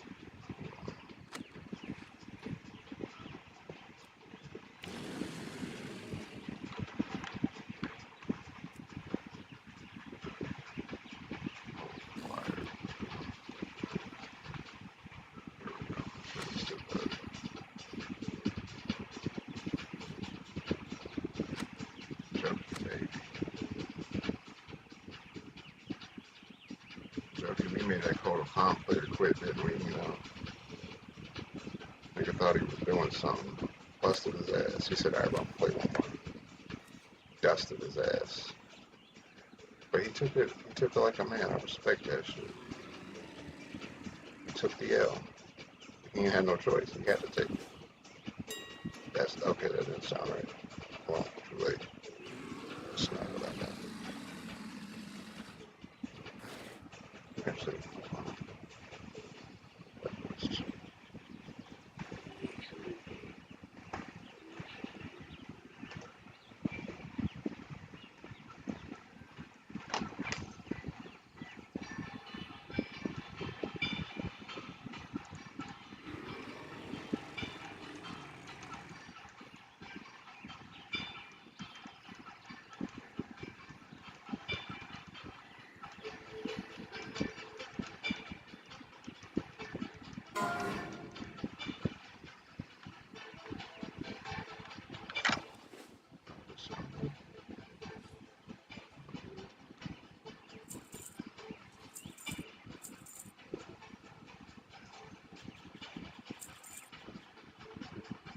background, Harley girl.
last time I said that. How may I aid you? Yo, Disco Phantasm. I wish this man still made music for this dude. A monster on the beat. A monster. Always. May be innocent and kind. I got so much shit.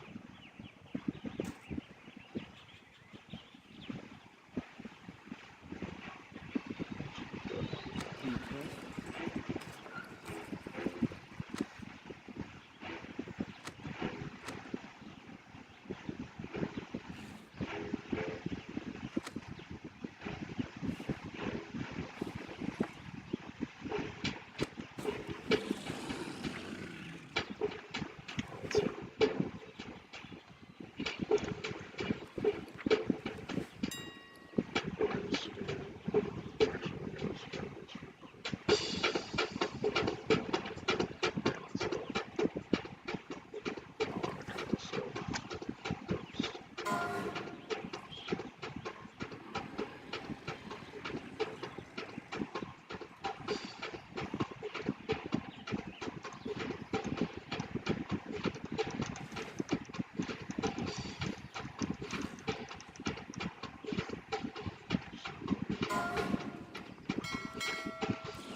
Greetings, traveler.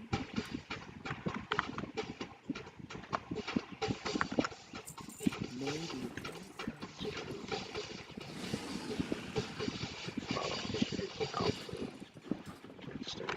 How may I aid you? Goodbye.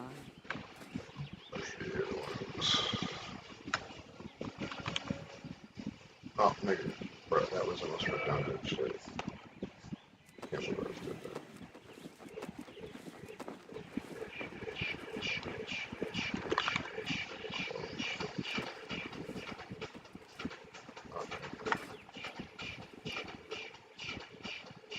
I'll make a video on this to show people how to make it.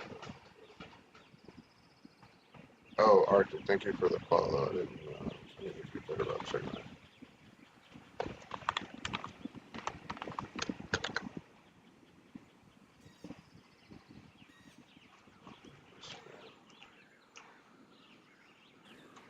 Hey, what is up, guys? Let me make this a little bigger since that's my cat Harley Quinn back there. It's my cat Joker. But you can't really see him because he's all black on the top and white on the bottom. He's a tuxedo. Okay. I wanted to show y'all how to if you have a default costume, and this is only if you have heirlooms, and you don't have or if you just want to get rid of this and have the heirlooms, these are better anyway because of the effects. You do need to have the heirlooms. You can get them from an heirloom vendor in Undercity. I could show y'all where that's at, I guess, since I'm talking about it. But you want to use the Dread Mist for mages. There's legs, a head, shoulder, and a robe. And the cloak, there's a cloak right there. And there's a, oh, I thought I made one. Tattered Dread, hold on. Oh, there we go, the bat.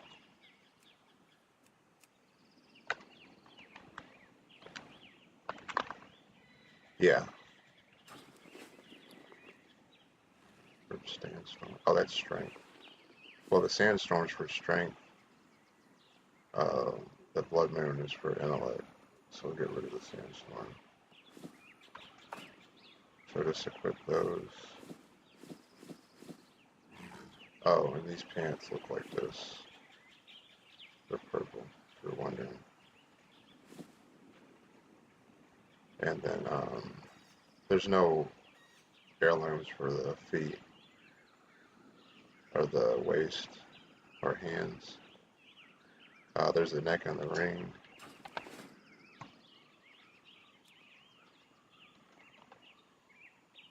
It's Captain Lucky's, what's it called?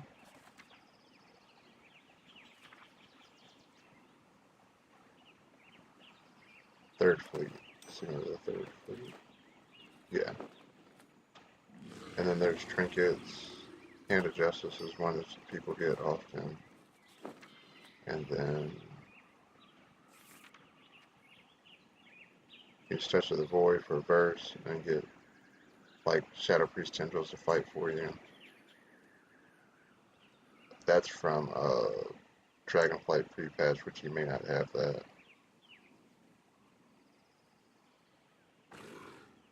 Oh yeah, I'm gonna go with that. I've never even equipped that. There's multiple trinkets you can use to just pick whatever you want. Oh, I need the neck too.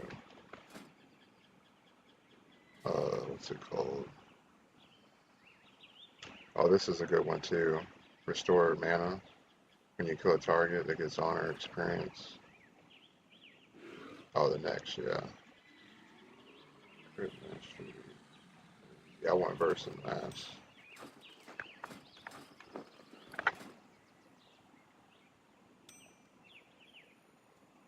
And then I'll just say,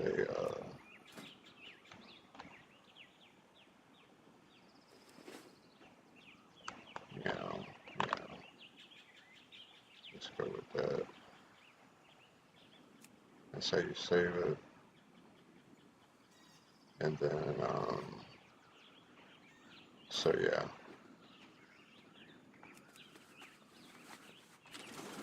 That is not my transmog now. Where is it at? Hold on a second. Is it down here? No. I don't know what happened to it. A yickety yak. There we go. And I'll make this quick.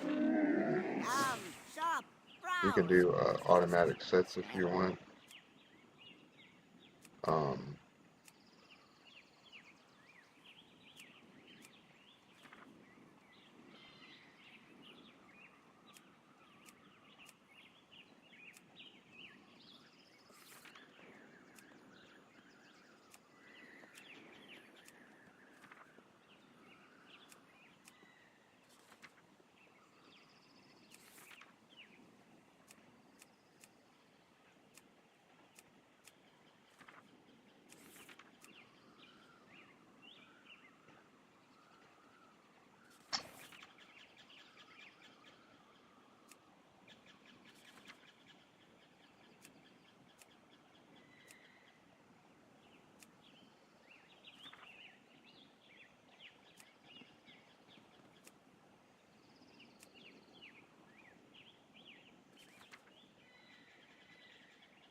That'll work.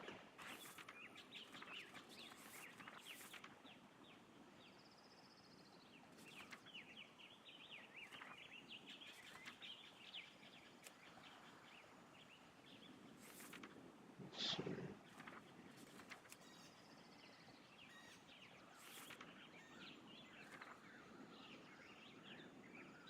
There's probably people who leave a comment. Like, go back and use that mod. I'd actually do that too. Ooh, start. Oh, that doesn't match. Okay. That'll work.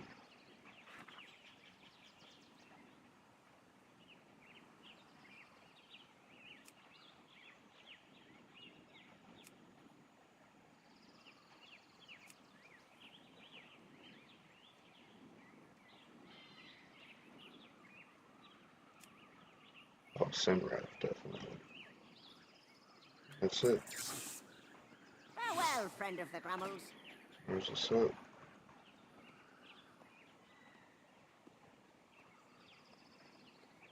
Could it do the back? I guess it is a part of it, yeah. Let's see if there's a better head I can get. Crunchies, lucky doos This and head root. might be the best one, I'm not sure. Hold on. I'm just curious.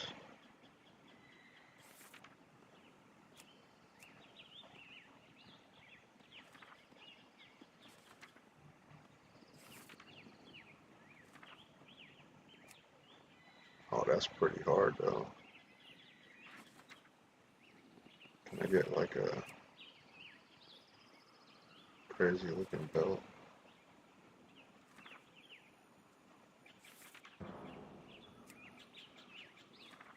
That's a good question, man.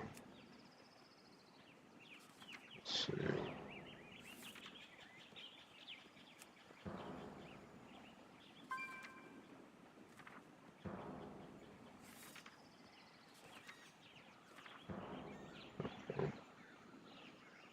So keep the one we got, I suppose. Alright, cool. Good fortune to all And then I friends like of the to Grummles. find a mount that matches, so I already know midnight is the one. I don't even have to think about it.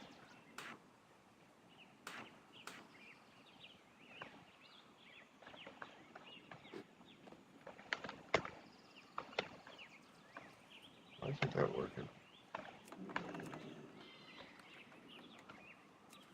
Oh, that's 6. And you can see my mod and mount.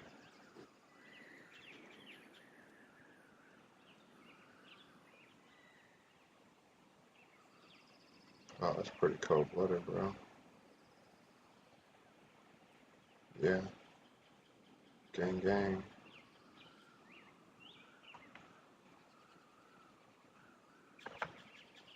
Can I have... Let's see. Hold on.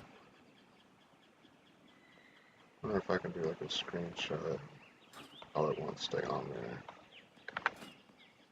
If I can move this like here. I don't know how to like do an edited thumbnail.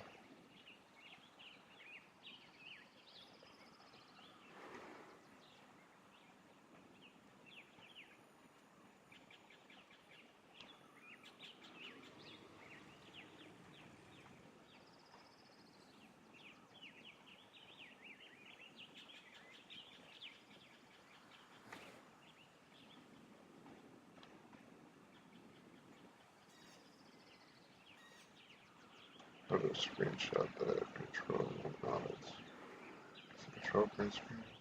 I think it's open up paint. Yeah, okay. Whoops, don't delete that. Alright guys. Last video, that's how to do a change your default outfit with transmog. Oh, I need to show y'all where to go for the for Gohan. I need to show y'all where to go for the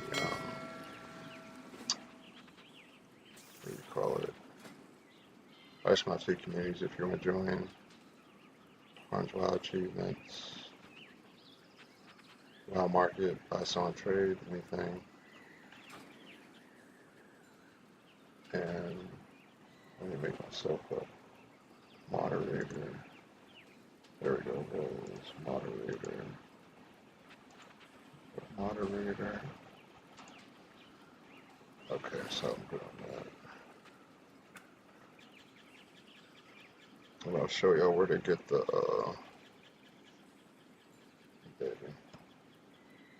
where to get the heirloom mat.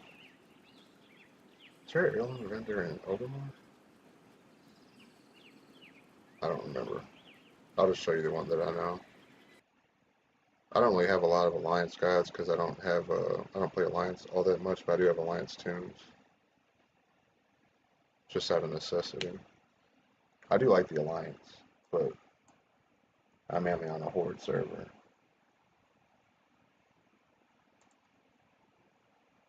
Jerky baby. Oh, they can see you now, you know? They can see you, baby. Do you know, baby?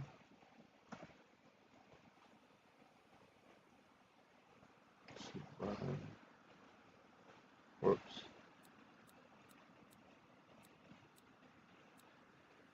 Joko's on area 52. Let's move her up.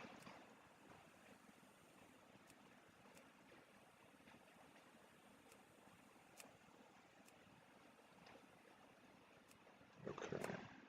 There we go.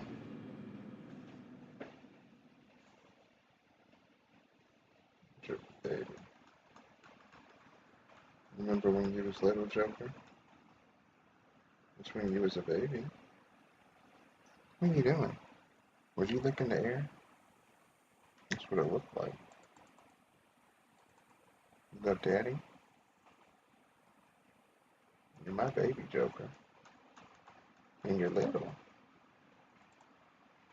That's all you know is daddy.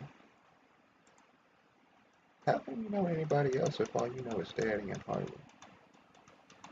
And the Lord. So the Lord made you, you know. Your Lord made you, you know. The Lord made a car that's a cat, but the car is the cat. And if the cat is a car, then what's a cat? Huh?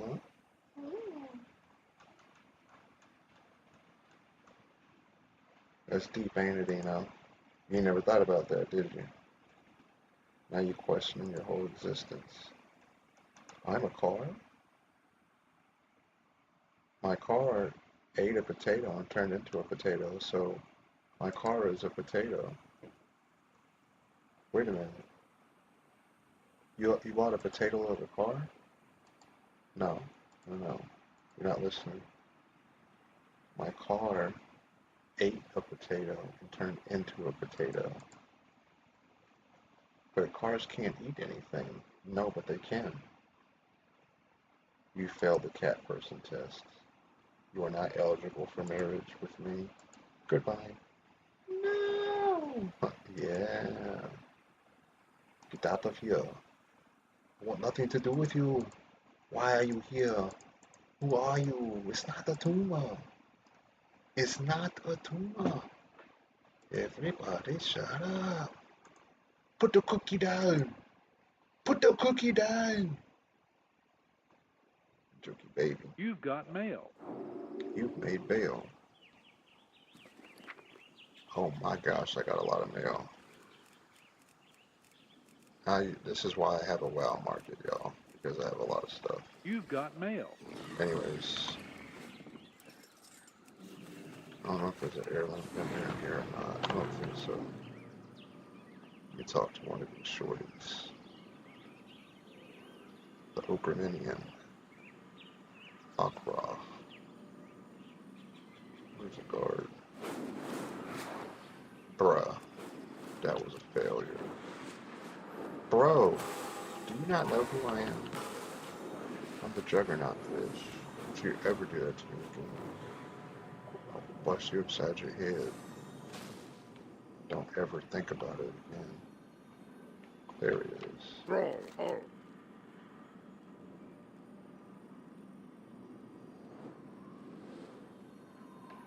Yeah, there's nobody. They're not there. Oh, what, bro? Why am I flying? I need to teleport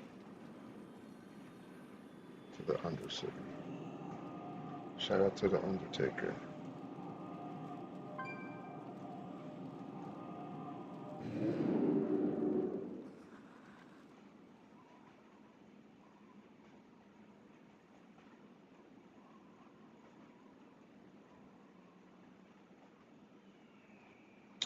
And if there's any other videos y'all are needing help with or have an interest in, let me know.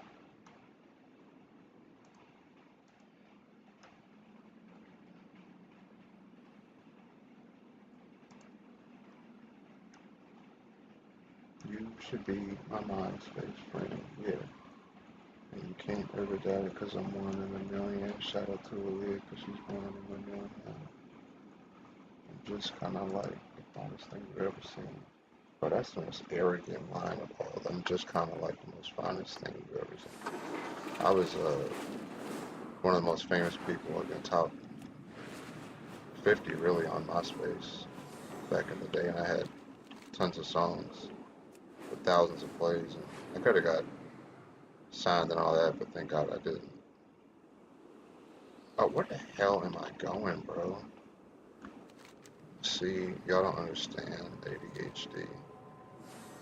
You really don't get it. But I think you do now. I think you believe me now. Please believe me, son of a mother's biscuit. This is the BFA cinematic intro for the game launch. Battlefield Lordaeron, yeah. Safe travels. This is, I guess you would say, like, vanilla, well, non-BFA, Undercity and Tears Fall, or Lordaeron, or just say present day. Bro, if it said present day, Undercity, or Lordaeron, that would be hilarious. Oh, you want to get a small mount when you go in here, too, because you're going to get stuck. And go up here, and you can make a left into that one, or make a right.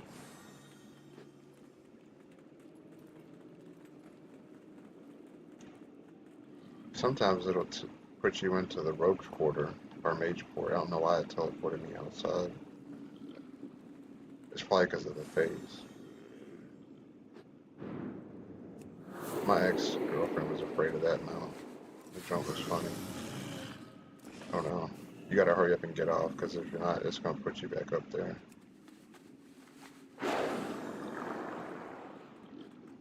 So this is the center area. This is the official Undercity area.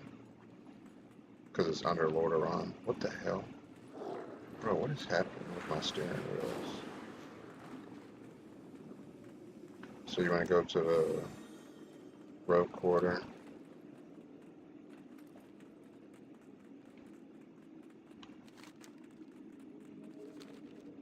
And talk to multiple vendors. I think it's her.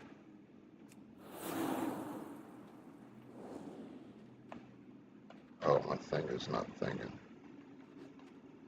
What the hell? I don't know what this is. Ancient. Add this toy. North. Oh, this is a map for all the flight points for each expansion. So you're looking at like 100K, 130K, something like that. Now this is, these upgrade? No, yeah, this is the heirlooms, which you can just buy. Doesn't require anything but the gold. There's a lot of them though. It's a stale gentry. Time will come. And yeah. If anybody needs a portal to her or whatever, or help getting heirlooms or whatever, let me know. And I'm live on YouTube and Twitch.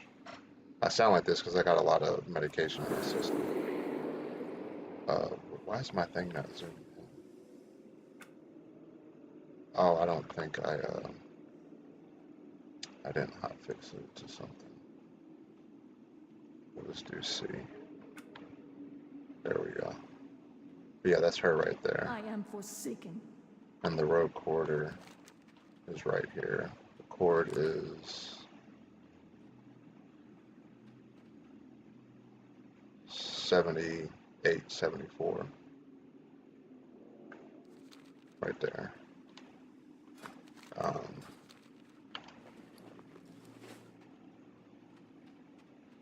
guess that's really it.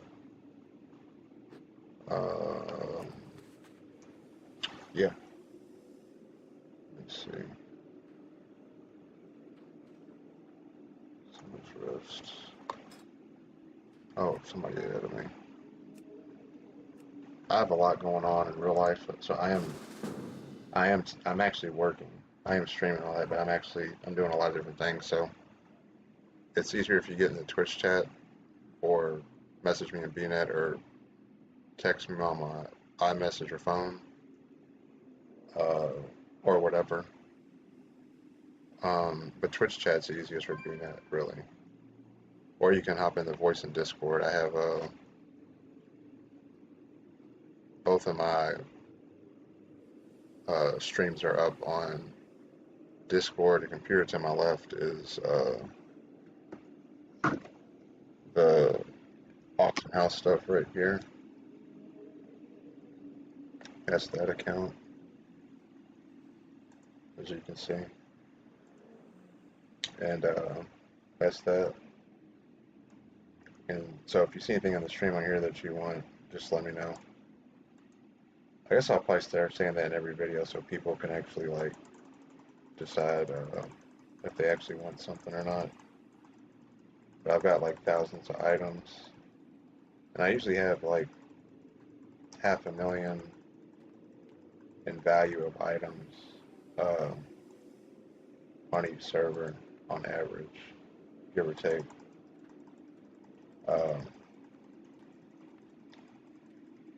But because of my health, I upload sporadically, so it's not, well, I don't care if somebody thinks it says it's spam or something anyway. Like, why you would follow somebody and then complain that they're uploading too much is totally backwards. But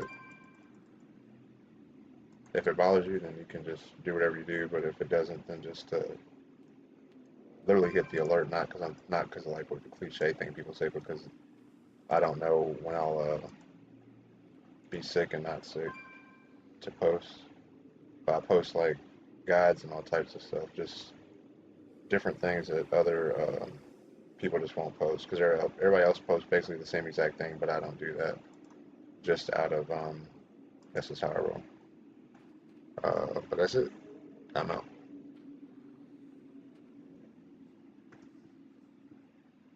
There. Stop recording. Right there. There we go. Is it in World of Warcraft? It is. Okay, I was about to say, I hope it is.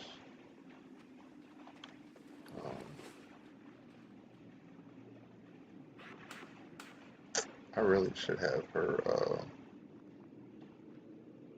I'm actually gonna do that. I'm gonna put her at the,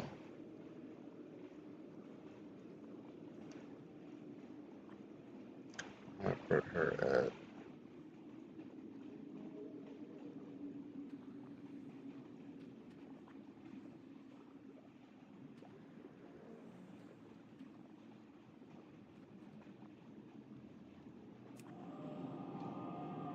over at,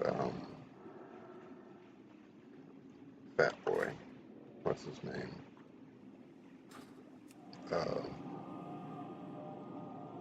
Not Fat Boy. Damn it.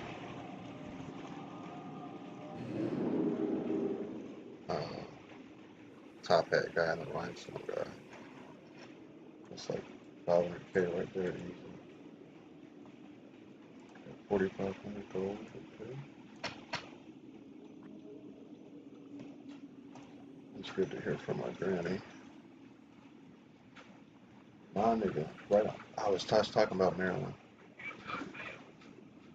Right on time. What's good with the collective? Y'all know we back with another banger, another reaction. I appreciate everybody who's been tapping in, running up, and subbing up. If you're new to the channel, please like, comment, subscribe. Hit that bell so you always notified when we drop new uploads. Y'all know we coming with about 4 videos every smooth second, and this is for entertainment purposes as well. And when you like and comment and subscribe to the channel, helps collect to grow, helps collect to get bigger. Helps more people who like this type of content tap in with this content.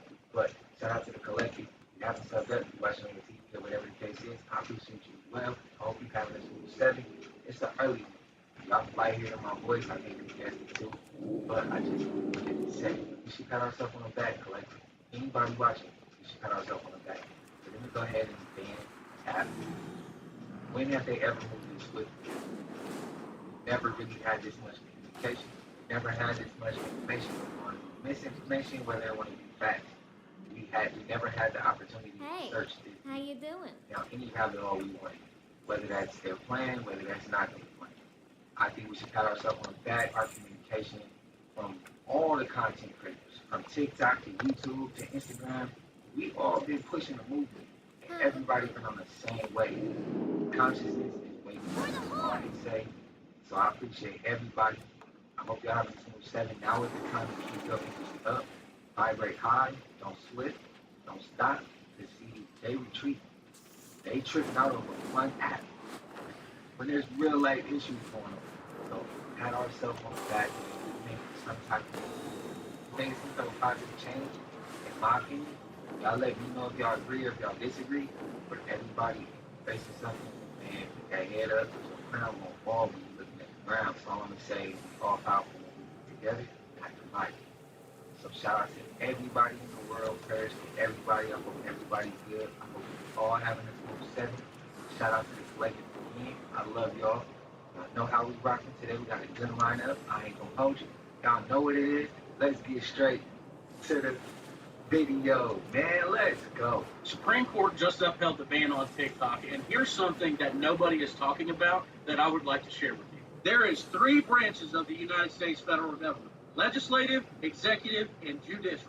The TikTok ban went almost unanimously through the legislative branch, which is Congress and the Senate. Then it skated right on over to President Biden's desk, executive branch, and he signed it into law. Then the ban went all the way through the court system, all the way up to the highest court in the land of the United States of America, the Supreme Court, and they upheld the ban. Now, I agree. It is damn sad that 7 million people just got laid off. I'm sad for myself, I'm sad for future creators, and I'm sad for the millions of small businesses out there who rely on this app to make a living. But the saddest part of this entire thing is that the United States government just looked at people square in the face, right in the eyeballs, and said, your voice doesn't matter, and it never did. They sell you the American dream. They sell you the freedoms that you think you have. And then they turn around, they strip you from them, and they said there's not a thing that you can do about it. Fascist countries ban apps. And for all the people who are about to hop on here and say, if you don't like it, move. I love this country, and I love the people in it. And that's why I'm fighting so hard to keep this mother free. In 2 years, vote your an asshole. Democracy and the American dream has just fallen. It's up to you and me to take it back. Oh, it's a threat to our national security. No, it's not. You want me to tell you how the I know? Because that would imply that the federal government actually gives a flying about you, and they don't. And I can prove it. If they did, people wouldn't die because they can't afford health insurance. If they cared, kids wouldn't get in the classrooms. If they gave one single shit, they'd stop sending billions of dollars to foreign countries, while 32,000 American veterans who fought for this country and its freedoms don't have a pot to piss in. Amen. They never cared about you. They're scared of you. They're scared of what you and me can do together. And you know what? It should be. It was never about national security. If there's one thing that you can take away from this whole debacle, it's that they never gave a f about you.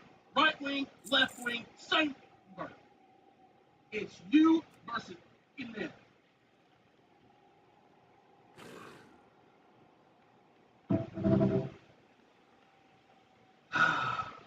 Yeah, hey, we spend all that money to Ukraine.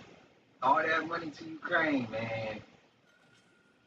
Right wing, left wing, same bird. I've been saying that so many times, and I've dealt with so much heat in the comments for saying that, because some people choose the red or they choose the blue.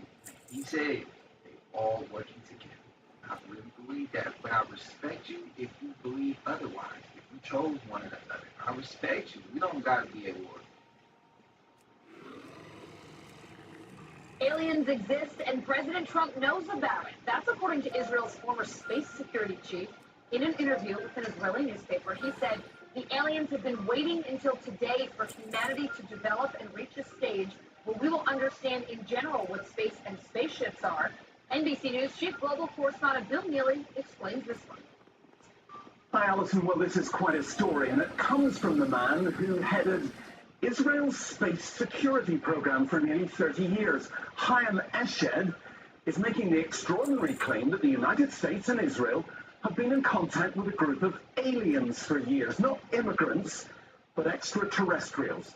He has called them the Galactic Federation of Aliens, and he says President Trump is aware of the existence of these aliens and have been on the verge of revealing their secrets, he claims, but was asked not to do so by the Federation in order to prevent what he calls mass hysteria. Well, the retired general said the US and Israel have kept it from the public because, quotes, humanity isn't ready and the aliens don't want to reveal themselves until humanity can evolve, he says, and understand what space really is. Well, the good news is that he claims an agreement has been reached between the US government and the aliens, a contract to do experiments here There's also, he says, a secret underground base on Mars where there are American and alien representatives. I mean, this is a groundbreaking story. We've been seeing, sort of photos over the last few years, definitely started backing up a lot of what we're hearing, but perhaps this is the biggest story of your career. I know it's been a long journey getting to this point. Can you lay out this investigation and really the most shocking findings? It's funny, Don, I'll actually attribute something to you.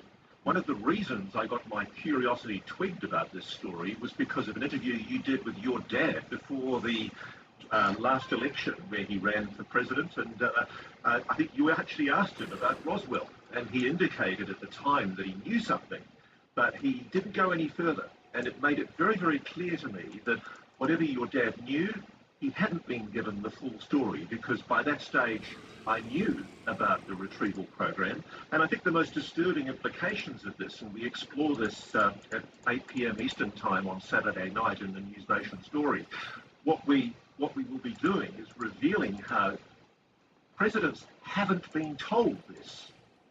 Congress hasn't been told this. It's been withheld from the public's knowledge. And to some degree, allegations of a covert group of people, if you like, a deep state, essentially doing things outside of congressional scrutiny, it's real. It's damn real, and it's quite scary. Yeah, I mean, this is definitely one of the biggest stories ever. I know, that was during, right before the 2020 election, and I asked him that question because it literally was, to me, that was more important than, who the shooter on the grassy knoll was. Like, is there other life? Yeah, he definitely gave me a little bit of a look like, maybe we'll get to this later, but I don't know if it was enough for what people want to hear. But, that doesn't surprise me. We've seen so much of that where, whether it's my father or, I'm sure Joe Biden or other presidents, that deep state sort of gives someone enough information to get the answer that they want, but not all of the information to get the answer that perhaps that person would actually give if they actually had all of that information. So, that's pretty fundamental, and it's sort of strange, again, that the unelected bureaucrats have this kind of information, but we don't even have the ability to decide whether it's something that should perhaps be made clear to the public or others. Well, in this case, we're going to make it very clear, Don.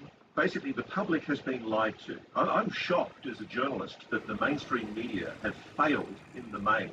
They've allowed themselves to be led by the nose by people in the national security state, the different intelligence agencies that have frankly misled and lied the public for years. And what we're revealing is first-hand evidence from people who are top-level trained Tier 1 military operatives, patriots, men who love their country with a passion, but who understand also that there's an accountability problem here, that there are faceless people inside the national security bureaucracy who have taken it upon themselves to conduct the expenditure of possibly billions, if not trillions of dollars on a covert program that is being deliberately concealed from Congress. And having spoken to people, I'd love to hear one day what your dad would say about this and how much he's actually been told, because I know he's been partially briefed, partially read into the UAP program, and I'm not inviting you to comment about that, but I'd love to know what successive presidents would say about what they've been told, because I think even the commanders-in-chief over the years have been lied to about this. And I think there's a pretext that goes right back to the 1950s to justify the secrecy. So I'm going to ask this. I asked this early on in the channel. This one I wasn't being as mindful of everyone who comes to this channel. So he says the presidents have not been agreed on everything, and they don't know everything behind what's going on. Who really pulling the strings? Who really controlling shit? If they're not even briefed, who's briefing them? If somebody's briefing them, that means somebody's a higher status than them and knows more information than you, correct? If somebody knows more information than you and they have to brief you, that means they technically are even more powerful or have more power because they telling you, they leading you, they giving you the information. Information is nothing. Knowledge is power. If they got the knowledge and they're briefing you, they hold the true power. Who is they? Who are the people who are giving him the knowledge? Who's briefing him? If that's facts. If it's cap, throw it all out the window. But if it's facts, who's more powerful? Who's controlling it? Who's pulling the strings? Who's considered the puppet if you really went deep enough at that point, if that was true? I'm just asking, just question, just start up a conversation. We're going to keep this rolling. So y'all let me know, spam it up, and enlighten me on y'all answer. I'm curious, because I'm starting to say it's maybe the royal families. That's what I'm going to go ahead and say. Or it can even get deeper than that. Y'all let me know what y'all think. For anybody that didn't know, in 1582, Pope Gregory XIII changed the calendar to a Gregorian calendar. Originally, the new year started in April, and the Gregorian calendar started in January 1st. For hundreds of years before this occurrence happened, it was a 13-month calendar, based on the cycles of the moon. It doesn't make sense that January would be the start of the new year, when in the spring, April, is when everything starts to blossom and grow. In Ethiopia, they're in the year 2017. Yeah, you heard me correctly. And us, we're going into 2025. The reason is because they still follow the 13th month calendar. It's also important to mention that the first Bible in Africa came from Ethiopia. And that whole stigma about April 1st being April Fools ties into this. Personally, I believe that the new year starts in April around that time because this is hibernation time. This is get in your crib and run for cover. Feel the changes in life. You can feel a new spark once spring starts coming around. We're on a biological clock and people seem to forget that. Question everything. Talk your shit.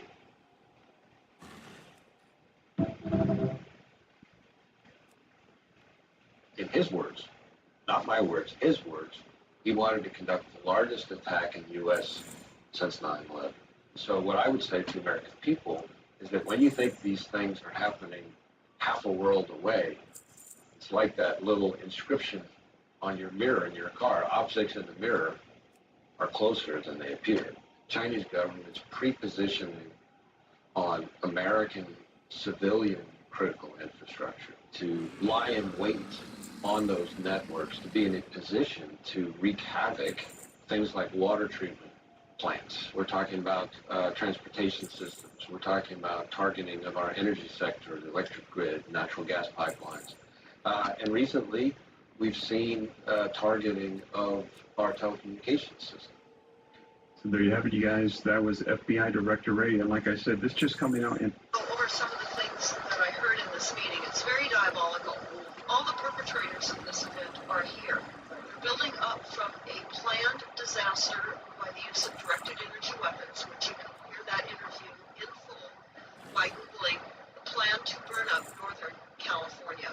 It's on your site, stopthecrime.net. Yes, and I am, of course, am Deborah Tavares, and I do run the website, stopthecrime.net, where you can find that plan to burn up Northern California.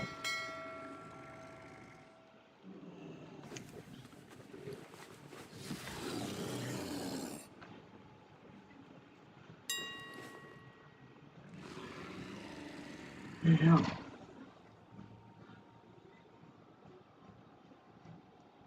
Was it a freaking battle? Whoa.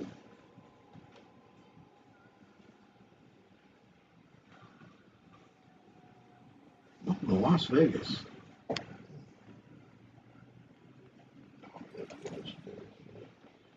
That shit is crazy. What y'all think going on there?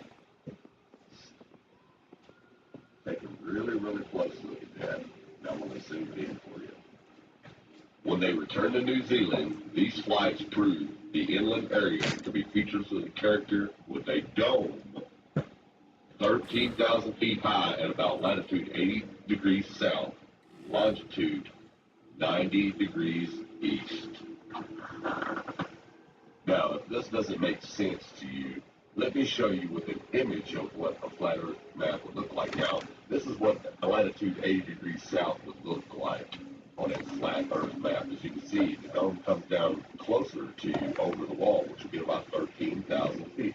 Now, if you go back out into the center of the Earth, the North Pole, and try to go up to the firmament, with a little bit of calculation, it's going to show that it's about 385,500 feet away. It's really simple, folks. Now, if you're not familiar with any of this, right? Spam up flat earth. If you believe in it, bro, spam it up. If you don't, hey, respect to you. No judgment. We don't gotta be at odds. I respect it. But I still gotta roll with flat earth because NASA didn't tell us that. I don't believe shit NASA said. Let's just say that for the record. If anybody knew, I don't believe nothing NASA say, bro. And as far as I'm concerned, it's flat. It's flat, bro. God put us in a dome. There's Agartha, there's inner earth, there's, y'all get what I'm going with. Ice wall, all that, but it's a dome, bro. Spam it up, flat earth, you agree with me. Oh, bro, there's a recent Mandela effect. Yeah. Back in the day, everybody remembers dog poo being white. Do you remember that or no? No. You don't remember seeing, like, white poo? Nah, was it outside, bro? Yeah, it was. Really? Like, white. Yeah, like it's whited. Nah, you should ask right. No, bro, I'm straight up not gaslighting. A lot of people, they remember seeing white dog poo when they were kids, but nowadays, it's extinct. I haven't seen a white dog poo. Is that because, like, since I was, like, 6 years old? Oh, okay, but maybe just because the food back then, that's what people are saying, less processed or something like that. There's a lot less calcium now. Yeah. That makes the dog poo white. Some people are telling me they have, like, super green foods, and they're like, that's normal, actually. That's not. No, it is normal. Green poo? I'm like, no, that's bad. Nah. If you eat vegetables, it's green. I guess. I bro, it's not eat vegetables, man. Hey, I thought if it was white, it was because it was the sun too long.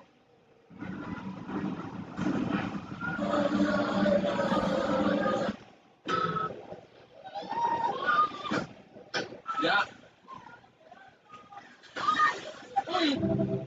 Damn, some of them shit, bro.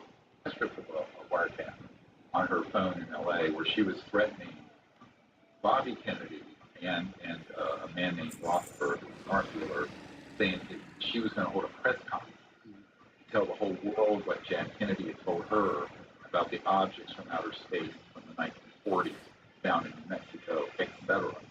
And before she could do that, and she was going to do it because they had backed off of their relationship and she felt guilty. And she thought she would just put that out there. And before they could, they killed her. Now, Bertha was close to Marilyn Monroe, and he wanted to know how Marilyn Monroe died. So I gave her the document where it's the transcript the day before they found her dead. That, they wet her and killed her. But she was going to hold a press conference to tell the world about what Jack Kennedy told her during Teletalk about the EP issue. So I have that document. It's top secret. It's not been declassified, and I published it in my book. I want to hear it. Then I don't want to bury this right now. We will go to the full extent, depending on how far this goes. We will go to the extent of cutting off their energy, going down to Michigan, going down to New York State, or to Wisconsin. This fight is coming 100% on January the 20th. The Canadians get hurt. I can assure you one thing. The Americans are going to feel the pain as well. Okay, actually, there's but the question is, who did they just inspire with that protect? Because ironically, they manufacture all of our transformers that power the entire power grid. This takes off when it's a long time ago, what that was looking.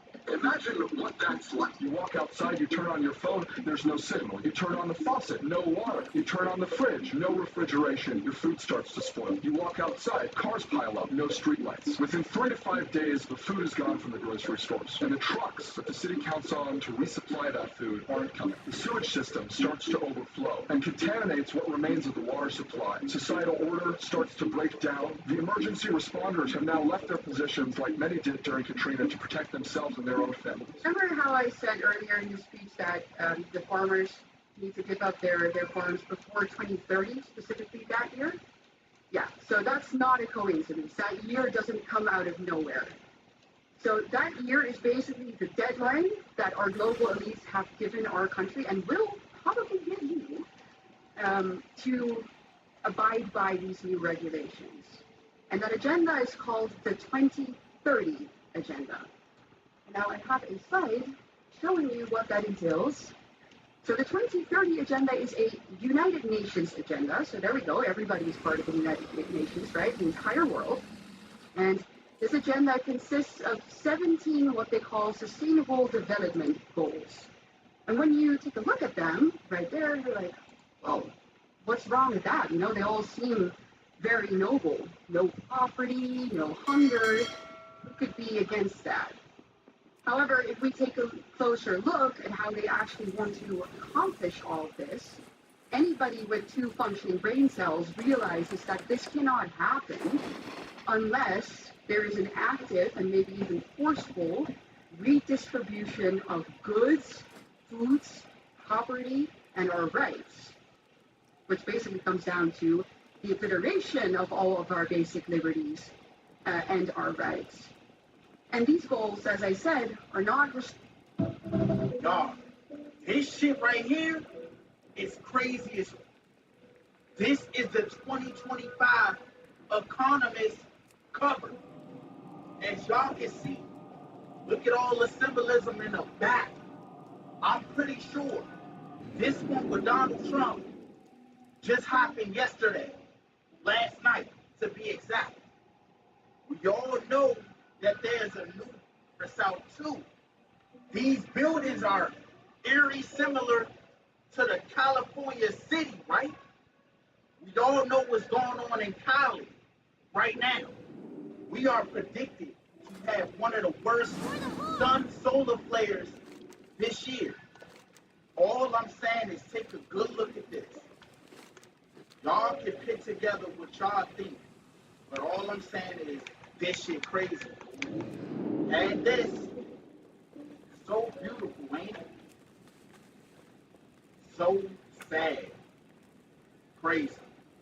Is that a reach to y'all?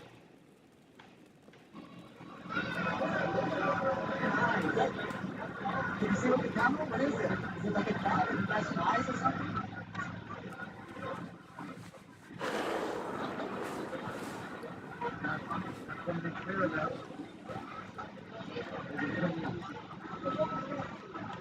What's the word on the street? Go get him.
That shit could be routine.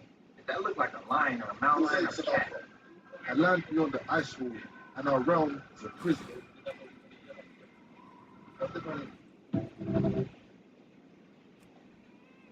They created, in my personal opinion, the perfect firestorm that allowed this situation to propagate because they have the 2028 Olympics coming up. And we know that in Rio de Janeiro, 22,000 people, civilian citizens living there, displaced. Wow. Nowhere to go. The same thing was going to happen in LA. Quite convenient that a fire did it anyway. And now that these people will never get these houses rebuilt, they'll be forced to move. And they'll be able to rebuild that city in a way that they want it. Brand new developments, brand new luxury housing, brand new plazas and malls and everything else. This has been laid out, in my opinion, for years, just waiting for the right opportunity, and the right opportunity finally presented itself. And then you have another public official that came on in an interview talking about getting the legal team together and being so excited and smiling. We're going to be rebuilding LA. That's going to be LA 2.0, and we've already been fast-tracking this situation, and we got the developers locked in while people are still struggling to find a place to sleep tomorrow. And the best they've got is a guarantee that they'll get $700 from the government, which is peanuts. To me, it looks like the Hawaii situation. It looks like another land grab.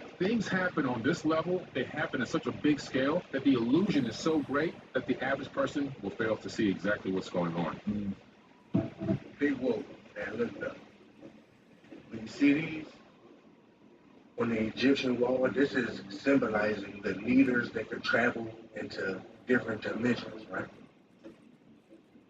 The circle above their head is called an egg of metamorphosis. You can see this, it's symbolized by a 90-degree angle shift, right? Different dimensions are separated by 90 degrees. When you see them traveling up a wall of a 90-degree angle, that's what they symbolize, right? Now keep listening, the jewels is coming. Remember I told you it's called the egg of metamorphosis, right? That's what you see above the heads. That's what makes them leaders, the power to travel in that 90-degree angle shift, right? I'm going to show you how different dimensions and all that shit correlate with music. Listen.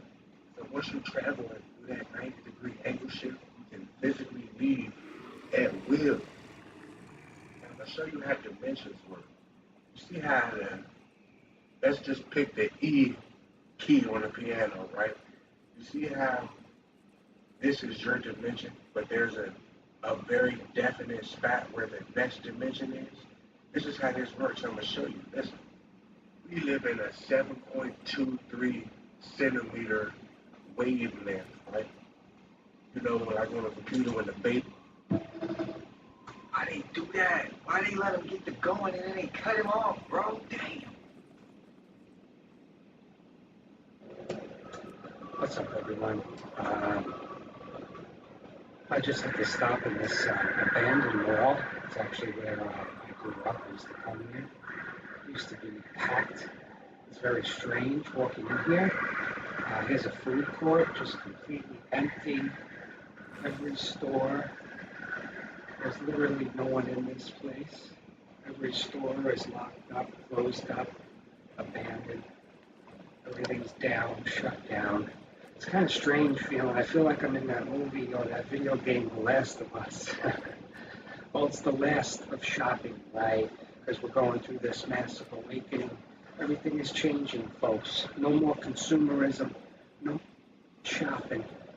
Okay? Yeah, I know we have Amazon. Everyone's lazy. They hang out at home and order everything on Amazon. But that's eventually for the awakened ones. On the positive timeline, we're moving away from that regardless. But regardless, whether it looks like chaos, whether it looks scary or not, it's all in divine orchestration, people. The simulation is ending. The clown show circus matrix is ending. No more shopping. It's time to start living. Time to start being. 2025 is going to be a year of great change. I could already feel it. But this is amazing to see. All the malls, I wish. Vegas is when the universe pick you and you put on the magic glasses. There's rules that go with them. You can never take them off. You never see things as they're supposed to be. You see things as they are. And you can never force nobody else to do it. How y'all feel about wearing y'all magic glasses? How's it feel? How's it feel? Some people I know are gonna be like, bro, it's crazy. Some people gonna say it's a blessing. Some people it's a little bit of both. Sometimes it could be a blessing. It's always a blessing. Sometimes it could be a challenge. Sometimes it could be tested. But I wouldn't trade that shit for nothing. I wouldn't trade it. I'm glad that I actually got those blessings. Y'all tell me how y'all feel about wearing a rock. And yeah, but the clip before that, he says that he feels like 2025 gonna be the year of great change. I'm gonna put that out. I'm gonna put that in the atmosphere in the universe as well. Y'all go ahead and spam that up if you agree. Let's manifest that. Positive change. Let's manifest that. Go ahead and spam it up. Don't trust anyone. Watch this. Check this out, y'all. This man went from looking 35 to 8 years old. That's insane. Do not trust anyone.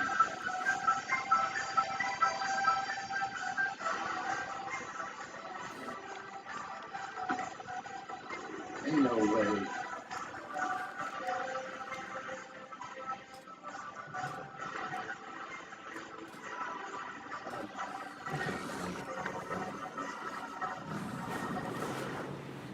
Shit is crazy. We always see that. Alright, so I wanted to get into what is it gonna take for us to listen? It's so nice to see you. I'm like sick to my stomach, okay?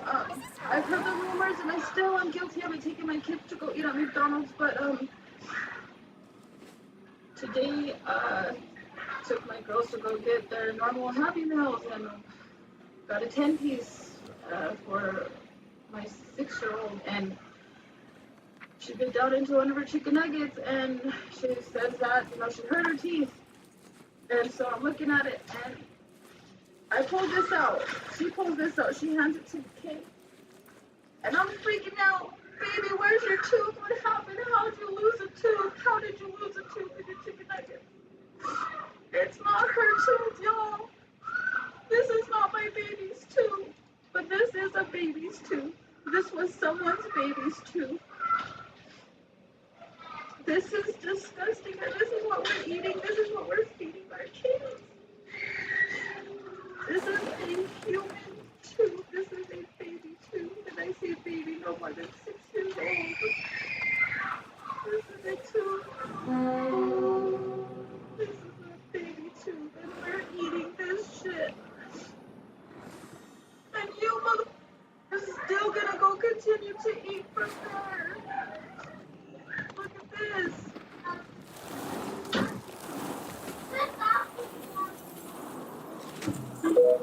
Did she say? Did the kids say that's my tooth, Mom? I'm gonna have to go back and look, but if that's true, and that is somebody else's, like another kid's tooth, and you found the food, then that can definitely confirm it already. Come on, bro. We already know. Y'all done told me. Watch what? Soylent Green? Bro, hey, I just started watching some of it last night. I fell asleep on the way. That's neither here nor there, man. We already knew that that's a touchy subject. Y'all spam up y'all thoughts and opinions, man. How y'all reacting? I'm gonna lose it. And I'm gonna make sure I take that shit. We're gonna try to make that shit public. Like, I'm glad I got that one on TikTok before the ban came, because that was literally like a couple hours before the ban. So, thank God. What up, everybody? It's Angel Dust. I get questions all day long, and they're really good questions, and I like to answer them as they come in so I don't get too far behind. How do I operate with impunity? I hate to say this because people laugh. It sounds really exotic in America, but half my life I grew up in Europe. My mom is Swiss royalty. American businessmen and higher-ups think that that is very exotic. It sounds stupid when I say it out loud, but that's the reality. My dad worked his ass off, got to a certain level in the military, and married into my mother's royal family, which basically secured his spot at the top. My dad had a lot of power, so they have a very hard time with me because there will be European repercussions if they do. Right now, I'm just a fly buzzing around. They think I'm crazy, which is fine. As long as we don't name names, we don't mention their corporations, we don't mention their businesses, we are good to operate and discuss. Once again, the mask is required. It is an anonymous organization. I would be flouting the rules if I went unmasked and I started talking about who I was further than my story. Thanks, guys. I really appreciate your support. It's great to hear from you every day. Peace, love, stay safe, and shine on. But his tattoo shows a lot, too. That neck tat.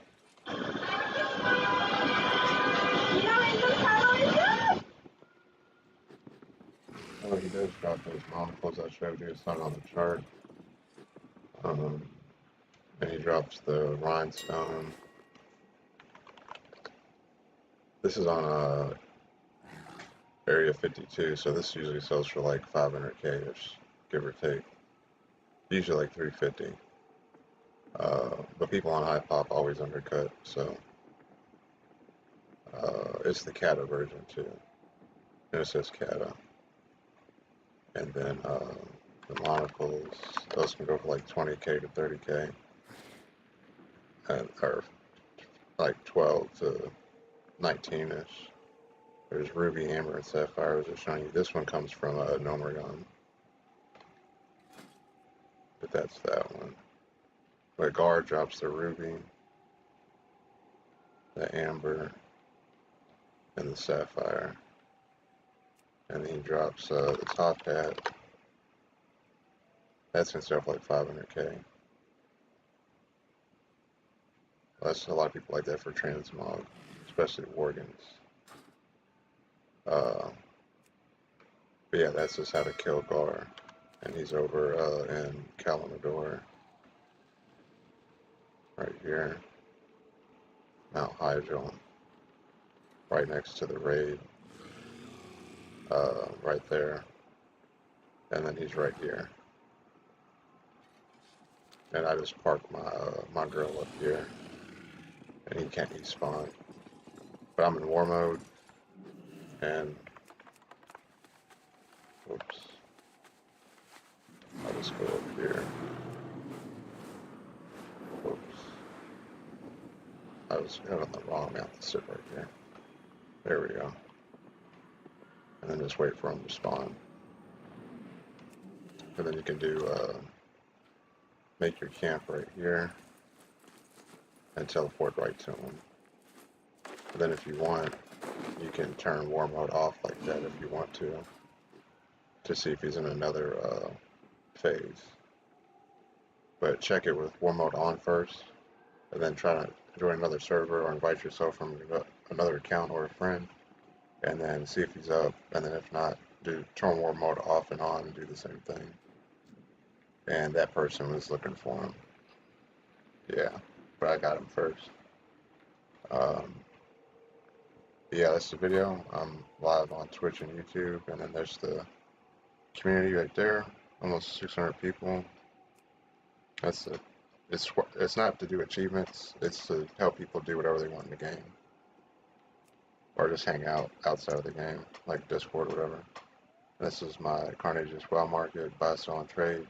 Just a better way to not deal with all the non-responders or like trolls in trade chat or people trying to buy something that's worth $1 million for like 100K or something. And these are my own guilds. But that's the video, and I'm out.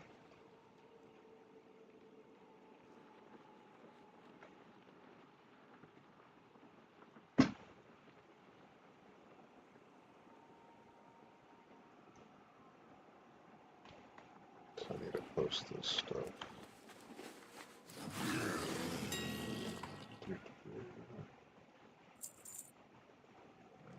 Oh wow. Okay. Okay. On. Alright. So what do we got? Where are these boxes from?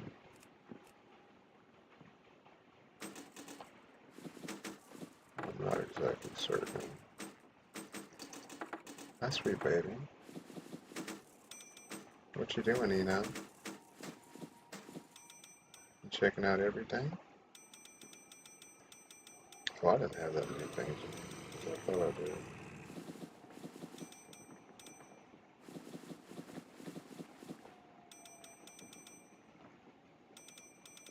Or maybe, how many boxes? Oh, never mind, I'm tripping. Alright, I'll just open up how I have it. I had to open them anyway. Oh my goodness. Oh my.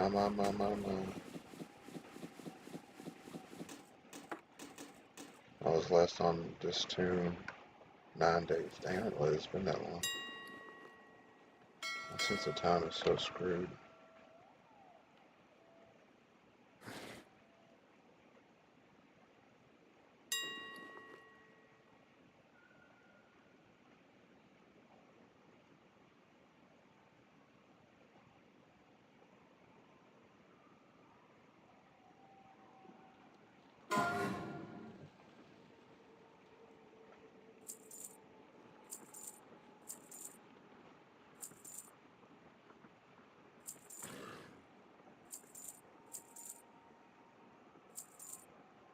Checking it out, buddy. You remembering? When you were little? When was you little? A baby. A Eno baby. Well, known a man named Jokey Baby. You know why? Because I love him. My best baby. And Harley. Harley's a best baby too. 'Cause y'all are little. That's all you know is daddy.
This is a National Guard men and women working on in pre-positioned 120 engines, helicopters, dozers, water tenders. We did that on Sunday, 2 days before this event. So to rebuild these communities back and rebuild them better than they were when we started this fire.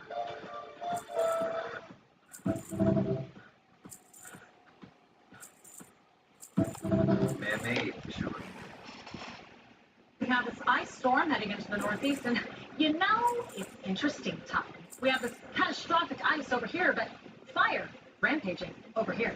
Loads of heavy precipitation by this very natural atmospheric crack over here, but nearly 0% humidity and hurricane force winds over here. Highly unusual, especially for this time of year. What a coincidental tragedy. And just before the fires began, we had this strange but natural cloud formation in southern Nevada. Remember that, David? And when it got over the top of LA, coincidentally, a gorgeous light show of the zippity zip zaps jumped on radar.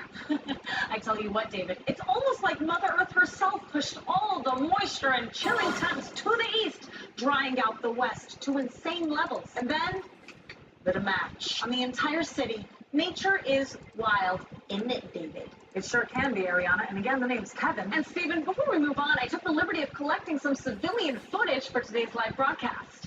And these were taken just this week. Hey, wow, look at that plume of smoke.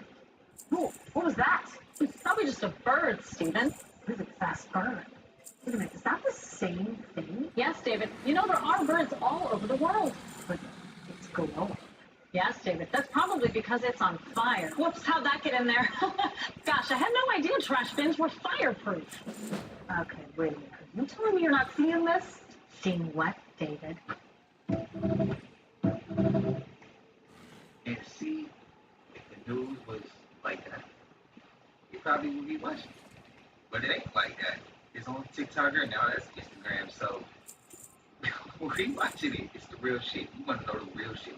We don't want to know the fake stuff, fake news. They keep giving. We tired of that, bro. It ain't making sense. Make it make sense. What we saying?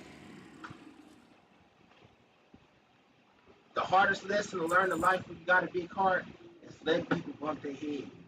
Realizing that some people are in the position that they're in because they choose to. There are people struggling in life right now because they, even if you just stood in the same line and see people fall continuously the same way, and you find a way that they're not used to, gang, they end up trying to beef with you because you're trying to help them. Help them see that you can do life a whole different way. Yeah, I'd have had people that I'd have tried to motivate, try to get them to see game. You don't have to crash out to make some money. You ain't got to crash out for an image, literally walking off that bridge. Show people that it's a whole other way, but then they turn around and get mad at me. And you who got that big heart, sometimes you're going to have to learn to just let people be. You got to let them for who they is, because they ain't going to never change. Some of them will never see it your way, so focus on you. But if you're one of those people who want to learn how to get it out the mud another way, I just found a place where you can sell water cases, gang. Them new water cases. And get $70 a pop. Y'all want to learn how to do that and stop walking off the cliff? Comment down below, A-Shore, gang. I'm sending you your DMs.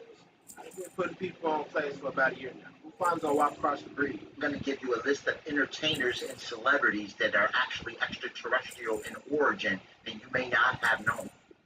most may not be aware that Elvis is actually a Venusian. Elvis is actually from the planet Venus. There's a lot of extraterrestrial biological entities that walk amongst us that look identical to us, that actually have slight variations that you would never tell aren't human in origin. Human, they are humanoids, but they aren't from Eridu. They aren't from the planet Earth or Tiamat. Nikola Tesla was another Venusian, okay, the one that invented the 369 method, okay, and actually had the concept of free energy. Nikola Tesla was actually a Venusian. Chris Brown is actually from planet Procyon. He even demonstrated clues in an album he came out with called Indigo. Okay, you can see the UFOs on the very top. You see the extraterrestrial biological entities on the left and the right side, and this orchestrates extraterrestrials here. And even alleged that he has connection to planet Venus due to the Aphrodite tattoo on his head. We all know that Aphrodite has a direct connection to the planet Venus. Prince is also extraterrestrial in origin and displays several characteristics of the Anunnaki, all right, in regards to their Ethereal qualities and how they could phase in and out of existence. There are several entertainers that actually told stories of Prince and basically how he would just pop out of nowhere, almost like he walked in and out of a portal. This is the same reports of the Anunnaki when the KGB and different individuals like Vladimir Putin had run-ins with the Anunnaki and stated that they would literally just pop up out of nowhere, like they can open up a portal. Elon Musk is also another extraterrestrial biological entity, okay, the CEO of Tesla. This is why he's so captivated with the induction of artificial intelligence. In fact, there was a scene on Men in Black International that actually hinted at this particular concept.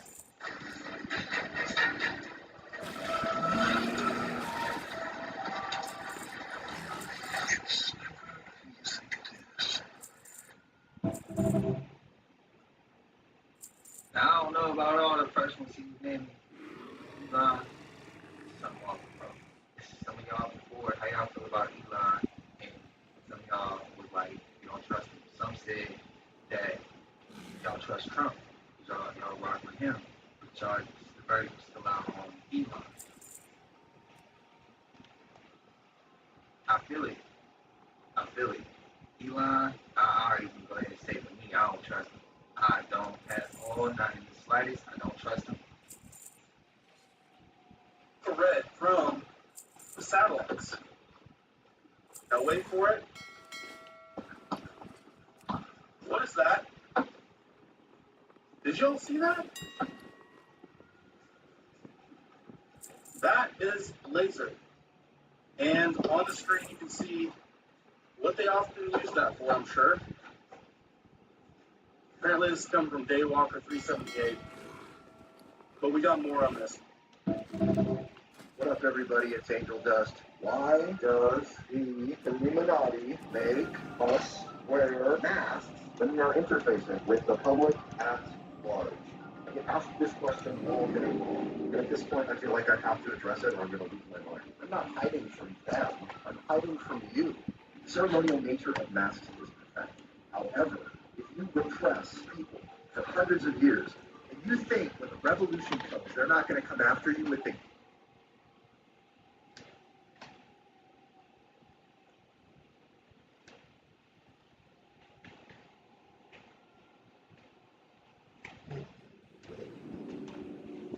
public at large. I get asked this question all day long, and at this point I feel like I have to address it or I'm going to lose my mind. I'm not hiding from them. I'm hiding from you. The ceremonial nature of masks is perfect. However, if you repress people for hundreds of years, and you think when the revolution comes, they're not going to come after you with the guillotine, you are tripping balls. They're coming for you.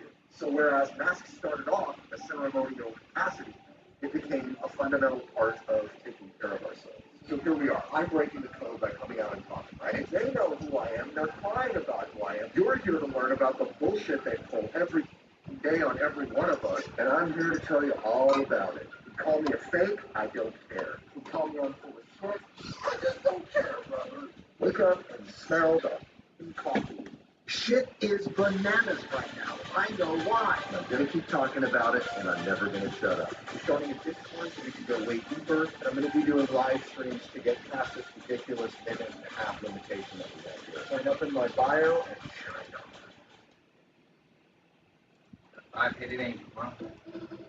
He got some dope shit, I'm not gonna lie. So it took for TikTok getting big and y'all hopping on this red note. See how cooked the space is compared to other countries. So you mean to tell me that y'all honestly couldn't see that it's $30 a meal every time you walk outside the house? And y'all go to the comments. Now y'all see these foreigners. Tell me y'all that they only work 30 hours, not even 30 hours out the week. And they can afford food and support all of their kids. Why y'all sitting over here working 60 hours and still struggling? Well met. This is the reason why I literally pack my bags and move all the way across the world. See, I'm not y'all. Y'all gonna see all the signs and y'all gonna bullshit, y'all gonna see the taking. But you actually got the option to go to other areas. Go see other countries. Live better than you was when you was in America. Y'all go to Red Note and y'all go look in the comments. Y'all gonna see what I'm talking about. But I'm also putting y'all on game. If y'all want to learn how y'all can travel the world, make that bag while you're doing it, comment down below ATM game. I'll show you how to make a bag off of condensate. Get Red Note told you first.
Light be with you. Now that was a Red Note clip. Had to go ahead and just let y'all know shit gonna be alright, shit gonna be cool, information still gonna be pushed. The entertainment, for entertainment purposes, this content still will be pushed. But I hope that clip can stay in here. It was The Simpsons. As of late, The Simpsons have been getting copyright, so I can't get them out there like that. I hope this clip right here can be. Says a lot, as The Simpsons always does. I know some of y'all be like, man, it's scripted. Some people say who created The Simpsons has a lot to do with why the truth is in The Simpsons. It's a lot of different theories. We took that rabbit hole already. Maybe we dive back down that later on. But y'all know we made it to the end of this, and if you haven't already, please like, comment, subscribe, hit that bell so you always notified whenever we drop and upload. Y'all know we coming with about 4 videos every smooth 7. This is for entertainment purposes as well. So if you like and comment and subscribe to the channel, helps Collective grow, helps Collective get bigger, helps more people who like this type of content tap in with this content. But I ain't gonna hold y'all, man. If you're watching it on TV, I appreciate you as well. It's all love. I hope you having a smooth 7. Hey, I love y'all, Collective. But again, remember what I said, keep y'all head up, vibrate high, don't vibrate low, and positive energy, let's push positive change. So with that being said, until I see y'all in the next one, y'all know what it is. We go.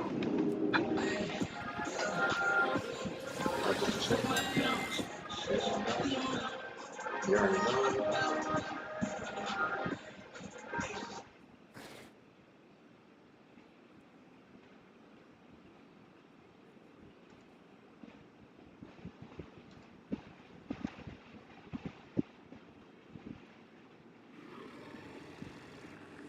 About 9 months ago, my partner had just bought a new 6-month-old boxer dog for a 3-year-old Labrador company. We decided it would be a good idea to take them for a walk in the countryside. We live close to a large city called Hull in northeast England and decided to go for the walk in the ruralish area north of the River Humber that ran through to the sea. Upon getting to a village close to a local landmark, a World War II Army fort, we decided to walk close by and through the small patches of forest close to the nature reserve. We walked along a grass bunker toward the forest, and suddenly my partner pointed out 2 young men and began walking up the bank from the woods in a diagonal manner as if they were trying to cut us off. From close by, I wondered if the young men were attending some sort of World War II reenactment, as they were both wearing camouflage pants and were also covered in dust and dirt. I thought nothing of them both, as I was sure that they would pass us by, but as they grew closer, it appeared they were aiming walking towards us. They were at least 10 feet away when they stopped, and one of them spoke up. The way he spoke still bothers me to this day, as he seemed to have a disregard for manners, or even trying to make sense. The young man wanted to know where we were planning on walking, and we told him we were not really sure. We'd just see where we ended up. The young man looked disappointed by this and suggested we take his route, which went through the forest to what he described as a great place to sightsee and sit, as there were benches to sit down. While the young man was telling us about this, the other boy kept watch of our two dogs almost constantly, as if he wanted to make sure they were always in his sight at all times. We didn't have much knowledge of this area, and had not seen any other dog walkers, so we took the young man's advice after they pointed to an opening in the woods, so we walked on. The woods cast out about 30% of the sunlight, and as I looked back, I saw that the young man had not walked off, but were watching us walk into the forest. The track looked as though it was man-made, as it seemed to be the only walkable area throughout that forest. About 2 minutes into the trek, our Labrador began sniffing behind a bramble bush, which at first we thought nothing of, as both dogs sniff everywhere they can when we walk them, but however she began sniffing in one spot and rolling on the floor. We went over to her and saw she began sniffing some sort of shattered rubber pig mask with brown-red liquid on it. It looked disgusting, and my partner forced the dog away from it, as it looked as though flies were crawling all around it. Further into the walk, the woods had turned into a long path of trees and bushes that had become very narrow, but we could see it turn far ahead, and we agreed that if it led nowhere, we would turn back. I walked ahead and was on my phone preparing to take a photo of the woods when I felt several small pricks in my neck, chin, and part of my face. I let out a gasp to alert my partner, and he told me to stand still in an alarmed way, followed by him carefully removing thin pieces of string away from my face. As it turned out, someone had tied fishing hooks on lines to a tree in the walkway. It's safe to say that we were both terrified, confused, and angry after this point, and hurried back to the car and went back to home. It may sound cliche or anything, but as we drove off, I swear I could see someone through the back mirror, peeking out into the road.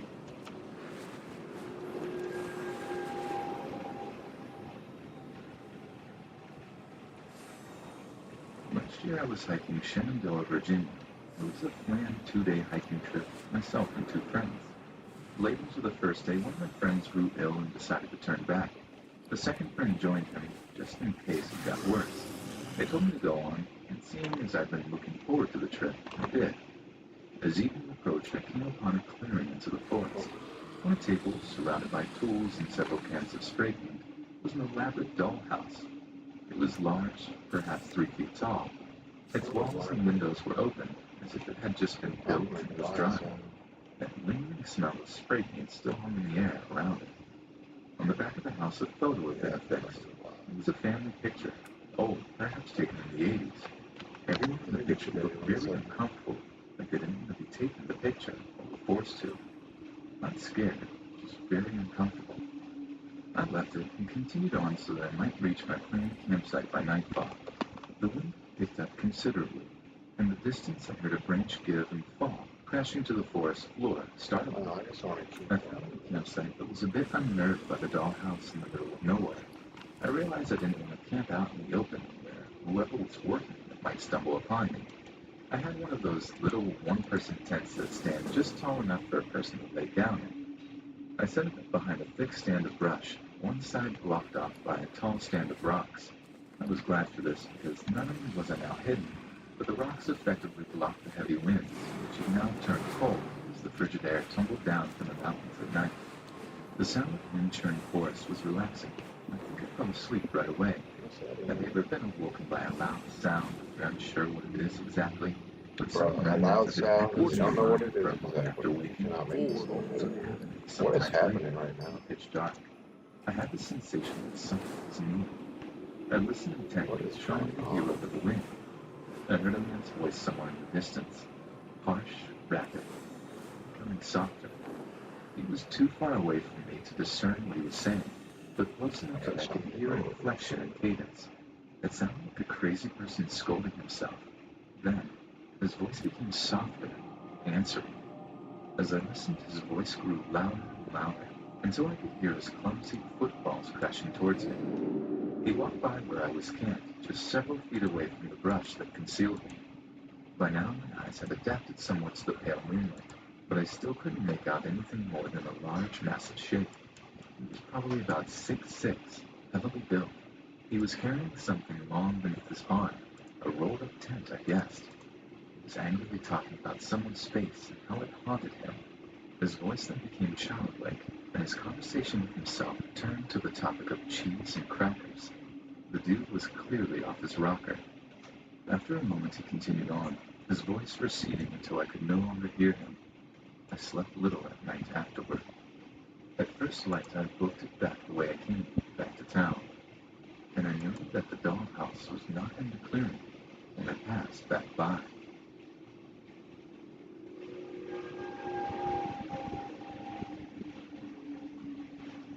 So this happened a few years ago.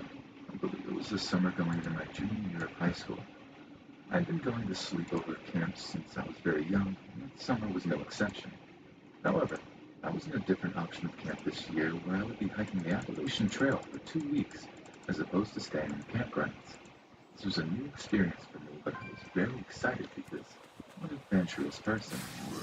So on this trip was me, the 2 female counselors, and 9 other girls. This happened a few days after our trip began, so we were still getting to know each other a little more. We were also pretty comfortable around each other. We stopped for lunch around this water fountain. Our spot was on the trail, but just happened to be by a portion of the trail where a road went through. While we were eating, we all noticed one of those stereotypical creeper vans dragging back and forth in the same portion of the road. None of us really said anything, but we all noticed it. After about 5 minutes of this van driving back and forth, it pulled onto the trail close to where we were eating. It just sat there. I guess we all figured the driver was lost or was looking for a bathroom because none of us said anything about it. Finally, a man got out of the car, ran up to us, and started screaming. Does anyone know CPR? My half-brother has the shakes. Immediately, our 2 counselors got up and ran to his van. They were gone for a few minutes, and we started getting suspicious. People began saying, I'm showing that coordinator. I swore I saw his van drive by a few times. And if it was an emergency, why would he take the time to say half-brother? Our counselors finally came back. Do you really got to lay right on the mouse on? We began asking them a bunch of questions, but they wouldn't talk. This man walked up to us with these weird puppet things. It was one of those plastic statues people put on their porch for Halloween, only there was no bowl full of candy. He began asking us questions, but no one answered. We just kept eating our lunch in silence. In a creepy way, he said, "My mother likes girls." He also told us his puppet could talk and pressed the button on its foot. I guess he got the hint because he went back to his car and sat there for what seemed to be an eternity. He just sat there with his door open, blasting music. Eventually he left, quickly packed up our bags, and booked it out of there. Now, it wasn't outright scary, but it was just the first part of some very strange Joker, no, you're not messing with the cord. I see what you're trying to do. The Appalachian Trail. We talked about the over here creepy and encounter for a while, and began sharing scary stories until we reached our campsite. Once we reached the campsite, we set up our tents and were just hanging out. We reached the campsite pretty early that day, so there was plenty of daylight left. A group of teenage girls got bored easily and began walking around the campsite. We flirted with a group of boys until they got bored of us and eventually left. Then we decided to play a game called Elephants and Gazelles. The premise of the game is unimportant, but the game is best played with a large group of people. It just so happens that 3 guys walk over to our group to introduce themselves, not the guys we previously were flirting with. Since they came over and seemed friendly, the girls in the group decided to invite them to play. This is when things got weird. During breaks in the game, people would share personal stories and just get to know each other more. Even us girls who have been talking non-stop for a few days. Out of nowhere, one of the guys reveals that 2 of them are trans. Let me put it out that I have absolutely no problem with people changing their genders. I believe people have the right to openly be who they are. But I just had to put that out there because I think it's weird. Not that they are trans, just that it came out of nowhere. They then began to talk about how they were trying to start their own reality show about 3 trans men who live in New York and and the third member of their group who is not trans would just pretend to be on the show. Again, I just thought it was weird that they brought it up out of nowhere. I just found it kind of strange, especially since we barely knew them. Later in the game, I guess they were talking amongst themselves and started laughing loudly when one shouts, That's funny because your dad is in jail. I think everyone's just getting kind of uncomfortable at this point. To break the ice, I suppose, one of the girls begins telling them the story of the creepy puppet man we encountered earlier in the day. They start laughing and tell us it's their uncle who dropped them off earlier in the day. Eventually, they said they were tired and were returning to the tent for the evening. We were all relieved and went on with whatever it was we did. Later, when a few girls went to the bathroom, they walked past their tent. On the way to the bathroom, they said that they heard them singing Justin Timberlake songs, and on the way back, they heard one of the guys yell, Tickle fight. It rained very hard that night. The next morning, we woke up and the tent was nowhere in sight. We were very surprised because we typically got up around sunrise. Right before we left the campsite, I saw a piece of paper folded up on a stump near our tent. It read, We got rained on and beat our pants. We will miss all of you. The great friendships we had. Aren't the creepy guys who get no respect. I guess I just don't know what was worse. The fact that they were just weird and told us all of those things for no reason, or that they were related to that creepy puppet guy.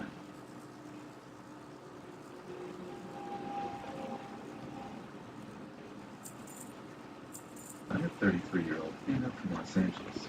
3 years ago, my boyfriend and I, as planned for 5 years, turned 30, sold everything we owned, including my car, took his Trailblazer, and decided to just travel around the States and Canada. I guess you could call us backpackers, as we tend to chase good weather, find a state park, and backcountry hike into the wilderness for a few days at a time. My brother likes to joke that we are anti-establishment hippies.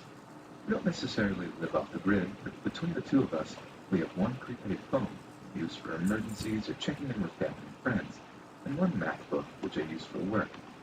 I'm a freelance writer and content creator, and I'm on retainer with a robotics company.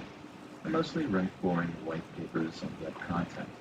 The whole point of our living situation is to live debt-free and have as few bills as possible. I only use free Wi-Fi, so 1 to 2 times a week, we have to go to a city with a Starbucks. This background info is only important so you know more about who we are and how simply we live. Neither of us is involved with social media. We know very little about different programs like Instagram or using apps. Last summer, we decided to do some backcountry hiking in Arkansas. It's one of those states you don't know Where did you get that about from? hiking or listening, but we read that it had some beautiful natural landscapes. It does. The rules of this particular park were pretty lax. We didn't need a permit. There were a few basic laws and guidelines, but there was no check-in needed. We had all the basics and planned to do a 6-day hike, 3 in, 3 out. The whole time we were out there, we didn't see or hear another soul. But on one day, we were prepping to move off trail and find a camping spot as it was getting near dusk. 1.5 mile off trail is usually the standard for us.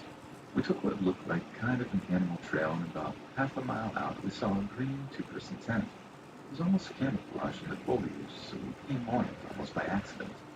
Some backpackers prefer privacy, others are more social. We're the more social type. We've had some great experiences camping near other backpackers, sharing stories, food, and building relationships. We were around 30 yards away from the tent. It was zip closed, so my boyfriend shouted a greeting to make our presence known. No movement, no sound. We assumed Green Tent Guy either wasn't around or didn't want to be bothered, so we started off in a new direction to get some distance between us. We camped, never heard a peep. We moved along the next morning, completely forgetting about Green Tent Guy until nearing the end of the day, 5 on our trek back. We were again looking for a spot to camp off the trail when we came up to the Green Tent again. This isn't that unusual, but normally backcountry hikers keep moving, so we really weren't expecting it. The tent flap was open, so my boyfriend yells his greeting again, and nothing. My boyfriend wants to go check it out, saying, it's weird, maybe someone's hurt. We liked the idea from the get-go, because even though we hadn't had any bad experiences personally, we've heard enough stories from other backpackers about hermits and mountain men, one privacy, guns, etc. But my boyfriend assured me that we'd be fine, and if all else fails, offer him some smokables to keep the peace, and we'd go on our way. As soon as we get within 20 yards of the place, the smell of decomposition is intense. My boyfriend has been feeling his breathing over the last 20 yards, and once the smell hits him, he stops and turns and says to me, My back's hurting already. "Why?" My skin crawled. I was immediately afraid. I had never seen a body before, and don't want to. The closer we got to the tent, the worse the smell got. I knew for sure we were going to walk in and see some old campers rotting corpse.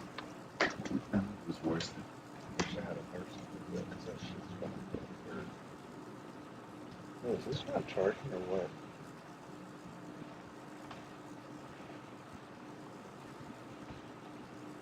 No, it's not. Is this that one? This is the wrong one. Oh, I gotta swap them. That's right. This one's got a short. Oh no, this one. Yeah, I'll just get rid of it. I'll get some more.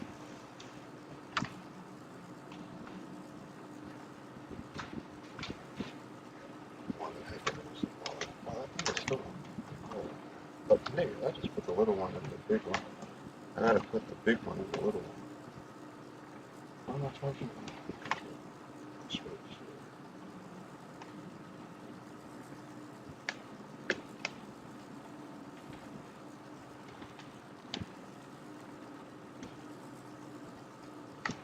There we go.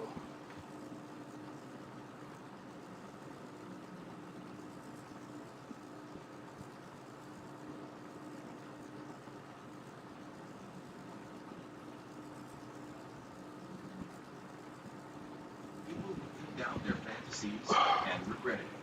What happened? I went to a swingers club, thinking I was in for a night of casual fun. They often say that on porn sets, everything looks great, but you're not there to smell it.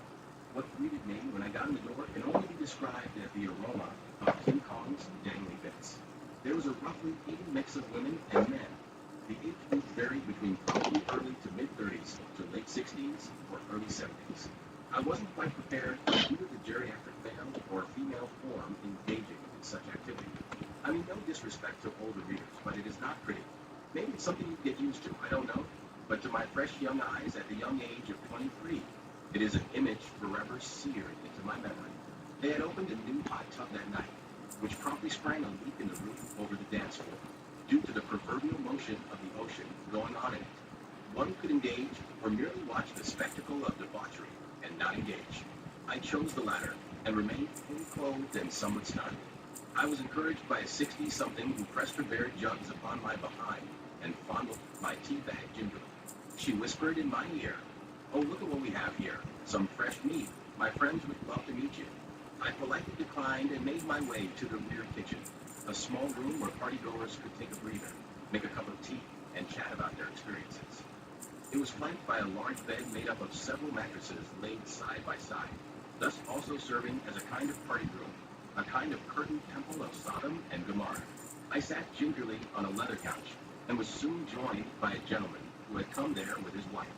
The man was also fully clothed and, I suppose, sought some reprieve and comfort in the fact that I was one of his few fully clothed comrades. He proceeded to tell me that his wife was the one who began the interest in the club. He said he was free to engage in the fun and frolics. She had given him permission, but that he rarely engaged and got off on her satisfaction administered via another man. As I sat and drank my tea, a sort of shuffling had been taking place behind us in the wild high temple. I was somewhat put out at how close I was in the vicinity of such an act, and the absurdity of me sitting there fully clothed, enjoying a cup of tea and a chalky picky was not lost on me.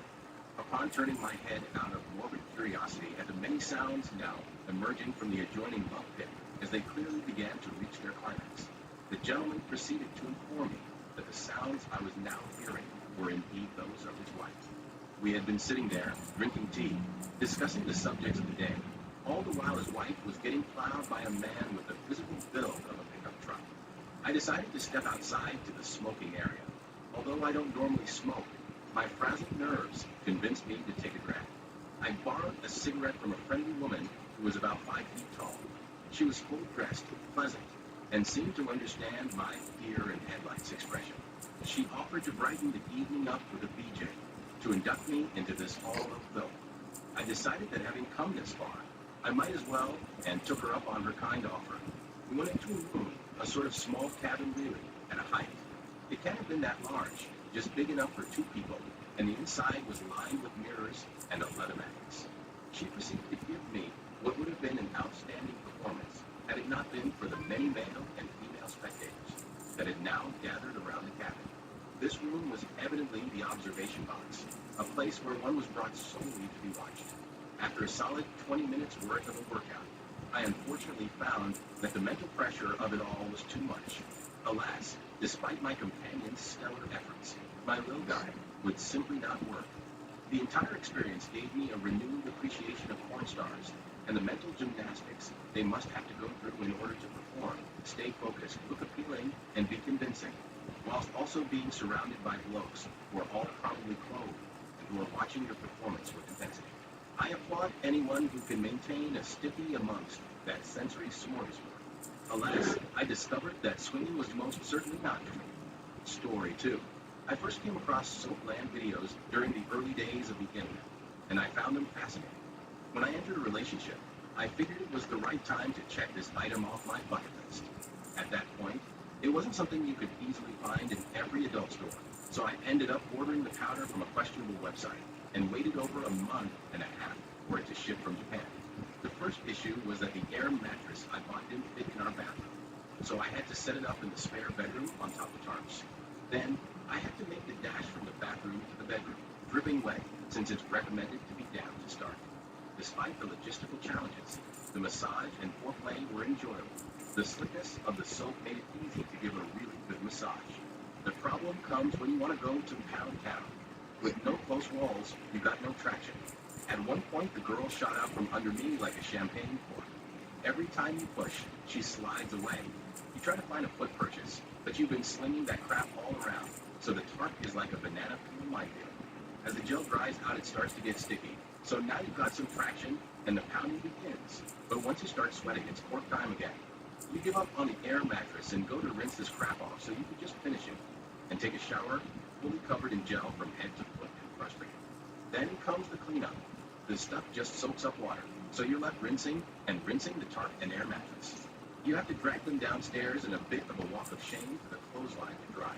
There's not enough space in an apartment to air out both a tarp and an air mattress.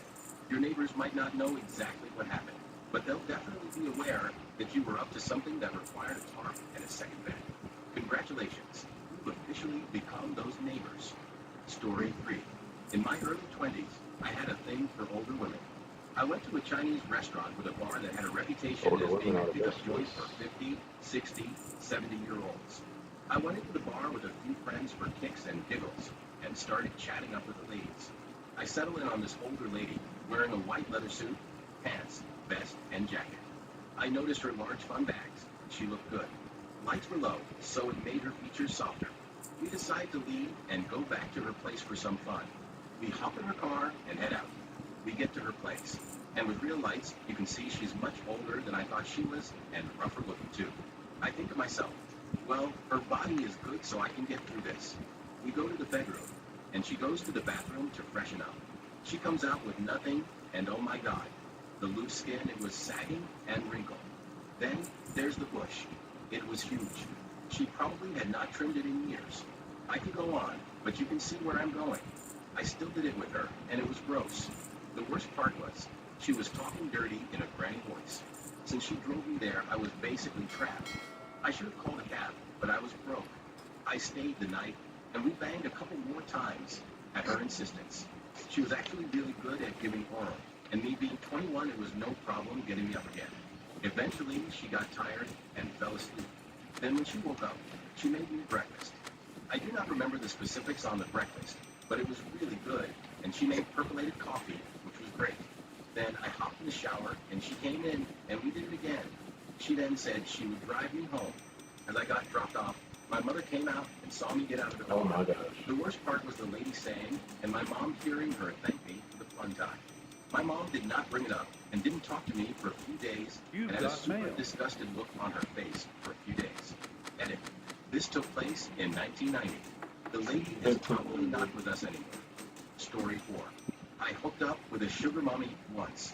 It's A true sugar what they say mummy, about I've never- women wow. and experience, because this woman was practically breakdancing on my little guy.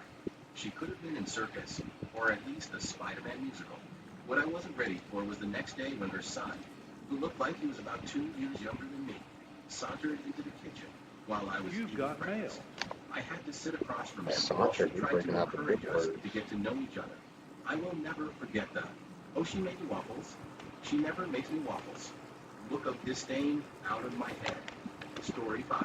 My girlfriend and I were barely in our 20s when she asked after a drunken night out if I would be up for a three-way with her and one of my friends, who I knew since my early teens. In my drunken state, I foolishly agreed. And when I asked if he was interested, he said yes, though a little too eager. A week or so later, we went out together and had a few drinks where she pretty much threw herself at both of us, making it clear to anyone around that she was getting double service, which embarrassed the hell out of both me and my friend. We got her home, and both me and him were having cold feet when she threw herself at us again and begged us to just try it out. Long story short, turns out her fantasy was to feel 2 holes in her at the same time, which, even though we were wearing rubber, was just a step too far. This was getting weird, and crossing swords was a red line neither of us wanted to cross. I went incredibly shy. Just nothing was happening no matter what she did to try to get me turned on. Then she kind of abandoned me to try it on with my friend, who backed out instantly as well. Me and my friend left, and shared a taxi to different friends' houses to crash out and sleep off the drink. We broke up days later. It was too much, and she admitted having feelings for my friend and hinted at wanting an open relationship to try it out with him. But neither of us, me or my friend, wanted that. Story 6. We got into swinging thinking our marriage was unbreakable, but after a few couples, my wife fell in love with the husband of one of the couples we regularly played with. Now it's led to divorces for both of us. Looking back, it wasn't worth the anxiety, depression, and the severe drinking problem I now struggle with. Story 7. My friend's hot older sister has a lesbian wife, and they'd always make three-way jokes with me around. Long story short, one day we all went out, got drunk, returned back at their place, and the sister pulled me into her room and we started making out. I was under the impression it was all consensual and the wife would be into it and join it. Instead, she walked in and freaked out, and I had to take full blame in order to protect their marriage. The sister went publicly sober a month later with a new sobriety Instagram page, and I haven't talked to them since. Story 8. When I finally hooked up with my childhood crush after over a decade of us having a sitcom-like relationship, we hooked up and that post-nut clarity hit like a train. The banging wasn't great. She was very clearly just using me to get over her ex. She probably only liked me in between dating other guys our entire history together. And afterwards, it was clear that she didn't care about me at all. I did all the work. She starfished the entire time, and she left immediately after. It was soul-crushing, but I'm glad it snapped me out of whatever trance I was in. Edit. I guess I should add that there was no post-nut clarity because I never finished. She brought up her intimate tape with her ex. My soldier wasn't standing tall. Then she subtly blamed me for the bad experience. Story 9. I had long fantasized about my stepbrother's ex-Kia, but it was something that was never going to happen until it did. I came back to visit after moving out of state and went to the bar with some friends. While I was there, I saw her dancing and drinking. I said a quick hello and then went on with my night. Around 1:45 a.m., right after the bars closed, she called and asked if I wanted to come to a party at her place. I figured, why not? I walked to her house, went inside, and quickly realized she was the only one there. The lights were dim, and music was playing in the background. Damn. I knew we were going to do it, and I was so excited. She let me go down, which has always been at the top of my fantasy. But that's where the fun ended. Once we started doing it, she literally just laid there. She didn't touch me, but didn't make a single sound, just laid there. I asked if she was all right, and she said yes, don't stop. I was no longer enjoying this, and my guy just gave up. So I got off, laid there for a few minutes, then got to leave. I had my pants halfway on when she rolls over and says, "No, please stay," and throws up all over my pants. I stayed the night due to a lack of pants, and when I woke up in the morning, she was staring at me. I asked if everything was okay, and she said, "Did we do it last night?" My heart stopped, and my mind started racing. I was terrified of what was about to come next, and also wondering how I could have been so dumb. I was drunk. I said yes and apologized. I got up and told her I would leave. She asked me to stay and said she wanted to discuss this. She ultimately said she wanted to do it with me, but blacked out shortly after I got there. She asked if I wanted to try again, but between the hangover and fear, I could not perform. We are still friends to this day, but I can never look at her the same way again. Story 10. When I was a freshman in college, I thought my fantasy was to be with a guy. I'm also a dude. I had a thing for being sub, and for some reason, I only really thought that could be with a guy. I started messaging on Craigslist and stuff, and the type of nature of it was actually very exciting. I ended up messaging this guy who was 45 married and coming for a recruiting trip. He wanted me to come to his hotel. I decided, screw it, I'll do it. I was super nervous heading over. When we finally met in his room, the atmosphere was pretty awkward. He kept handing me drinks, and before long, I was really drunk. He hands me a pair of inners to put on. I'm surprisingly semi-okay with it, but I'm drunk. Right when I feel him behind me, I suddenly decide this isn't for me. But I freeze up and don't want to back out now. I just go through with it despite it being very painful. Literally hurt for days after, and felt so embarrassed. Looking back now, I can't believe I even attempted that. I never found men attractive, yet I let one do me. My wife likes to be commanding, and that is when I discovered what my actual fantasy was. Story 11. This may count as a fantasy, but it's about hooking up with a 20-year-old from work. I was 27 at the time.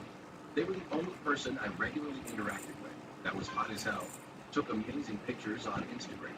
And in the stories, she told me her hookup life was crazy. Took amazing pictures on Instagram. Who says that? What does that even mean? How could I not fantasize? Well, long story short, we hooked up. I found out I'm just another a-hole in a long line of dudes my age and older that she chose for some dark reasons I don't want to get into. Because I wasn't a stranger, I got to hold her while she cried about everything in the morning, and she was straight up apologizing to me for involving me with her trauma. Absolutely heartbreaking. I regretted it a lot at that moment, and still feel a little disgusted and dumb for how things started. But 2 years later, and she's my best friend, and the most amazing partner I could ask for. After that first night, we unpacked a lot of stuff, and took things really slow. I didn't want to disappear on her, or seek anything physical. I was so afraid of hurting her. We kept talking for months, and started to hang out again. And at some point, it just clicked, and we started officially dating. The age gap is really the only issue in the relationship. Mostly in terms of navigating each other's friend groups. Edit. I'll give some additional context for those creeped out. 1. Our relationship only works because I had been stuck for quite some time in food service. Why would you be Years creeped and out years at a of state robotically going to work, smoking myself out, and playing some game until I'm exhausted enough to sleep. All my life experience has given me is a lot of immediate reference, and the knowledge that getting drunk or high every night isn't going to make me feel better. But get over here. Get away from me. Get over here. Thinks the initial hookup was gross. It was the fantasy I regret, because if I had my head screwed on straight, I would have turned down that first encounter. Everything that happened afterwards came from me trying to do right by her. And we didn't launch into a relationship. 3. I call her my partner more than any other title because at this stage in our lives, that's what we are. I'm not her father figure or anything close to that. She isn't afraid to tell me when I'm procrastinating or undershooting my potential. She has her own friends, hobbies, and interests outside of me. She is beautiful, fun, goofy, and kind. She could have anyone she wants. She kicks butt.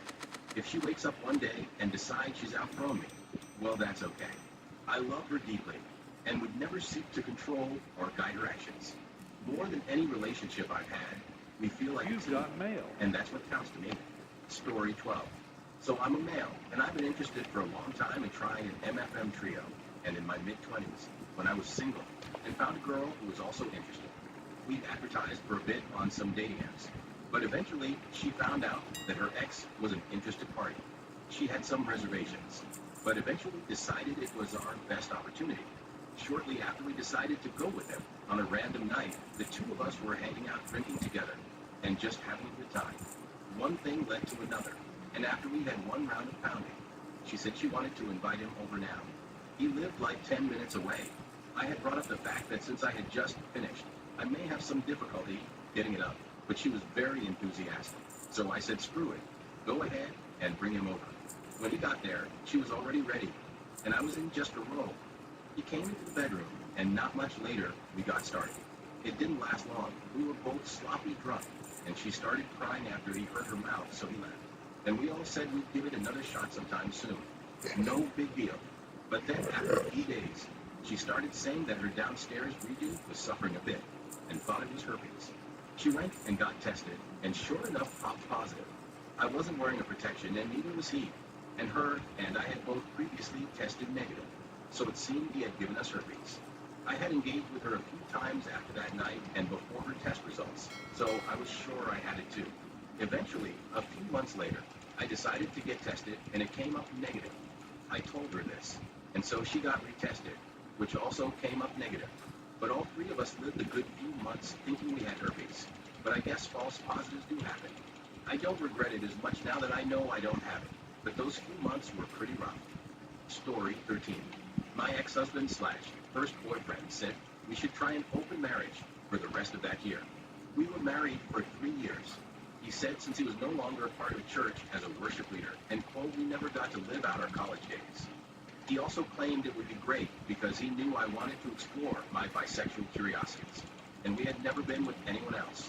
Unfortunately, I agreed with the terms of doing things together, but in the end, we just ended up using it as an excuse for sleeping with our new roommate in our house. He also convinced me to start dancing at a club since our mortgage was due, and he got fired. He would bring buddies in and spend all the money I'd be trying to make from all the dancing I did. Plus, he was always bragging about me dancing like it was clout. I eventually got SA'd at the club, and he was unreachable due to him being in someone else's bed. At that point, I was pretty much done, but stuck around for a bit. He got very mad because I have more luck than him with women, and it made him feel insecure. So he asked me to stop pursuing women. However, he did not. I left him in November of that year and got divorced at 24 years old. I left with $60 in my pocket, and the sale of our house didn't leave me with much, as I would find out later that the money I'd give him to pay our bills was being used on all these parties that were happening at my house, the ones I'd clean up after getting off work at 4 a.m. I am trying to rebuild my life now. Story 14. I slept with a super hot goth girl. We had similar fantasy and desires. The physical chemistry was wild. The communication was spot on.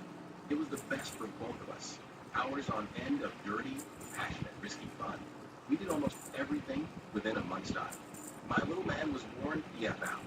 Unfortunately, the emotional connection wasn't there, and she wasn't into me enough for a relationship.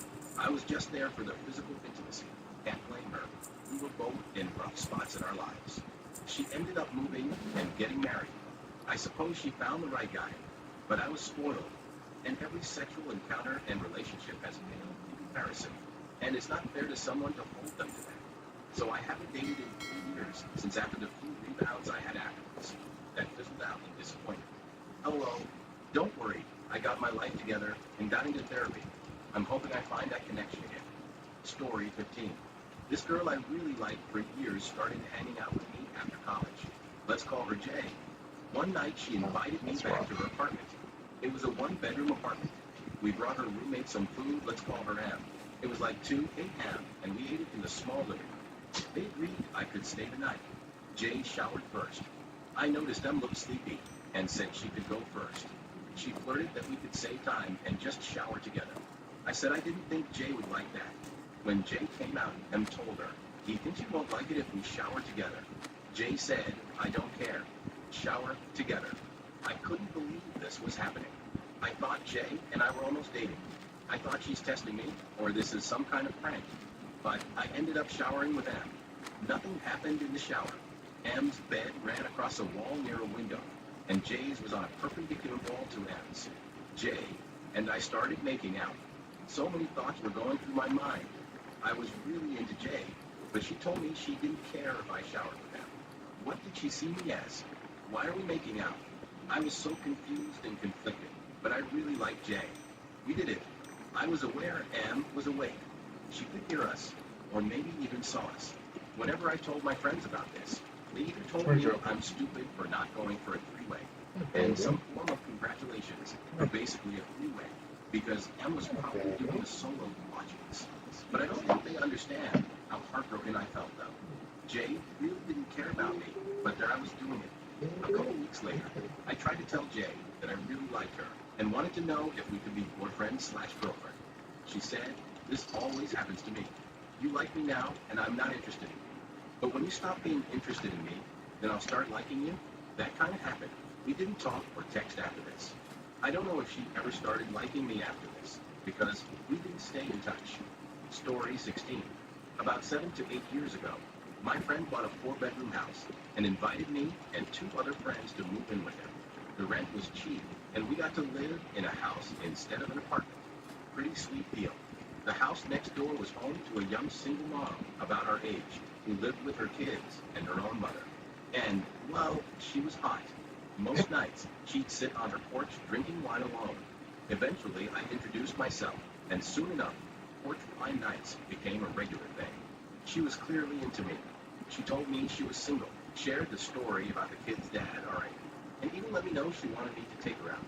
I was all for it. There's just something about the idea of the girl next door. One night, after a few glasses of wine, things escalated.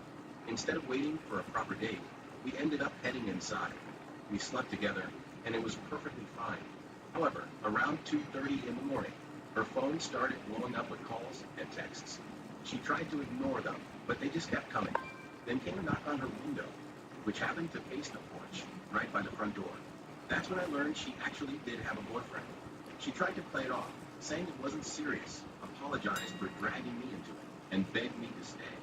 I waited a bit until it seemed like things had calmed down and she'd fallen asleep. Then I quietly slipped out the front door. That's when I saw him.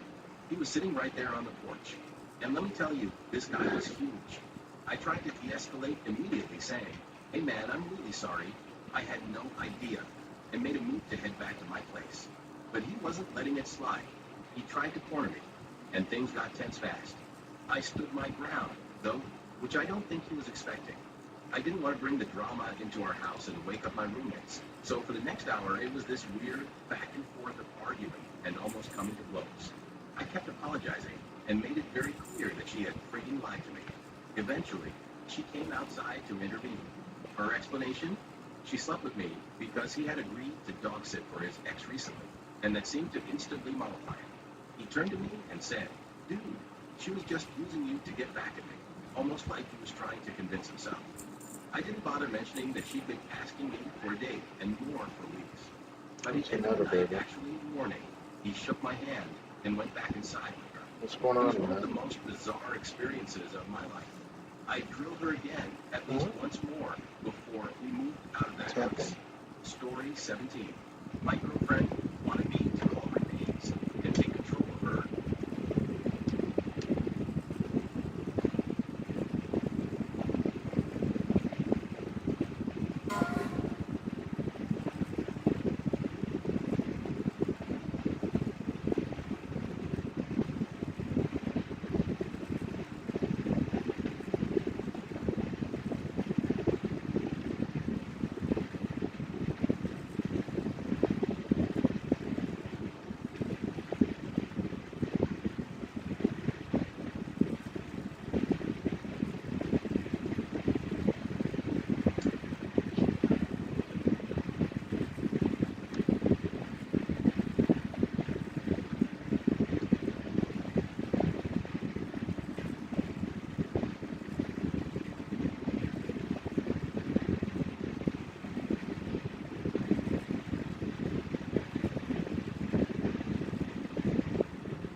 Welcome everyone to the Hurting Humanity channel.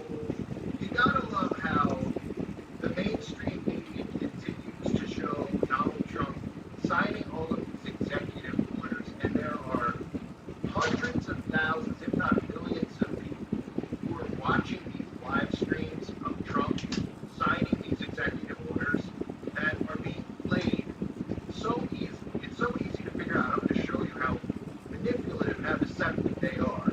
But they're being so played that they're in the chat applauding these things. And all they hear when he talks about some of these other executive orders that he's signing, like becoming the AI capital of the world, bringing in crypto, becoming the AI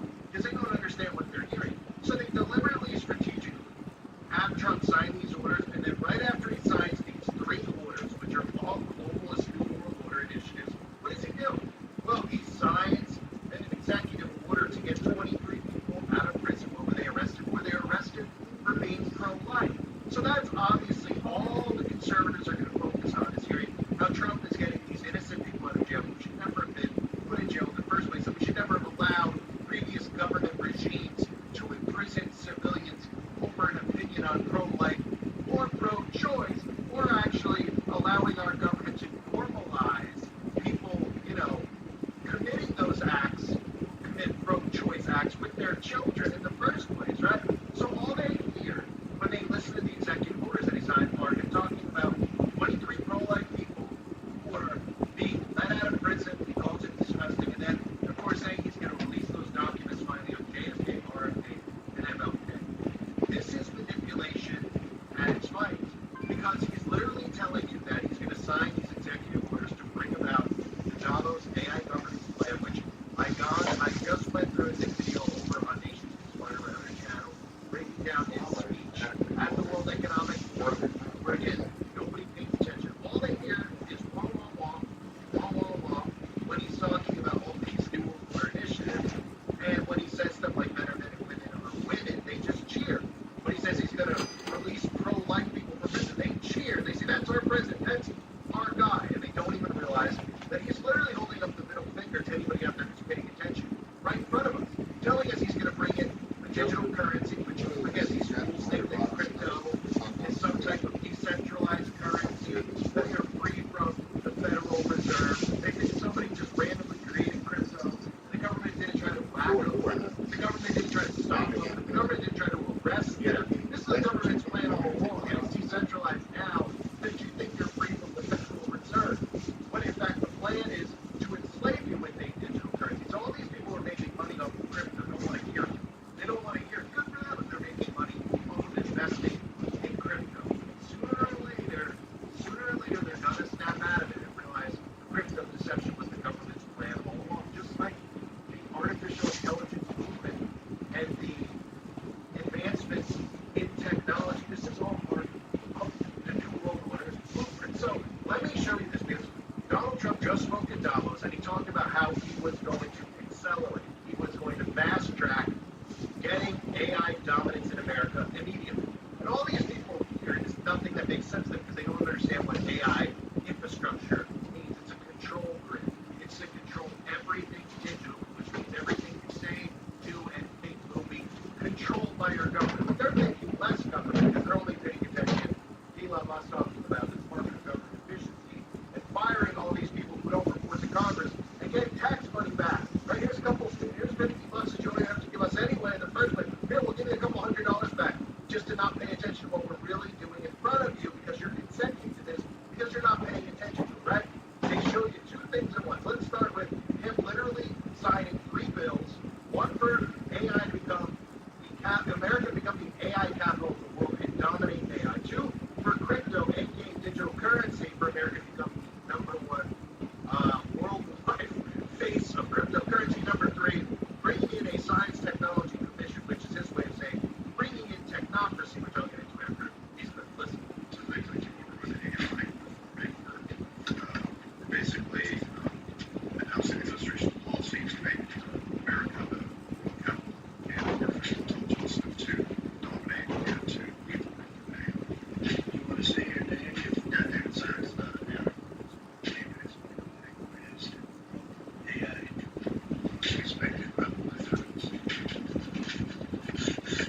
first place, and how, it's going to give us the information on JFK, RFK, and MLK, how this deep state government conspiracy is going to feed into all those people that think QAnon and the deep state, that QAnon isn't a creation of the so-called deep state. And of course, it is a creation of the globalists. They created Q. They're feeding into you, right? So here's Trump, you're here, I'm giving you some of these things that people will focus on instead of paying attention to the other three bills that he just signed.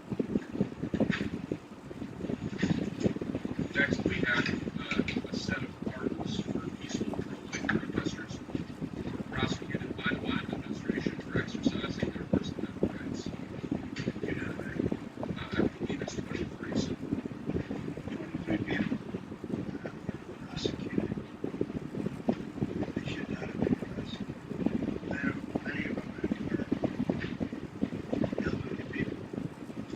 They should not have been prosecuted. This is a great honor to sign this.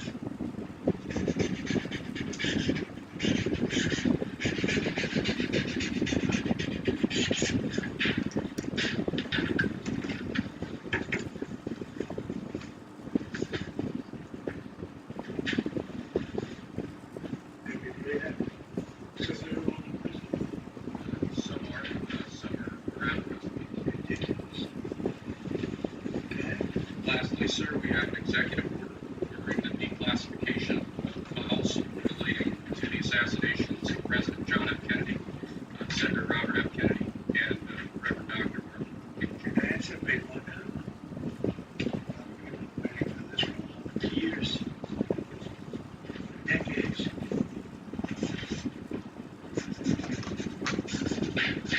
And everything will be reviewed. So that's all they're going to hear. They're going to cheer. They're in the comment section. That's my president, right? Not talking about, hey, wait a minute. How are we allowing a government that works for us to arrest anyone who has a pro-life opinion who might be out holding picket signs or whatever these cases are? How are we allowing it as civilians? We should never allow it in the first place. Of course, we allow it, and they take. So Trump comes in as your hero. I'm going to release them from prison. We don't even know if these are real people in the first place. If it's Jane Doe or John Doe, or there's videos that the government made viral to make you think that Biden was putting all these Christians in prison for saying that they were pro-life. So that's all they focus on. It's all they care about. And they don't even realize that he's enslaving them right in front of their faces, holding up a middle finger, right? And again, I will go into detail because everybody's followed my channel. I've talked about this for years. I've talked about what they're discussing in Davos. We're just discussing it right now, this week, 2025. They've been discussing it for years, the fourth industrial revolution, which is AI governance. It takes AI infrastructure to be able to have AI governance, to be able to have smart cities, right? So they have to sabotage. They've been sabotaging with Democrats, destroying the infrastructure so they can bring in and rebuild, aka build back better. The entire thing is about AI governance and an AI governance alliance. That's what Trump was just speaking to them about. He was just playing to his dumbed-down audience that only hears things in black and white, like what's a man and what's a woman, but doesn't understand any of the stuff in regards to Greenland and Canada, the club of Rome, and these secret societies that are bringing in this right now, right? So what were the things we discussed? Again, cryptocurrency, right? How many people don't have a clue about cryptocurrency? Majority of them, even people who invest don't get it. They don't get it. They're just thrilled that they're investing in crypto and they just keep getting money put in their pocket, right? Not thinking at some point in time that it could be shut off. Not thinking at some point in time that this was their plan all along, right? They think that they've escaped the Federal Reserve. They figured something out. The government would never allow it to exist unless they wanted it to. You think you can start our own currency? Everyone on this channel, what is it, 30,000 people? Yeah, we'll start our own currency. We'll only trade amongst each other. And okay, the government wouldn't show up and say that these people are treasonous and they're, going against the government or just lack us for even discussing the idea, right? No, they let this happen and they let people make billions and billions and billions of dollars with Bitcoin and Ethereum and not even understanding blockchain and what the goal is eventually to have all of this stuff inside of your body, in your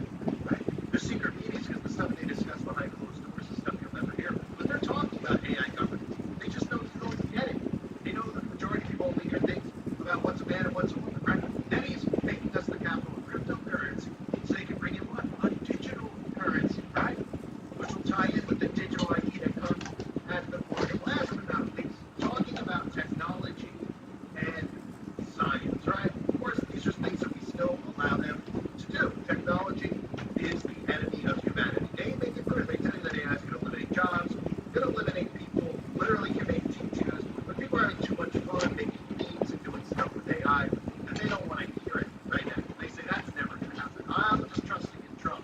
It's easier than actually starting a revolution against people who are laying my life down to prevent this from happening. They created a society of some people, specifically the men out there, who are interested in how they look and the clothes that they're wearing. Soft ass man, my nigga. And fighting against this tyranny. See, I've been saying this all day. It's a lot easier to go and try to achieve my dreams. Soft ass man making art.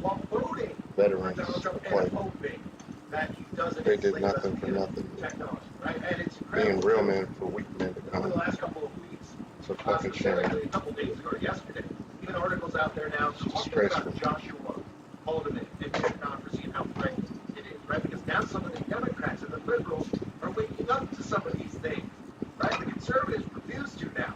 They're just thrilled they don't have to hear about men having babies and all that other crap, right? And kids getting castrated. Democrats are starting to think, wait a minute, I heard some crazy conspiracy. They're not. Which is why I'm still on this platform and everybody. But technocracy. What is technocracy? What is Donald Trump talking about? When he says science technology, he's talking about technocracy, right? Elon Musk accelerating Starship development to build Martian technocracy. Everyone thinks it's a joke. Constantly talking about technocracy and Mars, right? The experiment that is to come. And of course, technocracy, science, technology, technocracy, created by who? Elon Musk's grandfather. No politicians, business people, money or income, inequality. Those were all features of what technocracy called the price system. What's Elon Musk in favor of? He's in favor of everyone having a equal income, universal basic income, right? There'd be no countries called Canada, the U.S. How convenient, like I've been telling you about Canada, the U.S. becoming one because it won't be the United States, the North American Union. And one giant continental landmass called the techno-utopia, run by engineers or other experts in their field. Does that sound a lot like what he just signed? Talking about commissions in science and technology. So let me get this straight. He signs an executive order saying that we're getting away from the WHO. So the sheep will cheer and think that he's really away from the WHO, even though he's the father of the magic potion, right? Then he tells you that he wants to bring in some gene editing to cure cancer, and everyone should go get their own personalized gene editing. These people go, wait a minute, I don't know about that. I love Trump, but I don't like that, right? Then he signs something with a technology science commission. Well, what does he need to do to convince you that this is, the same thing as the WHO, or the same thing as allowing the WHO to have control over their lives? Oh, because the science and the technology people won't be, Tedros and Bill Gates. They'll tell you that it's Elon Musk and Jeff Bezos, so then you'll trust it. I mean, these people don't have the slightest clue what is happening in front of their faces. And again, all they hear is wah, gender this, men playing women's sports, stuff that Fox News keeps them stuck in, and the alt-right media, and all these documentaries like What is a Woman? People love it. They're entertained by it because they just want to hear a little bit of sanity. Instead of the citizens and all of us, what we should have done is prevented it from happening. If stories like that are true, which I'm not doubting they are, and people who are pro-life, why would we allow as citizens, civilians, to get arrested by our government for being pro-life? Why would Democrats, people who are pro-choice, be okay with that? They shouldn't be. None of us should be. But if they keep us divided, they can continue to do this seesaw to all of us and control all of us. Well, I'm telling you right to your face, while he was at the World Economic Forum this morning speaking, only took an hour later for him to live stream him signing these bills that he promised his friends, and yes, he used the term friends, as I covered in my previous video about Davos.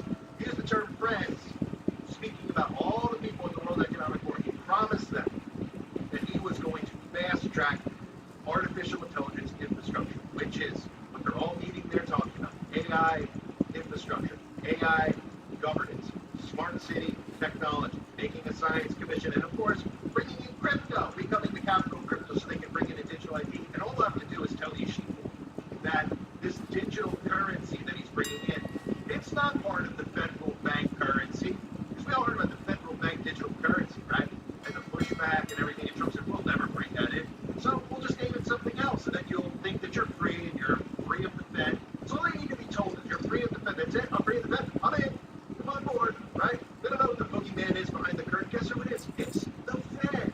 I mean, you can just tell these people, oh, I believe in God. Oh, Trump believes in God, right? That's it. Forget about everything else. Forget about his fruits, when he talks and things that he says. Yep.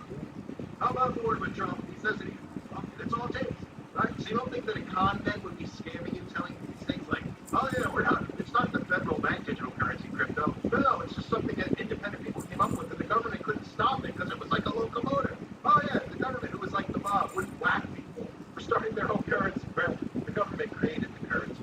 behind the curtain. They're the man behind the screen. You know, the man that nobody can find who created Bitcoin, that they take serious. Yeah, that's because it's Big Brother. That's who Oz is. Man behind the curtain, right? So Donald Trump giving the middle finger to people out there who are paying attention, of course. He knows, just like all the politicians know, that the people in the chats, if you read it, the chats during the executive orders are just going crazy. They're loving it. They're like, yeah, get them out of prison. Get those Christians out of prison, right? While he's saying all these other things that they don't get. Right? Time to educate yourself on what the new world order is. Because guess what? Your hero, Mr. Patriot, Mr. Nationalist, is creating and bringing in the infrastructure here. Right? And all it takes is somebody else 4 years to be put into power to say, hey, wait a minute, we're connecting this whole AI governance infrastructure to all the countries. And everything is going to be digital and connected. And it'll be one current. So all it takes is you to allow this to be put in place in the first place. And of course, people are letting them do the stuff with AI because they're fast tracking. They keep saying stuff like, oh, we can't get, and they keep telling you, warning you, part of universal law, telling you it might kill you, it might end humanity as we know it, people will lose jobs. Everyone just go, wait, what? Oh yeah, we're going forward with it though. Instead of holding these people accountable, because they're going, hey, get this app on your phone. Become dependent on these apps. These apps are fun. And everyone just, goes along, oblivious. And they're oblivious by it's their own fault. Because they're revealing themselves right now. Like never before. They're showing you the blueprint. They're revealing to you with these executive orders and the things they say, what they're bringing. And none of these people have a clue. What's scariest about it is that we obviously now have MAGA, which is so, they actually think that they're awake to the new world order. Like they're all tweeting and talking. I saw them on some guy's channel.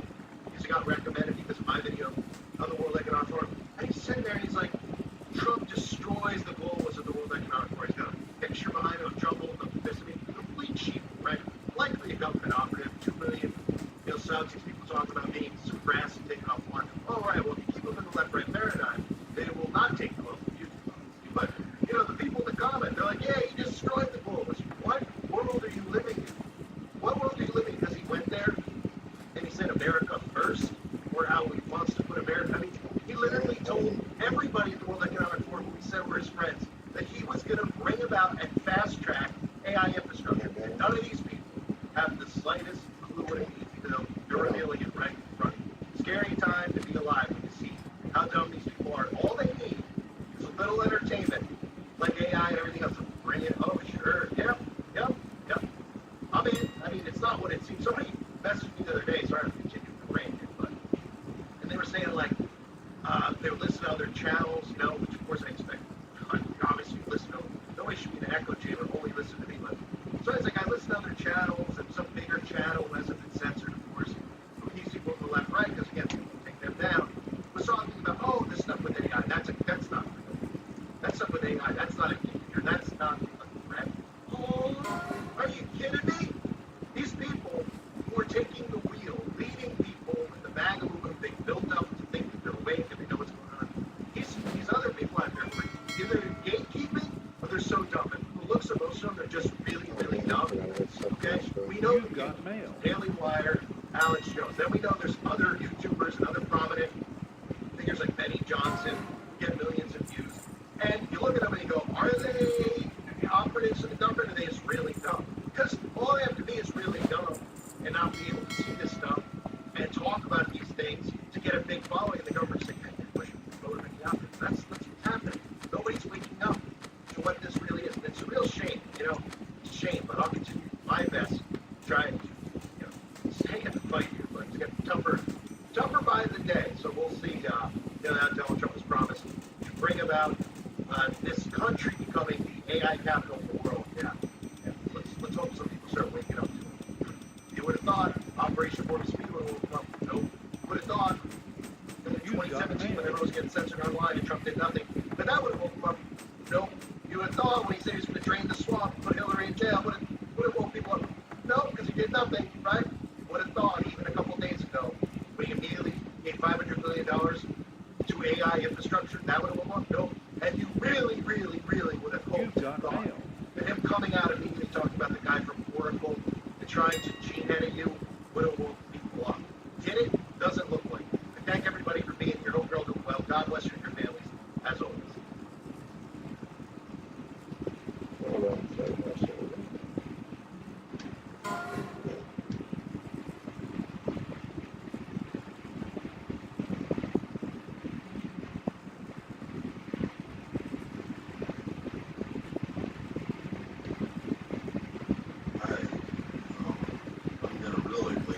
time I used to, but it's just, I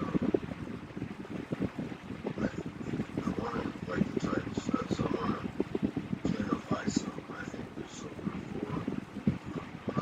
400,000 people have seen it now. And I heard a lady on YouTube saying something about Christians, saying they went to hell because he came here and stuff. And part of what she's saying is right. Listen, Satan does disguise himself as an angel of light. But when you have a vision from God, there is no doubt in your mind that it's from God. And listen, 95% of all the hell testimonies I've heard, I call BS. Listen, if they're saying, I saw so-and-so in hell, Michael Jackson, Bob Marley, this preacher, that preacher, or I saw people in hell for this sin or for that sin, lies, lies, lies, lies, more deception from the devil. Take it back. I don't believe it. There's probably, out of all the scores of testimonies that I've heard, there's probably 6 or 7 people that I believe that they say they had a vision of hell. And those are these. If you hear somebody say, oh, God said, I'm going to show you hell, and I was like, no, no, no, no, and you're a liar. God, the people I believe are like me, the people who 1 second were here, and the next second they were not, and they were in this darkness that's so thick. And the fear and the knowledge that they had, those are the people I believe. There's only a few of them out of the hundreds of people on there. There's only 5 or 6.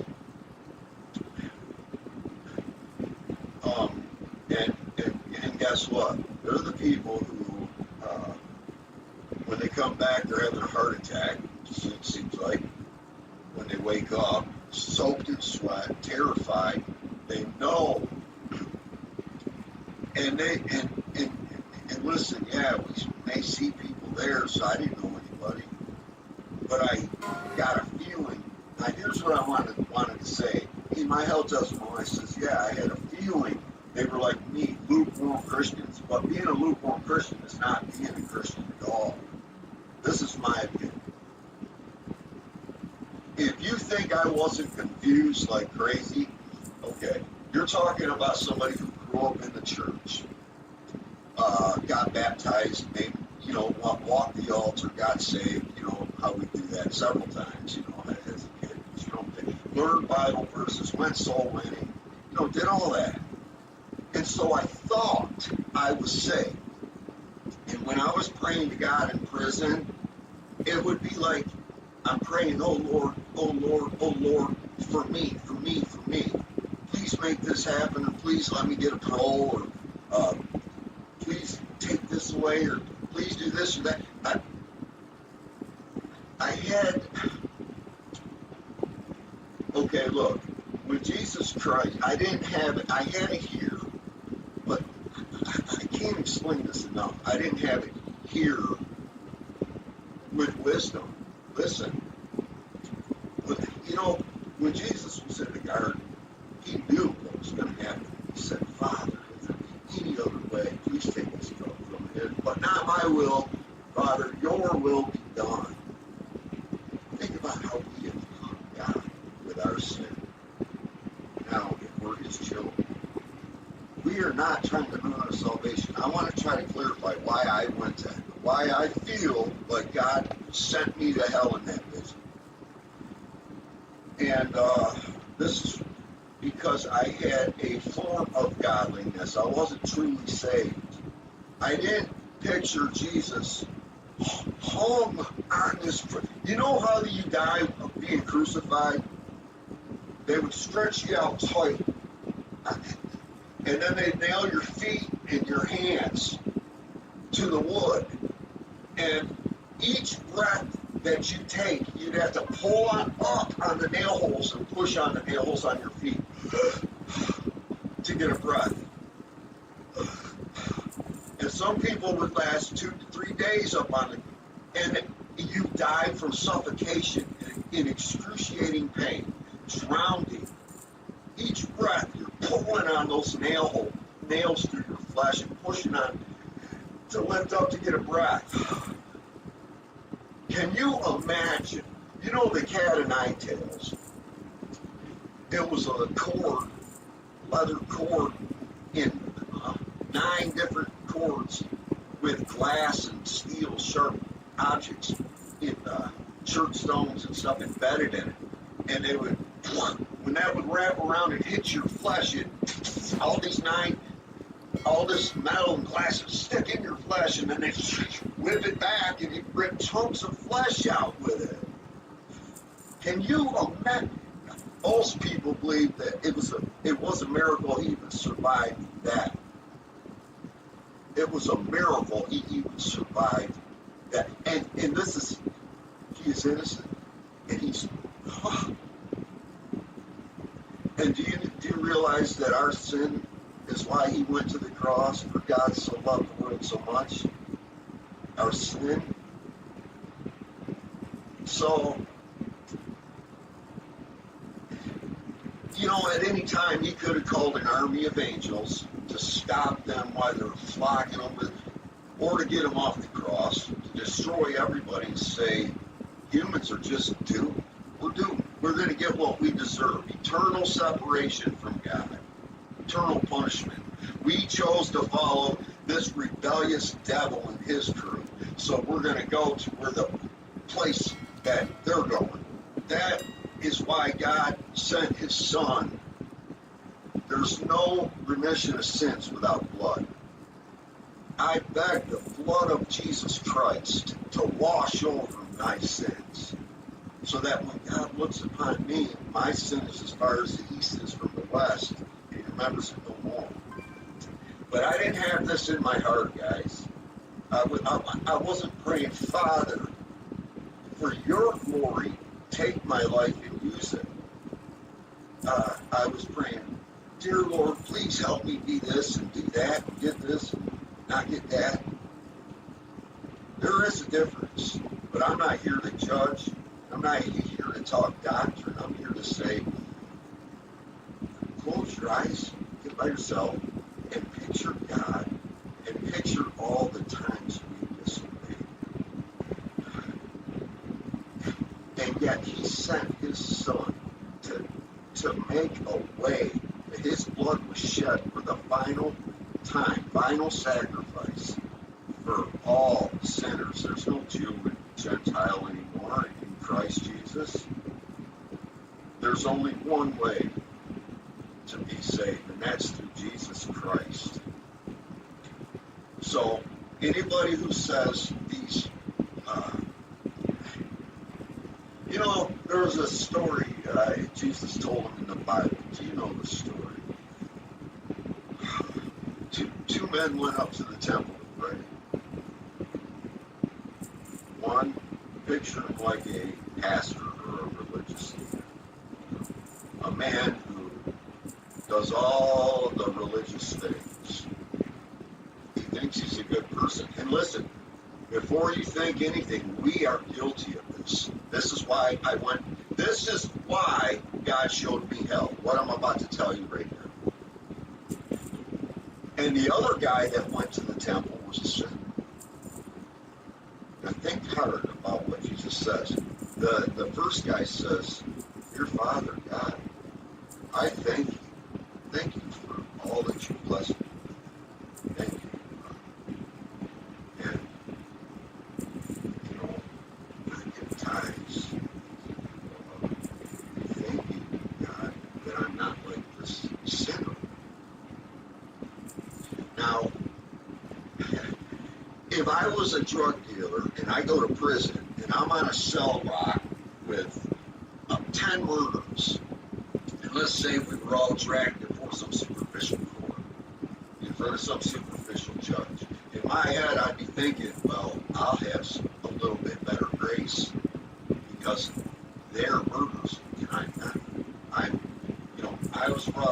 church, yes, I did some wrong things, but I said a prayer. I did something. See what I'm saying? I got baptized. I walked down the aisle. Yes, we do these things, but the other guy was so ashamed he couldn't even lift up as much as looking up to heaven, but fell down and tore his shirt and cried out, God, Father, forgive me, a sinner. Jesus says that guy went away justified. And the religious guy didn't. I was the religious guy without knowing it. That's why we got to search our hearts. We got to judge ourselves. Are we Pharisees? Are we thinking any part of us is earning our way into heaven? We have to trust fully, on the blood of Jesus. If I was to go out soul winning and to people who've never heard the Lord, I would not sit and try to shove meat down their throat, talking sanctification, adoption, on our way to glorification, and doctrine. I would share the gospel. Listen, friend, I know you don't realize this, but you're a sinner. I'm a sinner. We're all sinners. We all fall short from the glory of God. Listen, friend, dear friend, God is so holy. He said that if you broke one of my commandments, you're guilty of breaking it. Listen, friend, God's standard said, He says that you even hate your brother as the sinner brother. So, friend, we are sinners. We are born sinners because of Adam. And you know what? But God loved us so much, friend. The gospel said Jesus Christ came and He said, Father, I know that the world cannot be forgiven unless there's perfect blood shed for their sins. Animals, they're innocent, but their blood just came down the road. But here I am. And if any man will come to me, I will in no wise turn him out. I would say, friends, you need that. You need a Savior. I would say, Jesus Christ died on the cross for your sins and for my sins. He rose again on the third day. And He sitteth on the right hand of the Father, intercessing for our sins, praying for us. He sends us His Holy Spirit. And then the Holy Spirit. I wouldn't go up to that stranger if I know he's a drunk or a drug addict or a this or that or anything and say, you better stop sinning. Oh, yeah. Look here what it says. Are you crazy? Are you kidding me? Man, love covers a multitude of sins. God forbid, I'm not advocating sin. I'm saying salvation has nothing to do with it. Nothing. And that's what I didn't get in my head and why I went to hell. Because I thought it was that plus what I'm doing. I was so wrong. And then because I was searching God out my whole life, because I thought I was saved, and because I was half sincere, I think God gave me that vision to make me completely sincere and completely understand. And yet it still took years. Literally. You don't get straightened up, then come to Christ. That's what it means by Christ accepts you as you are.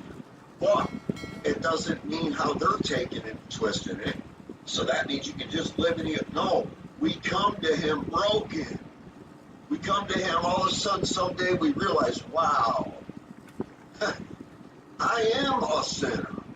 I am just as bad as Hitler. I am doomed. If I had broke one law, I broke them all to God. There is no scales when I die. my good outweighs my bad. No. It's either I have the blood of Jesus Christ over my sins, or I'm going to pay for my own sins for eternity.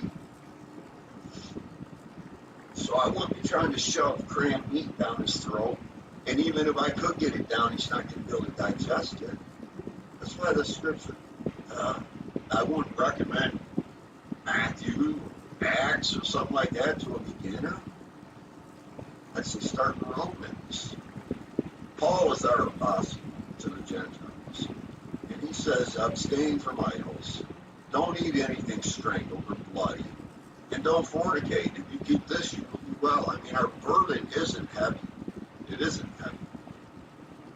And when we come to Jesus Christ, and we truly realize what he did for us, and we truly ask the Father for the blood of him, his Holy Spirit will convict us and start stripping us of sin. But there are a lot of people out there, listen, if we go around ripping up all the tares, we are bound to rip up some wheat.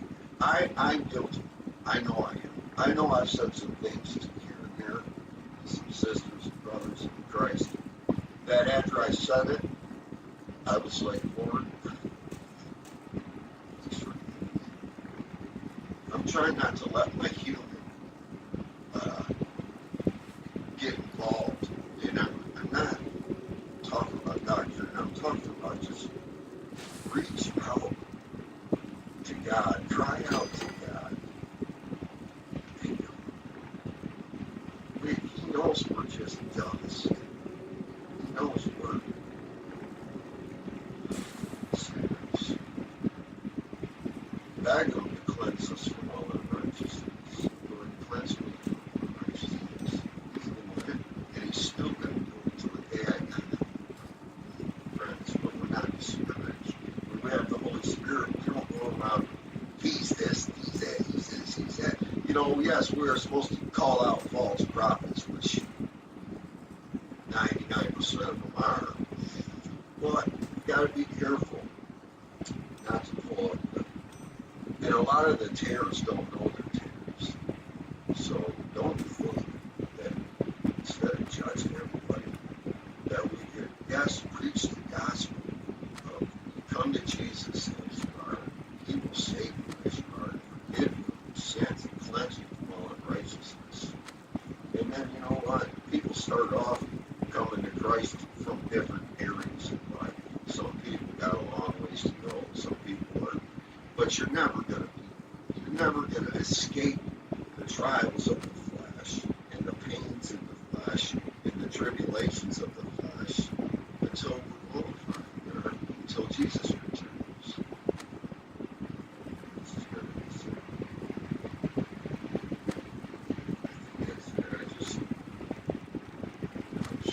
Crying out to the Lord. I literally was crying out to the Lord. I know over 4,000 people watched that. Like I said, I don't want that. But I don't want people to take that and think, oh my gosh, I don't want them to think the reason why I went to hell. Oh, I gotta stop sinning. I gotta polish the outside of the cup. No, you gotta understand you're a sinner and broken, and you gotta beg Jesus to change you. Beg him to change you. Beg God to change you. Don't try to polish the outside of the cup. Beg God to forgive you. And he does. He's faithful and just. He will not deny you. If you're broken and contrite, crying out to the Lord, he will no wise turn us away. So it's good to fear. James says, save some with fear, pulling them out of the very fire. Save others with compassion. So my message is, I thought were mostly geared towards people like I wasn't, perhaps lukewarm or not saved, or maybe you are saved, you just want to get closer to the Lord. That's my hope. But if you're not a believer, and you're trying to reach out believers, the gospel, it's just the blood of Jesus Christ, his sacrifice. See, mention the sacrifices all through the Old Testament of animal blood. God's something about his blood that we can't deny. That And Jesus was the final sacrifice. He came to save sinners. And you don't get saved and then start trying to follow the law to stay saved. Don't fall into that trap. You get saved and you stay saved by a free gift.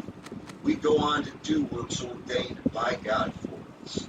Don't let yourself think you're doing them to be saved or to stay saved. We obey Jesus because we are saved. God bless you all.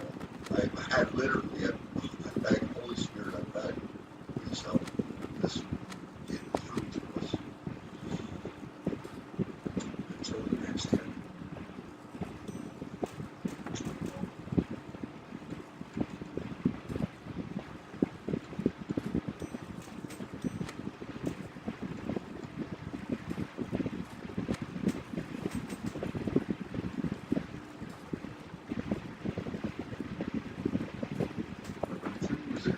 Graveyard as a deputy for a fairly small county, geographically in the south.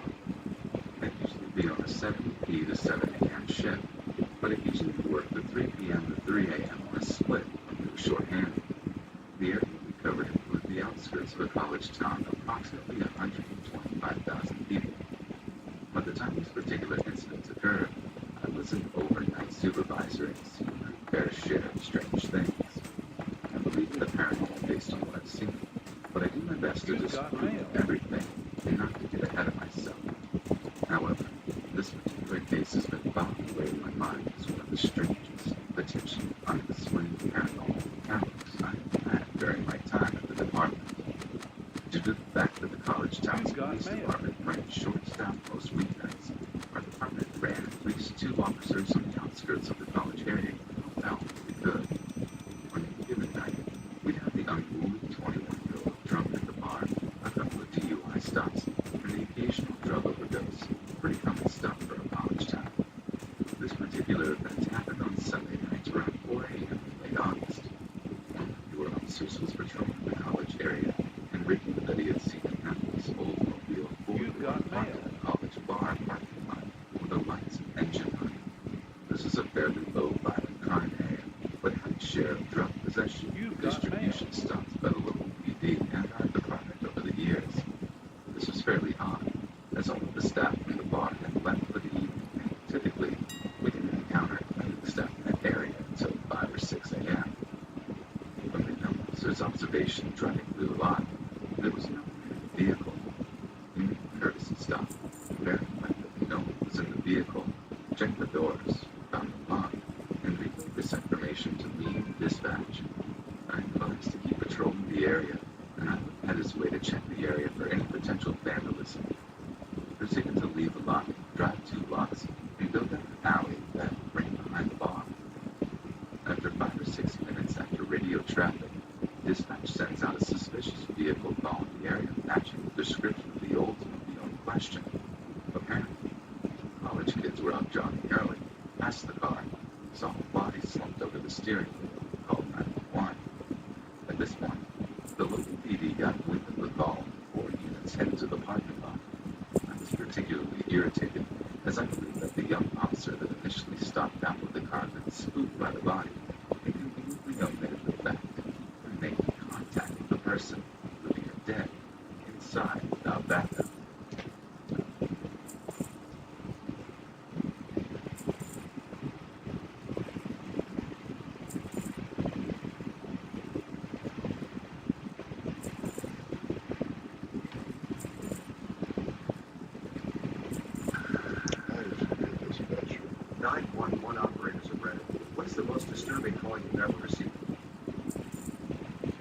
Posted this before, but I got an open line cell phone 911 with what pretty much sounded to me like a death rattle on the line. Like, these long drawn-out gasping breaths with shuddering exhales. It was horrifying. Every so often, the guy would mutter a word or two in response to my questions about where he was, but not enough to actually figure out his location or what had happened. His phone was mapping near a road, so I assumed he'd been run over and I was literally listening to a man die. It went on for nearly 20 minutes while we frantically searched for him. Finally, we got an address associated to the cell number and went to check it. The home was sort of nearby the road from earlier, So now I'm thinking he's committing suicide at home while on the line with me. We found him in his own backyard, too dead drunk to be evil, but very much alive, having twisted his ankle whilst trying to hump his fence. I stand by my assertion that the breeding was still the creepiest thing I've ever had to listen to, but at least it had a good ending. As a paramedic, I know of the death rattle. It is very creepy and a sound you will never forget. We may bust the balls of dispatch, but I could never do what you do. I have posted this one, but here goes. A woman calls. I answer and she is crying hard. Still coherent though, knowing she needs to relay information to me as quickly as possible. She gives me the address and then I ask what the problem is there. It's my son. He has fallen in the bathroom and is laying against the door so I cannot open it more than a few inches. Is he able to talk to you? Her, breaking into great sobs and then sucking them back down to answer my question. No, he isn't saying anything. I can see in there he has a needle in his arm. I think he overdosed. This has happened before, but I can't get in. He is laying against the door. So for the next 5 minutes, I listened to this mother crying and struggling not to while she answered a few of my follow-up questions. After that, I encouraged her to talk to her son and let him know help was on the way, to give her something to do to feel useful. And also it was possible he could still hear until EMS arrived. He was a 22-year-old drug addict, and my heart broke during this call listening to this mother's sorrow that came from so deep inside of her. I got drunk that night, and I still carry those 10 minutes of my life with me to this day. You know what happened? EMTs hit him with 3 doses of Narcan and he lived. The addicts had some sort of chemical they were mixing in it that requires way more Narcan to work. I cannot remember what the mixing agent is called off the top of my head, but I would know it if someone said it. 1. There was a drive-by shooting and the bullet got into the house and struck a small boy in the head while he was sleeping next to his cousin. Uncle called 911 and I pleaded with him to go into the room and try CPR, but he refused. Normally GSW to the head, he wouldn't push for CPR, but he was just a child and I felt I had to try. I understand now it was too disturbing for him to get close to the body, but I was just mad about the whole situation at the time. 2. Had a baby not breathing call. Parent described the infant saying blood was coming out of his/her nose and mouth. I imagined the worst while walking them through CPR. I learned later it was an innocent dad fell asleep on the couch holding baby and somehow rolled over in his sleep. Baby didn't make it. 3. Mom walked in on her husband molesting her child. The shock and horror in her voice while she was trying to keep calm would kick out to me. 4. Man sat in his car outside his house and called to tell me to send the cops to find his body before his family did. Then I heard the gunshot. Then nothing. 5. Mom reporting her teenager missing. Routine enough call. Gathering info up. She decides to check outside for some reason. Sees her kid hanging from the tree and just screams and screams until help got on scene. Edit. Thanks for the gold. I've been regretting this comment. I usually don't talk about the most disturbing calls. I've only been able to get in 2 hours of sleep now because my brain won't stop replaying all these calls now. I am remembering details it took me years to forget, and I am thinking of all those other calls I could have included. I do appreciate all of your replies, and thanks as well. I am sorry to any of you who found this all too bothersome. Co-sleeping is extremely dangerous. Anecdotal evidence from working night shift in the ER, nearly 100% of sudden infant death syndrome are from either co-sleeping or bottle popping. Mom set her 3 kids on fire. Another, dad was walking with his 10-year-old son, picks up son, and jumps over a bridge. Another one 12-year-old drops during hockey game. Asystole throughout the whole call. Couldn't get him back. Worked him for another 45 minutes at the hospital. Nothing. Worst part, we ran BSA. Vital signs absent. In middle of the arena to his screaming parents at the side. The entire time. Another, pregnant lady, 20-ish weeks gestation diagnosed with brain cancer. Given 2 options, treat herself and lose baby with still high probability of death or refuse treatment with certain death and carry out pregnancy. She chose to attempt pregnancy and refuse treatment. A few weeks later has miscarriage. I have a hard time remembering calls, but it's easier to bring up here when these threads arise. Be nice to a paramedic when you need one. Be never the kind of day we have.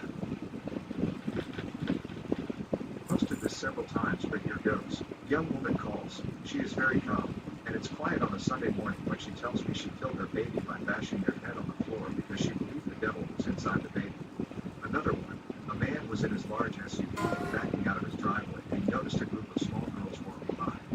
He backs up once he thinks they've passed, except there was one left, and he ended up running over her. He was the one who ended up calling 911 himself, on a landline. Thankfully, while the neighbors did CPR, he was hysterical. He attempted suicide later that night. Get asked this question all the time.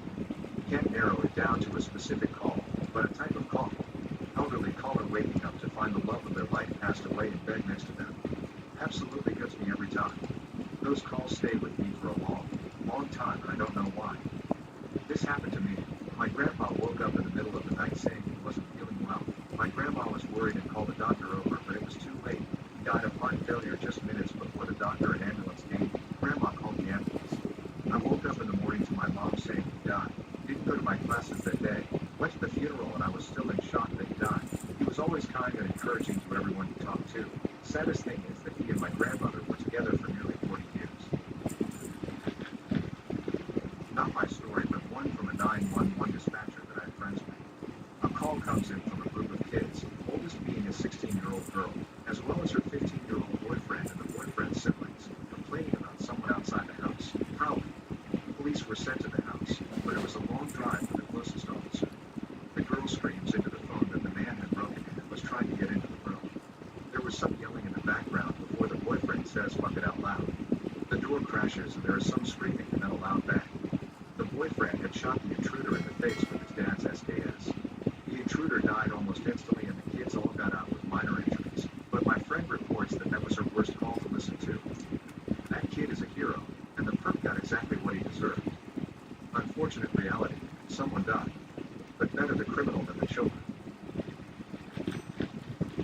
Repost from another post a while back. I don't have one that stands out as the best. The good ones just kind of blend together. It's the bad ones that stand out. Me, 911, what's the address of your emergency? Caller, I have a rope and I'm going to hang myself. Me, why do you want to harm yourself? What is your address so I can get you some help? Caller, it's 123 go to Hell Street. I then hear a crashing noise and then gagging. I listened to him choke and gag for 8 minutes before the call dropped. I spent that time refitting the GPS ping trying to get a location, but it was outside our county, so I didn't have address points. I narrowed it down to 3 houses on a street just across the county line. I called them to pass along the info, and they found one of the addresses I narrowed down had a male with a history of suicide attempts. They found him with the rope around his neck and transported him to a local psych hospital. Wow, I wonder why he even called. I can't understand what was going through his mind, to call you only to be so rude. His intention couldn't have been to save himself. Either that or just so someone would find his body.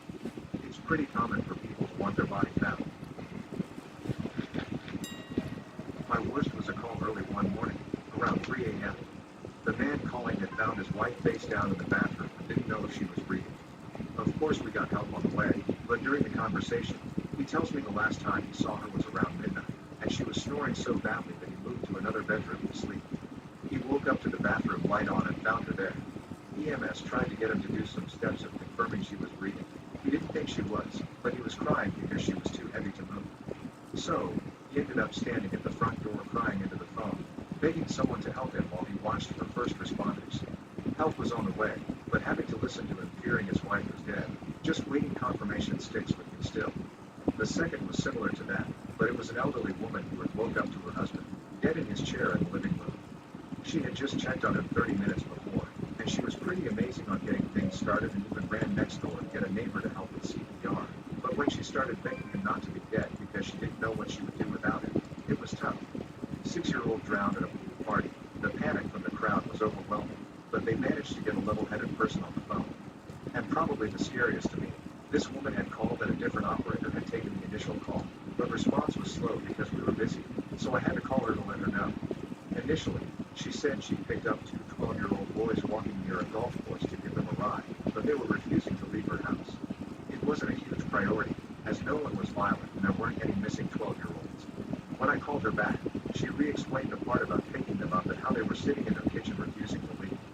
I made sure everything was okay, but she went quiet for a few moments and then whispered, I don't know if they're real. There aren't drinking anything, and I may be hallucinating. And from there, as I asked questions and changed priorities of the call to get a faster dispatch, she oscillated quickly between talking about them as if they were actually there, to telling me how they weren't and how she was positive she was imagining. The idea that our grasp of reality can be that tenuous terrifies me. Hey, they were not real. She hallucinated about 2 to 3 hours of interaction with the kids. What I always questioned later was whether or not she actually stopped and let two hallucinations into a car, or just imagined it later. I'll never know though. Did the wife live? Negative. She died before EMS arrived, unknown when she passed, but it was too late by the time we found her. Did they find out what caused the hallucinations? Was it medication? I don't know. We don't have access to that kind of stuff, but from her conversation with me, I believe it was a mental disorder. Not a 911 operator, but worked the domestic violence crisis line for 4 years. The line was more for people to call in asking for assistance or resources, but I got one emergency situation call. A woman was on the phone, crying and screaming that her husband was on the other side of the bathroom door, trying to get in. I heard banging, a scream, and then the line went dead. I never heard back from her and have always wondered what happened to her. We also got a lot of repeat callers. Most definitely got off on talking to random people on the phone. 2 questions. Why didn't she call 911? Why didn't you call 911? I have no idea why she didn't. We spent maybe 1 minute on the phone. I encouraged her to call 911. Not sure if she ever did. There was a possibility she was a past client and knew the number. I did call after and provided her number and described the situation, but I had absolutely no other information, and I don't know if the police ever did anything.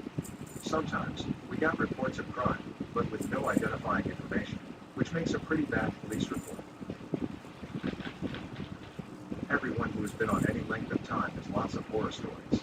I'll share my 2 worst ones. They both involve babies. Seems like the worst ones always do. The first one that comes to mind was getting ready to go off shift, and 5 minutes before the end, the phone rings and I spend the next several minutes listening to a woman who is outside her apartment while her babies are upstairs burning to death in a fire. The sounds she made were like she was being murdered herself. Turns out she had been complaining to the landlord for months about the furnace having problems, and he kept putting her off. I had a newborn at the time, and it messed me up since I kept imagining it being my child in the crib. The second was listening to first responders deal with a fatal crash that occurred on Thanksgiving Eve. There were 2 young adults ejected out of a subcompact car after they hydroplaned and were hit on the passenger side by a Dodge Dakota. They were ejected and flew into the woods about 50 feet from the car. The family showed up and asked about the baby. The troops and EMTs ran to the car, which was bent in on itself, and the bumper post from the Dodge had burst through the rear passenger side door and hit the infant in the head. They had to call the counseling team in for that one. Why did she leave her baby in a burning apartment? I don't understand she wouldn't take it with her while she left. It was fully engulfed and the neighbor dragged her out and tried to go back for the kids but couldn't get in. Not me, but a friend of mine. She heard a woman getting killed by her boyfriend/husband after the woman tried to call 911 and hit her phone. When police arrived, they found them both dead as the man killed himself too. She quit her job shortly after that. Got 2. One was when I was only a few weeks into training. I'm on a Y cord with my trainer, both listening to the same calls, only her talking. 911 call, trainer picks up, and the man answers very calm, provides his name and address, and states he's in the shed out back. Then, his voice cracks, and he says, "I'm going to kill myself." I just thought that someone should know. Quick, we sent everyone we had, but by the time they got there, he had shot himself. His whole family was in the house, but they didn't even realize he was gone till half a dozen cruisers pulled. I'm just very thankful he hung up though before doing it though. The worst call stories a lot of dispatchers tell are ones where they hear the shot. I don't think I would have stayed here if I had. Second one, I'm out of training at this point, but only recently released. Get a 911 call from a woman who is absolutely hysterical. It takes her a few moments to give me her address. Side note, always give the address first. Even if the call disconnects, we'll know where to send people to search. Then I ask what's going on. Her 11-year-old son had taken her entire bottle of blood pressure medication. She had no idea that anything was even wrong with him before. She just kept saying, "But Hess, my good boy, and stay with me, baby." Suicide call sucked. Did the boy make it? Honestly, I have no idea. That's what sucks about being a dispatcher with medic runs. You know what hospital they get taken to, but sometimes you never really find out what the outcome was.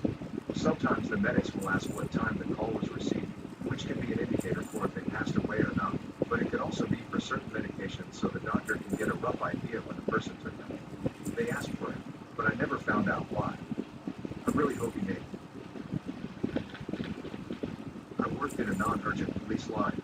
Think police are required, but it's not really a lights and sirens problem. Enter with intent with no offender on premises, vehicles entered into, etc. And I'll never forget this one. She was absolutely frantic. She had found her son in the shed, hanging from the rafters. It was unknown as to how long he'd been there, but she had the phone in one hand and she's trying to hold him up with the other, wailing in the process. And I'm talking screaming. If I recall correctly, he was dead and had been for some time. I've also had a woman call on a Sunday afternoon where it's pretty low heat, just mostly downtime, saying she'd killed her mother. She described to me in great detail how she had beaten her, stabbed her, and she was sitting in the kitchen with her body as we spoke.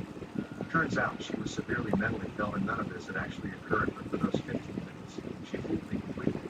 I've also had someone describe to me a very specific bomb threat which they swore black at me that they weren't a part of, but told me the size, location, composition, and when the bombs were due to explode, approximately 40 minutes from when the call started. Again, mentally ill, but we tracked him down and he was charged and I had to submit an affidavit to court for prosecution. But the one that hurt me most was listening to a woman call for help, saying her husband was abusive and during the call he came home and beat her mercilessly while the phone line was active. I heard everything. That was tough to listen to considering I was dating a domestic violence victim at the time. I no longer work with the police, but those are the ones that stick. What did they do about the bombs? Police attended, and lo and behold, they did not exist. Not even the drums he described in such detail, or the UD said they were in. He just decided that day was the day he was going to call in a bomb-threatening phone box. This is a story that my dad told me when he worked for Comcast. He was doing an installation when the husband and wife started arguing, and he noticed a pistol near when he was working. Just in case he took it apart, he's ex-military, and put the barrel in his bag. Later, the husband runs into the room and looks around and leaves. Dad said he heard the door slam and a car leaving. After the installation, I think he finished it. He left, he tossed the wife the barrel. This was the scariest installation he said he's had. Over the years, he's gotten really unlucky with customers. Not mine, but my mother got a call reporting that a kid had fallen from his house's roof. In Brazil, it's common to have, in more poor areas, flat, unprotected roofs called laje, where people usually make barbecues and stuff. While flying a kite, the kid had been impaled by a metal pole, so he was quickly sent to the hospital. He survived, by the way. X999, UK, ambulance service call handler here. Worst call I ever had, with a rather anticlimactic ending, was a call from a 7-year-old girl about her dad who was having a diabetic hypo. Her mom was at work. It was just those two in the house, and he was aggressive/agitated and confused, normal for a hypo. She was crying down the phone, and was hiding as she was scared of him. Then, all of a sudden, she shrieks into my ear, the loudest, blood-curdling scream you can imagine. I try and ask what's happening, and the line goes dead as she's screaming, like the sort of thing you'd expect to happen in a horror film. After what felt like forever waiting for the BT operator to come back onto the line and confirm it had disconnected, I called back and the little girl's mom answered the phone. She was home from work. I don't know why the line disconnected, but apparently he came into the room where she was hiding when she shrieked. Obviously, those few minutes in between felt like an eternity, and my mind was thinking the worst. Another story, but more distressing emotionally for me, was an elderly lady who had called in the middle of the night to say that her husband had stopped breathing. As I'm talking her through CPR, she starts apologizing, saying she thinks she has had a bad dream where she was doing CPR on her pillow and her husband had died years before. Not me, thank God. One of my best friends was a 911 operator. She took a call that was a mom who found her 14-year-old son who'd hung himself. She was really messed up by that call. She didn't go back after that day, needed therapy for a while. She is one of the main reasons I think every 911 operator should be eligible for the same kind of PTSD treatment and time off/accommodation that on-scene first responders get. For those of you who are 911 operators, firefighters, police people, EMTs, paramedics, and tow truck drivers, I appreciate the hell out of your ability to deal with situations like that, because that kind of stuff will just break me instantly. For your information, lots of EMS workers don't get time off for bad calls. A while back I responded to a toddler beaten brutally by his mom's boyfriend. And I mean this was brutal. I won't give you the details, but suffice to say, I'm all but certain he was trying to kill this kid. We couldn't even use a BP cuff on him because his arms were so damaged. We got him stabilized and strapped in as gently as we could and rushed him to the nearest children's hospital. He held onto my fingers and played with my hand most of the ride, and I even got him to smile when I presented him with a stuffed animal to keep on board for kiddos. But there were a lot of unsavory details details about that ride that made me think, okay, in 30 minutes I can get some time alone in the ER toilet and take 5 minutes to cry. Then, because the mom's boyfriend had been arrested, I had to document everything within an inch of its life. That means every bruise, every laceration, every puncture, or contusion in vivid detail so that they have proper documentation in court. And after that call I took about 10 minutes to decompress and then it was on to the next call. I can't even remember what it was. I think a 60-year-old woman called 911 because she fell asleep while eating in front of the TV and thought it meant she was dying. Spoiler, she was not dying, just tired. I did go to therapy the next day to process that shit, but not because I was asked to by my job. I just know that's what I have to do to stay sane. But we don't get automatic time off because things are sad. Sometimes with a death we are given time or someone to talk to.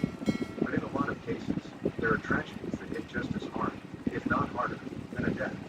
But more often than not, we are 100% expected to finish our calls and move on to the next one without missing a beat.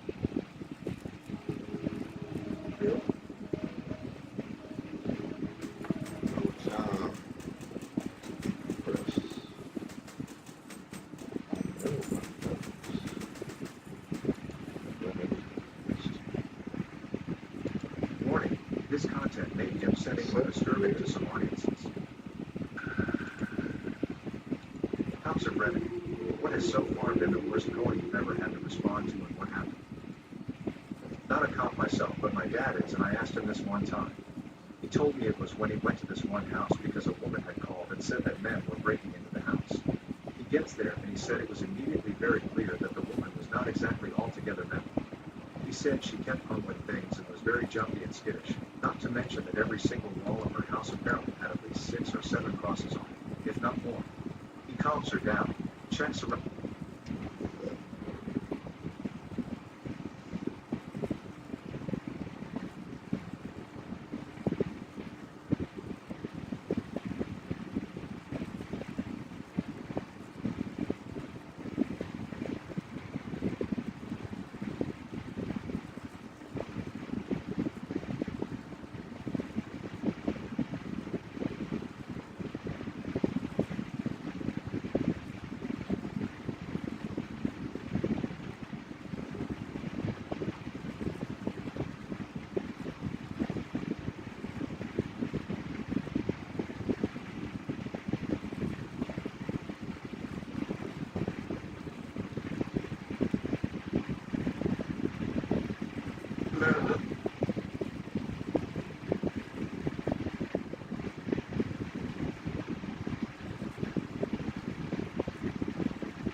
Oh, dang, that's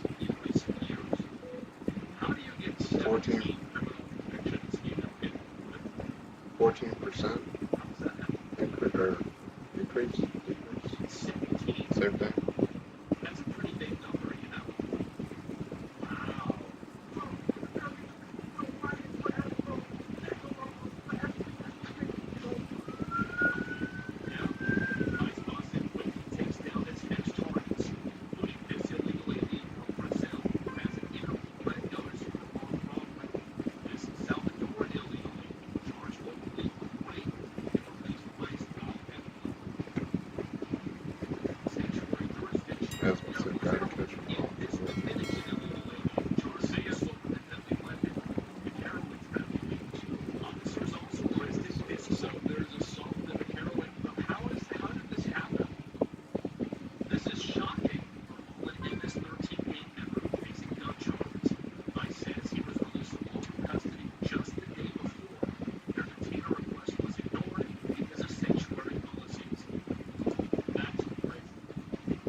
I don't know. Well, see, that's the thing. I never do like open world farms. I usually farm like, well, I guess like a raid or a specific, well, like the elemental. I do the elemental area, but that's just because it's oh, that's actually too. It's worth like $1 million, 2 million, and it's pretty. Well, it can be pretty quick unless you gotta wait for the things to spawn. Uh, that's that elemental storm thing from Dragonflight. That was the best in slot thing for Dragonflight. But I got that like the first or second week of the expansion.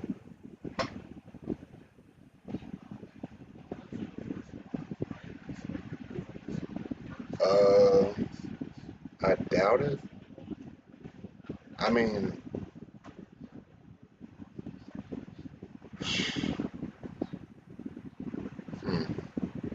we can try.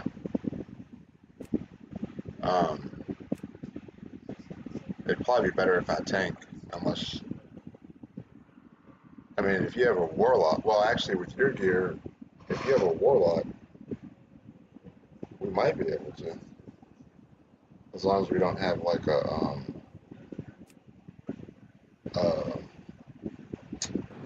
mechanic issue. Okay.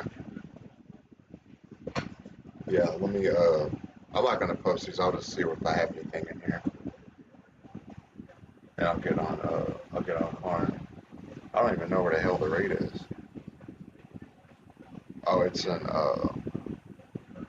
the Emerald Dream, I think. Yeah, I think that's where it's at.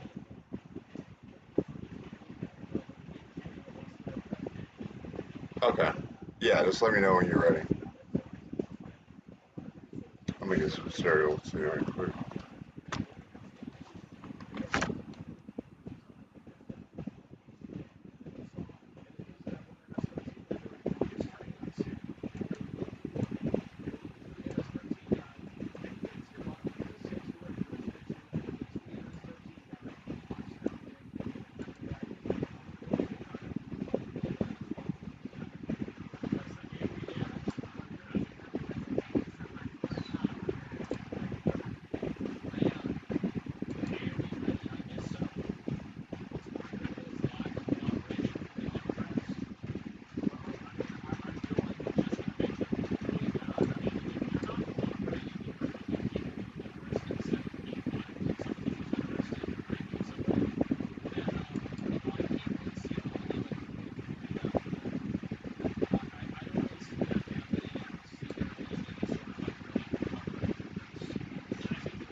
You've got mail.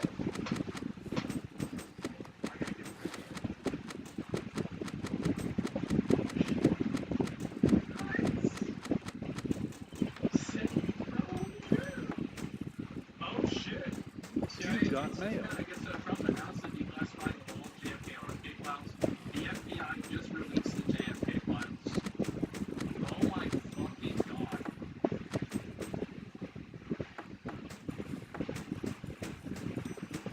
Wow. People say he's lying. Okay, we'll go back.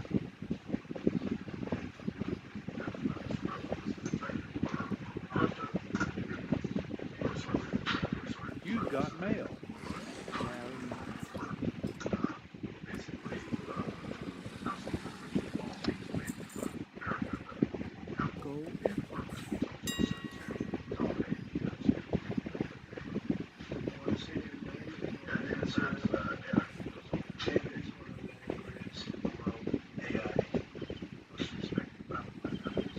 Damn.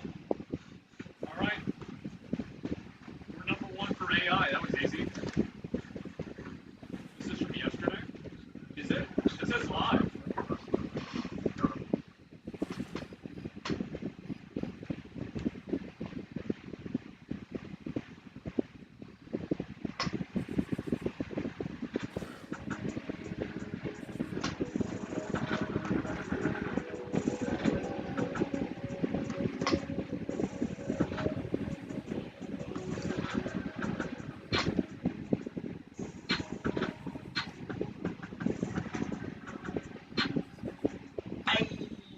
What is going on with y'all, man?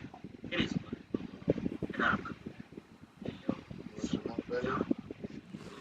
Alright, y'all. Now, as we get into this video, y'all already know. I like to put on the test. You want some milk, Carly?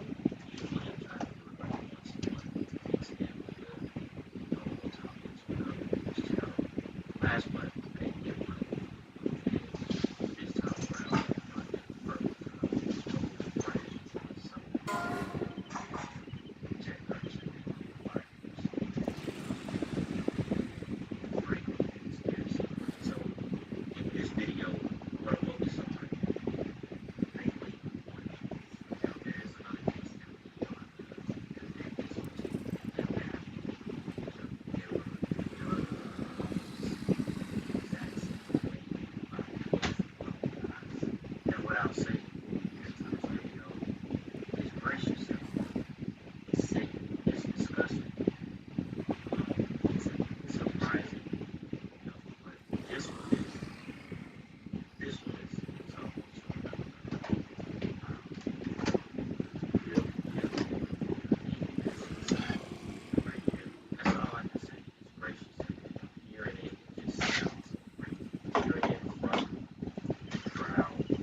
tune up video. Today we're going to talk about renown, and more specifically, we're going to talk about the brand new renown linked to the Liberation of Undermine raid in patch 11.1.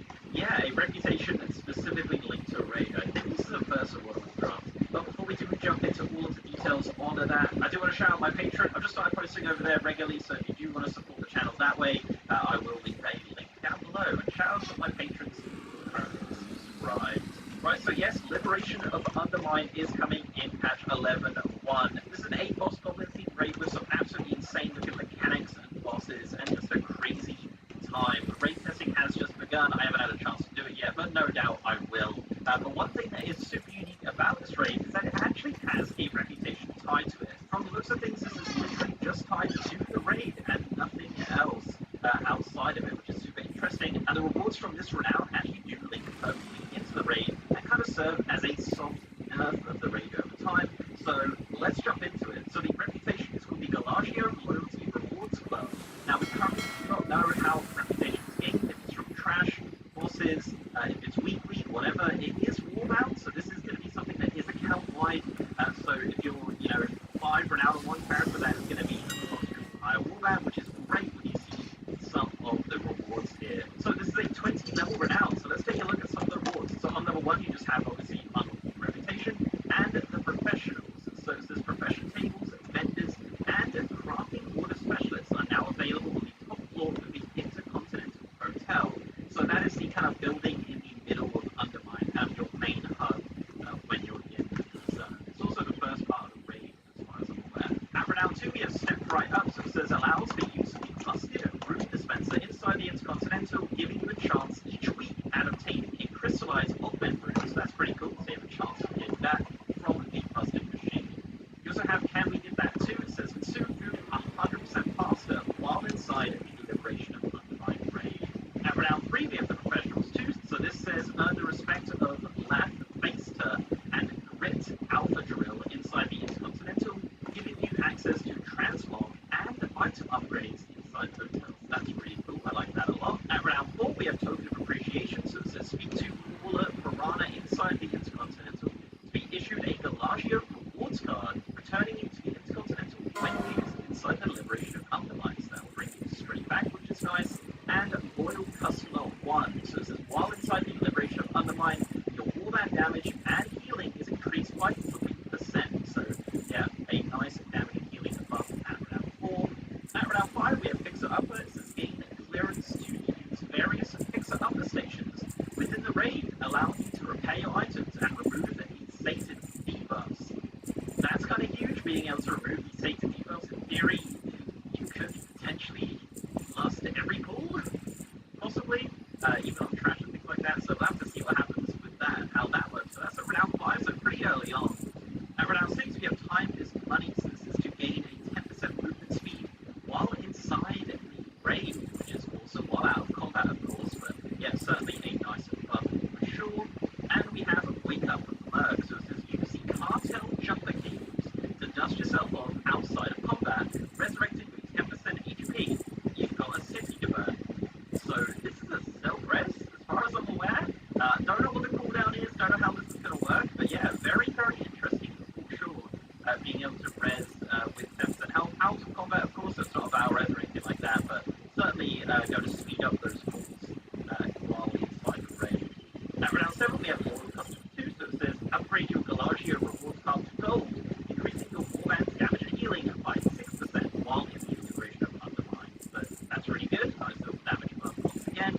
You have Renown 8, so it says after defeating Lexi and Gear Grinders, Lentil Sprocket will chauffeur you to the VIP entrance for the easy entry to the Galagio's back room. So that's a lot of weird words, but essentially that is a raid skip. Yeah, the raid skip looks like it is tied to this Renown, interestingly enough, at Renown 8.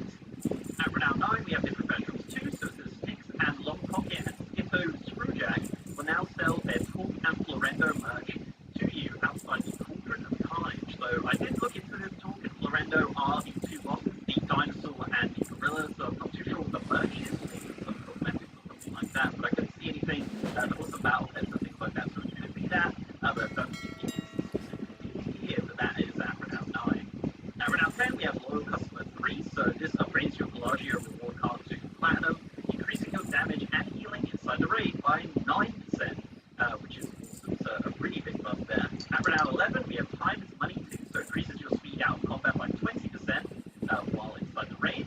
And ship service 1 is just received a counterfeit dealer's ship, which you can trade for a cosmetic appearance of your choice from Sando the Rat inside the Intercontinental. So yeah, it looks like you are going to be able to choose a cosmetic item from the raid, which is awesome. At renown 11, it does say it's a warband reward, so I'm imagining it's going to be in one time there. At renown 12, you have the professional's force, so it says speak to Nicky Jump Beast at the Intercontinental to purchase his special pod source, increasing the effectiveness of your consumable buffs while inside the raid. So that's a great little buff there, that's pretty cool. At renown 13, we have loyal customer force, so it increases your Pelagio reward card to black, increasing your warband's damage and healing by 12% while inside the raid. So this buff is getting pretty big at renown 13. At renown 14, we have step right up 2, so it says the busted root dispenser has now been repaired, and now will always give you at least one crystallized augment root, with a chance of up to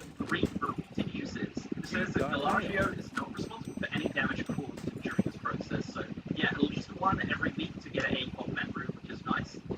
Renown 15, we have ship service 2, so it says receive another counterfeit dealer's ship to trade for a cosmetic appearance of your choice. So yeah, once again, another choice of cosmetic from the raid. And cashing out, so it says the one-armed bandit now has a chance to drop counterfeit dealer's ships when defeated. So counterfeit dealer's ships, as mentioned a second ago, are just for trading cosmetics, and the one-armed bandit is one of the bosses inside the raid. So one of the bosses inside the raid will have a chance to drop an item which can be traded for cosmetics from the raid, which is awesome. So yeah, really nice buff for collectors there. At renown 16, we have loyal customer 5, so it says upgrade your rewards card to diamond, increasing your warband damage by 15% while inside the raid. At renown 17, we have prices payout 1, so it says receive a puzzling cartel ship, allowing you to trade for a powerful liberation of undermined item of your choice from Ando the Gats inside the Continental. So yes, this is going to be a guaranteed piece from the raid. At renown 17, we're not sure what item level or anything like that it's going to be, but yeah, you are going to get a guaranteed item at renown 17. At renown 18, you have the Professional's 5, so it says earn the respect of Scrabbleton Spoonfork, allowing you to access the auction house while inside the Intercontinental, so that's a really nice option. Obviously, now everyone kind of has the mount, so it's not that great, but it probably was quite good before it. Time is money 3 also increases your speed by 30% while outside of combat inside the Liberation of Undermined speedy one around the day. At renown 19, we have Loyal Customer 6, increasing your rewards card to Legendary, increasing your damage and healing by 18% while in the raid. And we have Prices Payout 2, it says receive a final puzzling cartel chip to trade for a powerful Liberation of Undermined item of your choice. So yeah, similar to the other one, we are going to get 2 items from this renown track, which is nice. And finally, at renown 20, we have running the table, so it says your legendary run at the Pelagio has earned you the title High Roller. So yeah, you're going to get the title High Roller for completing the reputation.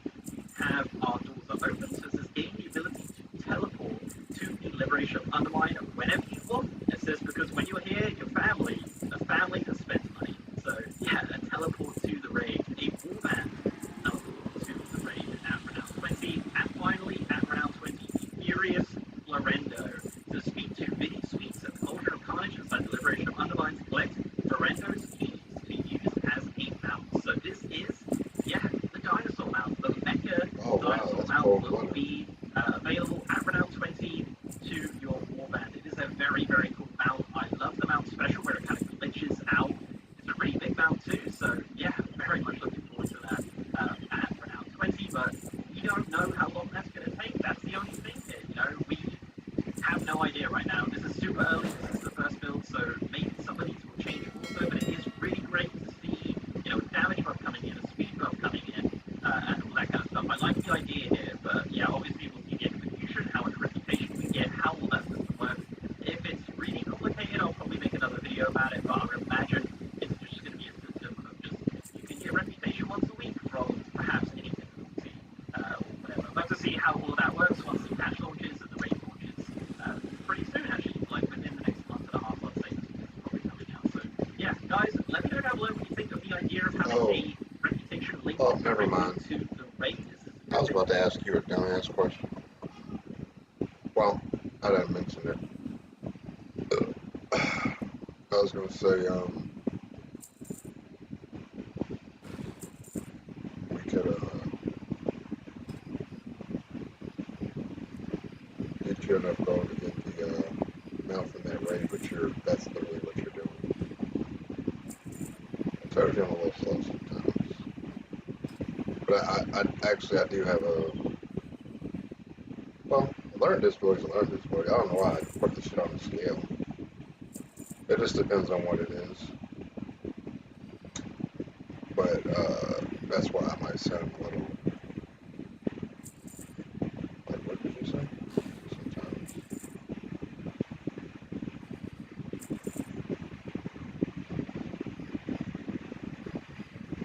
I mean, technically, you could solo it. You can, technically get rid of your raid as long as you have the damage. Because that's what matters. So we probably could do it. I play, I like Affliction is what I would play. My Warlock.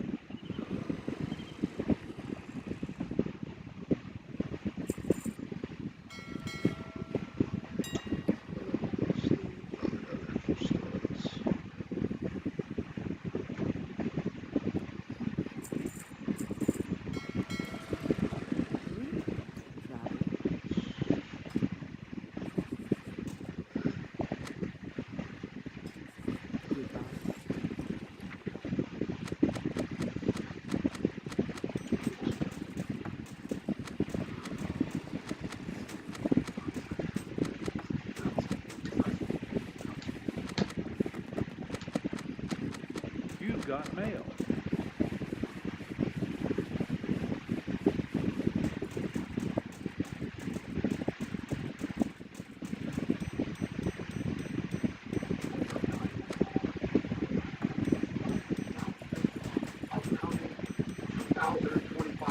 Classic weekend, which will crown the strongest manager. So let's get started, jump right into it. We've got questions that are coming in about the Open. So we're doing a men's and women's Open that is coming back again in 2025. We will do it in the same format. So Friday will be the qualifier day to narrow it down to the top 10. The top 10 will then move on to compete on Saturday and Sunday. There will be 3 events that will be done on Friday. And as far as those events and the announcement of those events officially will be announced on April 3rd. After that, we're going to give you guys a couple weeks to think about it, look at the weights that are put out there. If you want to enter, the sign-up will start on April 17th. Now, we did say that the top 10 in each class, so both the women's lightweight, women's heavyweight, men's lightweight, men's heavyweight, the top 10 from 2024 will get priority sign-up for 2025. So on April 3rd, those competitors will be allowed to sign up. If they have not signed up by the 17th, their spot will no longer be saved, and it will be open for other sign-ups. So we're really excited about this. I think this is going to grow a lot. It was a really well-received event in 2024. We're very much looking forward to it, as I know a lot of fans and competitors are as well. Next up, the Expo. Expo will be coming back bigger and better in 2025. A lot of great feedback from the Expo. It's a thing that really adds to the overall Shaw Classic weekend. We have a ton of great exhibitors. We will have competitions going on in Expo. We've got food trucks. We have guest speakers that you can come and partake in. It is just something that really adds value to everybody that's making a trip to come out for the weekend. A lot of fan interactions, a lot of the athletes go to the Expo, either have booths or just kind of go there to be a part of it, so you can meet them, get pictures there as well. So really, really fun. If you are wanting to have a booth at the Expo, make sure to click the link below the video. We're really excited and love to give the opportunity to, whoever it is, businesses or people out there that want to display their products, the expo is a great way, a lot of foot traffic, and also the biggest part of the expo is it is free to the public. So everybody coming in, it's a great way to add value to the weekend, and people that are coming to your booths don't have to pay. So it's something we're really trying to work on, really trying to expand. So if you are wanting an expo, make sure to click the link and get in contact with us. Next up, a lot of questions coming in about arm wrestling, because obviously I have started my journey in the sport of arm wrestling. People want to know, Brian, is arm wrestling coming to the Shaw Classic weekend? Some of you will remember we did bring it in 2023. We had a couple different super matches that have happened during the breaks of Strongest Man on Earth. We did not do that in 2024. It just didn't line up. In 2025, arm wrestling will be coming. So we are still working through the details of how this is going to go down. Our plan is to have a big tournament for everybody to come and be a part of, as well as a super match format event that will go down in the arena. So we've already got it all set up. We've got a lot of people that are excited, and I feel like it's only right with this entire weekend being by the athletes and for the athletes trying to get back to these different sports. Strongman obviously has been at the forefront. Now I feel like there's a really good opportunity at stage to get back to the sport of arm wrestling. I think a lot of people will be excited to hear that. So hopefully you are. As we get more details, we will be bringing those out and we will be able to share those with you. But if it comes together like I'm hoping, it is going to be incredible.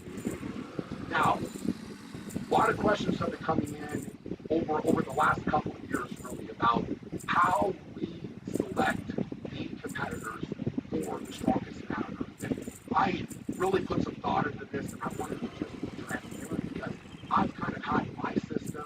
I've had my people that I've reached out to that I really value their opinion about who should come, who should compete. But I just wanted to put this out, just to the public. And our goal with the Strongest Man on Earth is obviously to have a phenomenal contest, have the 16 strongest men on Earth come battle it out to a series of 8 events to test them in every way possible.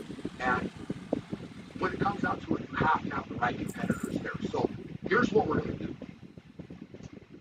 My opinion is that the best indicator of who will perform well at the Strongest Man on Earth is who performs well at the Strongest Man on Earth. So we're going to take automatically the top 5 competitors from 2024. So those competitors are Mitchell Hooper, who won the Strongest Man on Earth, Hafthor Bjornsson in 2nd place, Lucas Hatt in 3rd place, Trey Mitchell in 4th place, and Austin Andrada in 5th place. So those 5 are automatically invited for 2025. From there, what we are going to do is take the top 3 from the Rogue Invitational, from the Arnold Strongman Classic, and from World's Strongest Man.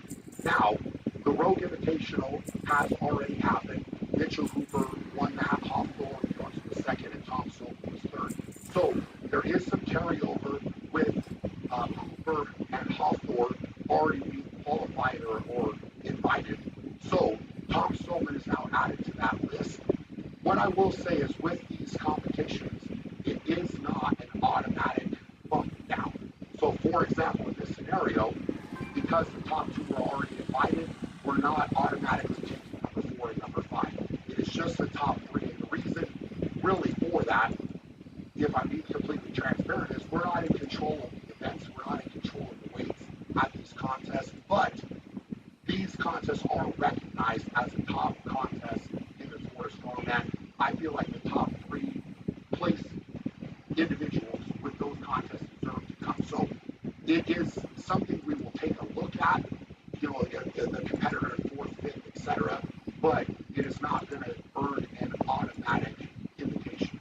So from there, the winner of North America's Strongest Man in 2024, JF Carone runs this contest. I think he does a phenomenal job. He puts out a very, very difficult contest to win, and we agreed that the winner of that is deserving of an invite. So in 2024, because that contest happened so close to the strongest man on Earth, we felt like the invitation should carry on to the next year. So in 2024, Maxime Boudreau won that contest, and he's earned his invite in for 2025.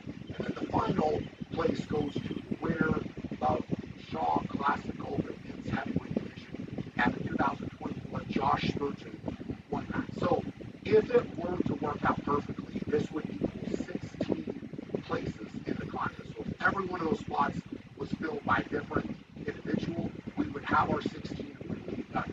Obviously, there is likely, and already it has happened, where there is going to be some carryover, where certain names are going to fill spots more than once. And when it comes to that, the best indicator of who will get invited will be placement at the strongest man on Earth. Again, just based on the events, the difficulty of the contest in general, and that, in my opinion, is the best indicator of who's going to perform. Outside of that, it will be looking at performances across the board in all of the big strongman contests and other contests outside of the big strongman contests. So, for example, the Magnus for Magnus Classic, Giant Slide, potentially Strongman Champions League, all of these type of contests are going to be considered for individuals that are not automatically qualified. So that's where, potentially there could be some arguments made about, this individual or that individual being more deserving. But I will take a look at it. I will have, my trusted group of people. I will consult with them when it comes down to those final invitations. But as those are selected, we will announce those. So I want to make it very, very clear that these are simply the athletes that are invited. These athletes at this point in time, as I'm doing this video, have not confirmed.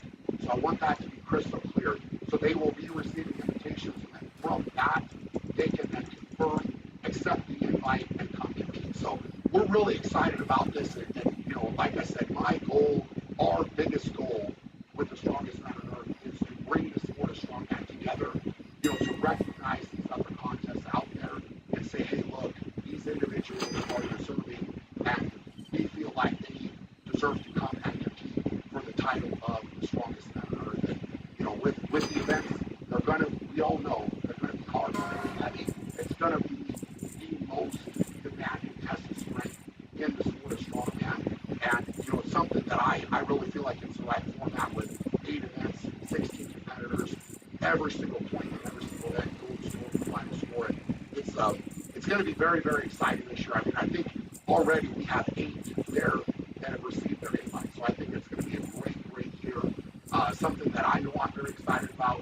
I think the athletes are already pumped about, and the fans for sure are excited about. So if you do not have your tickets for the strongest man on Earth, after hearing this, please jump on, get those tickets. And I don't want the seats to sell out if you're excited about coming, because it is an amazing trip, an amazing weekend. And anybody you talk to, I promise, they will tell you they had a really good time when you go when they're coming. So with that being said, this event, starting as a Shaw Classic, crowning the strongest man on Earth, as this event has grown, it has really come from, number one, the support and the belief from the athletes, then from the fans, and also from the companies and individuals that have helped sponsor this contest. So, what I will say is, if you're hearing this video and you're like, hey, I believe in what you're trying to do, I believe in the world, I want to be part of it, and you want to sponsor in some way, you want to come and have a booth at the expo, be involved in some way, please click the link below the video. We're excited. A lot of the sponsorship and slots are filling up or have already filled up. But if you want to get involved, there's a lot of ways that you can get involved, and it's really amazing to have the support that we have, from companies that have come, had a great time, felt like they got a lot of value out of sponsoring our event. And it's very much a 50-50 relationship where we want to bring value to them, they help the event grow, and it's a really, really great thing. So if that's something you're excited about, something you are interested in, please reach out on the website. The website is thestrongestmanonearth.com. Link is below the video, and guys, we're super excited for what will be going down at the Shaw Classic in 2024.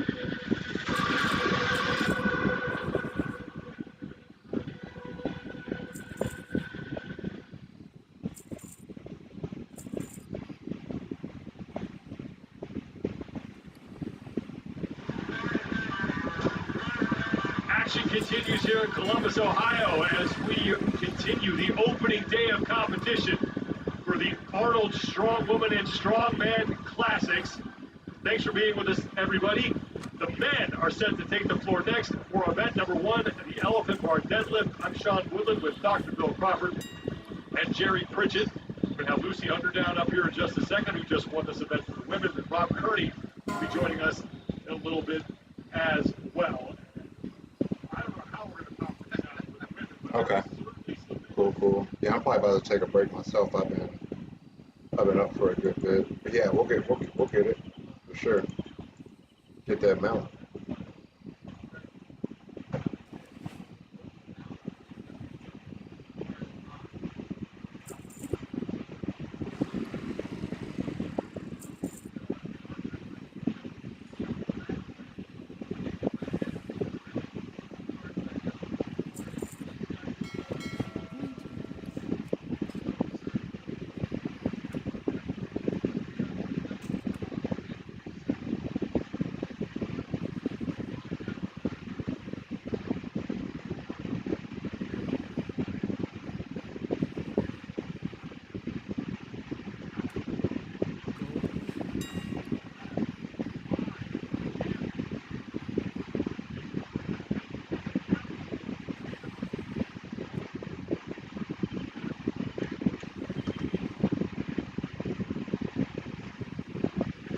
You've got mail.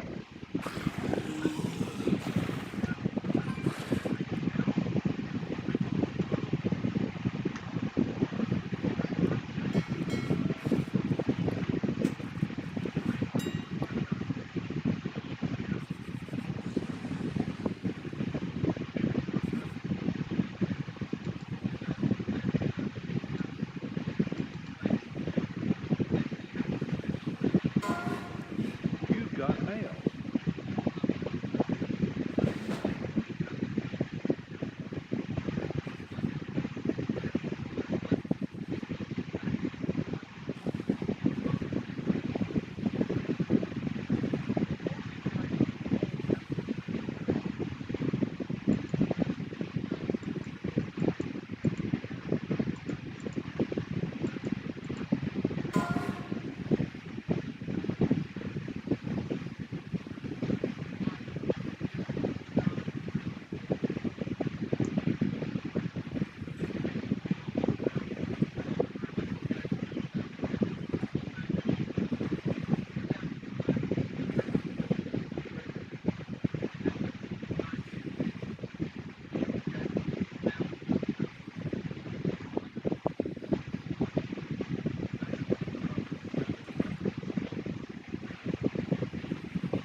got mail.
You've got mail.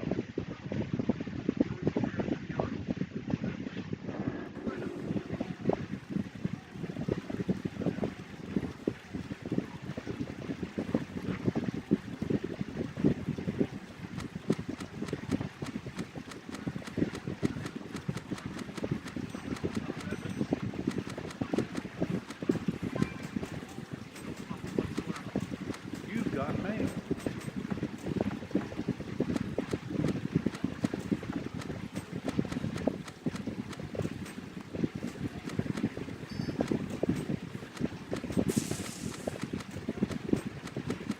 You've got mail.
got mail.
You've got mail.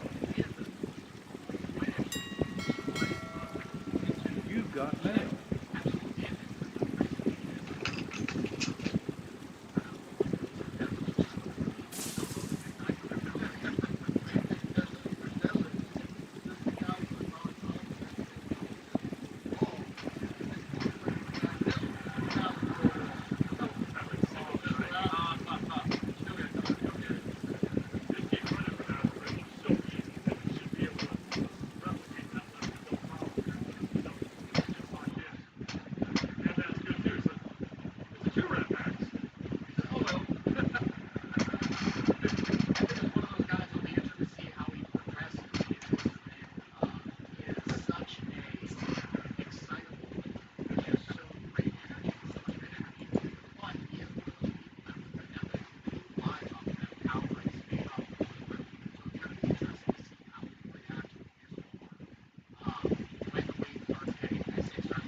Start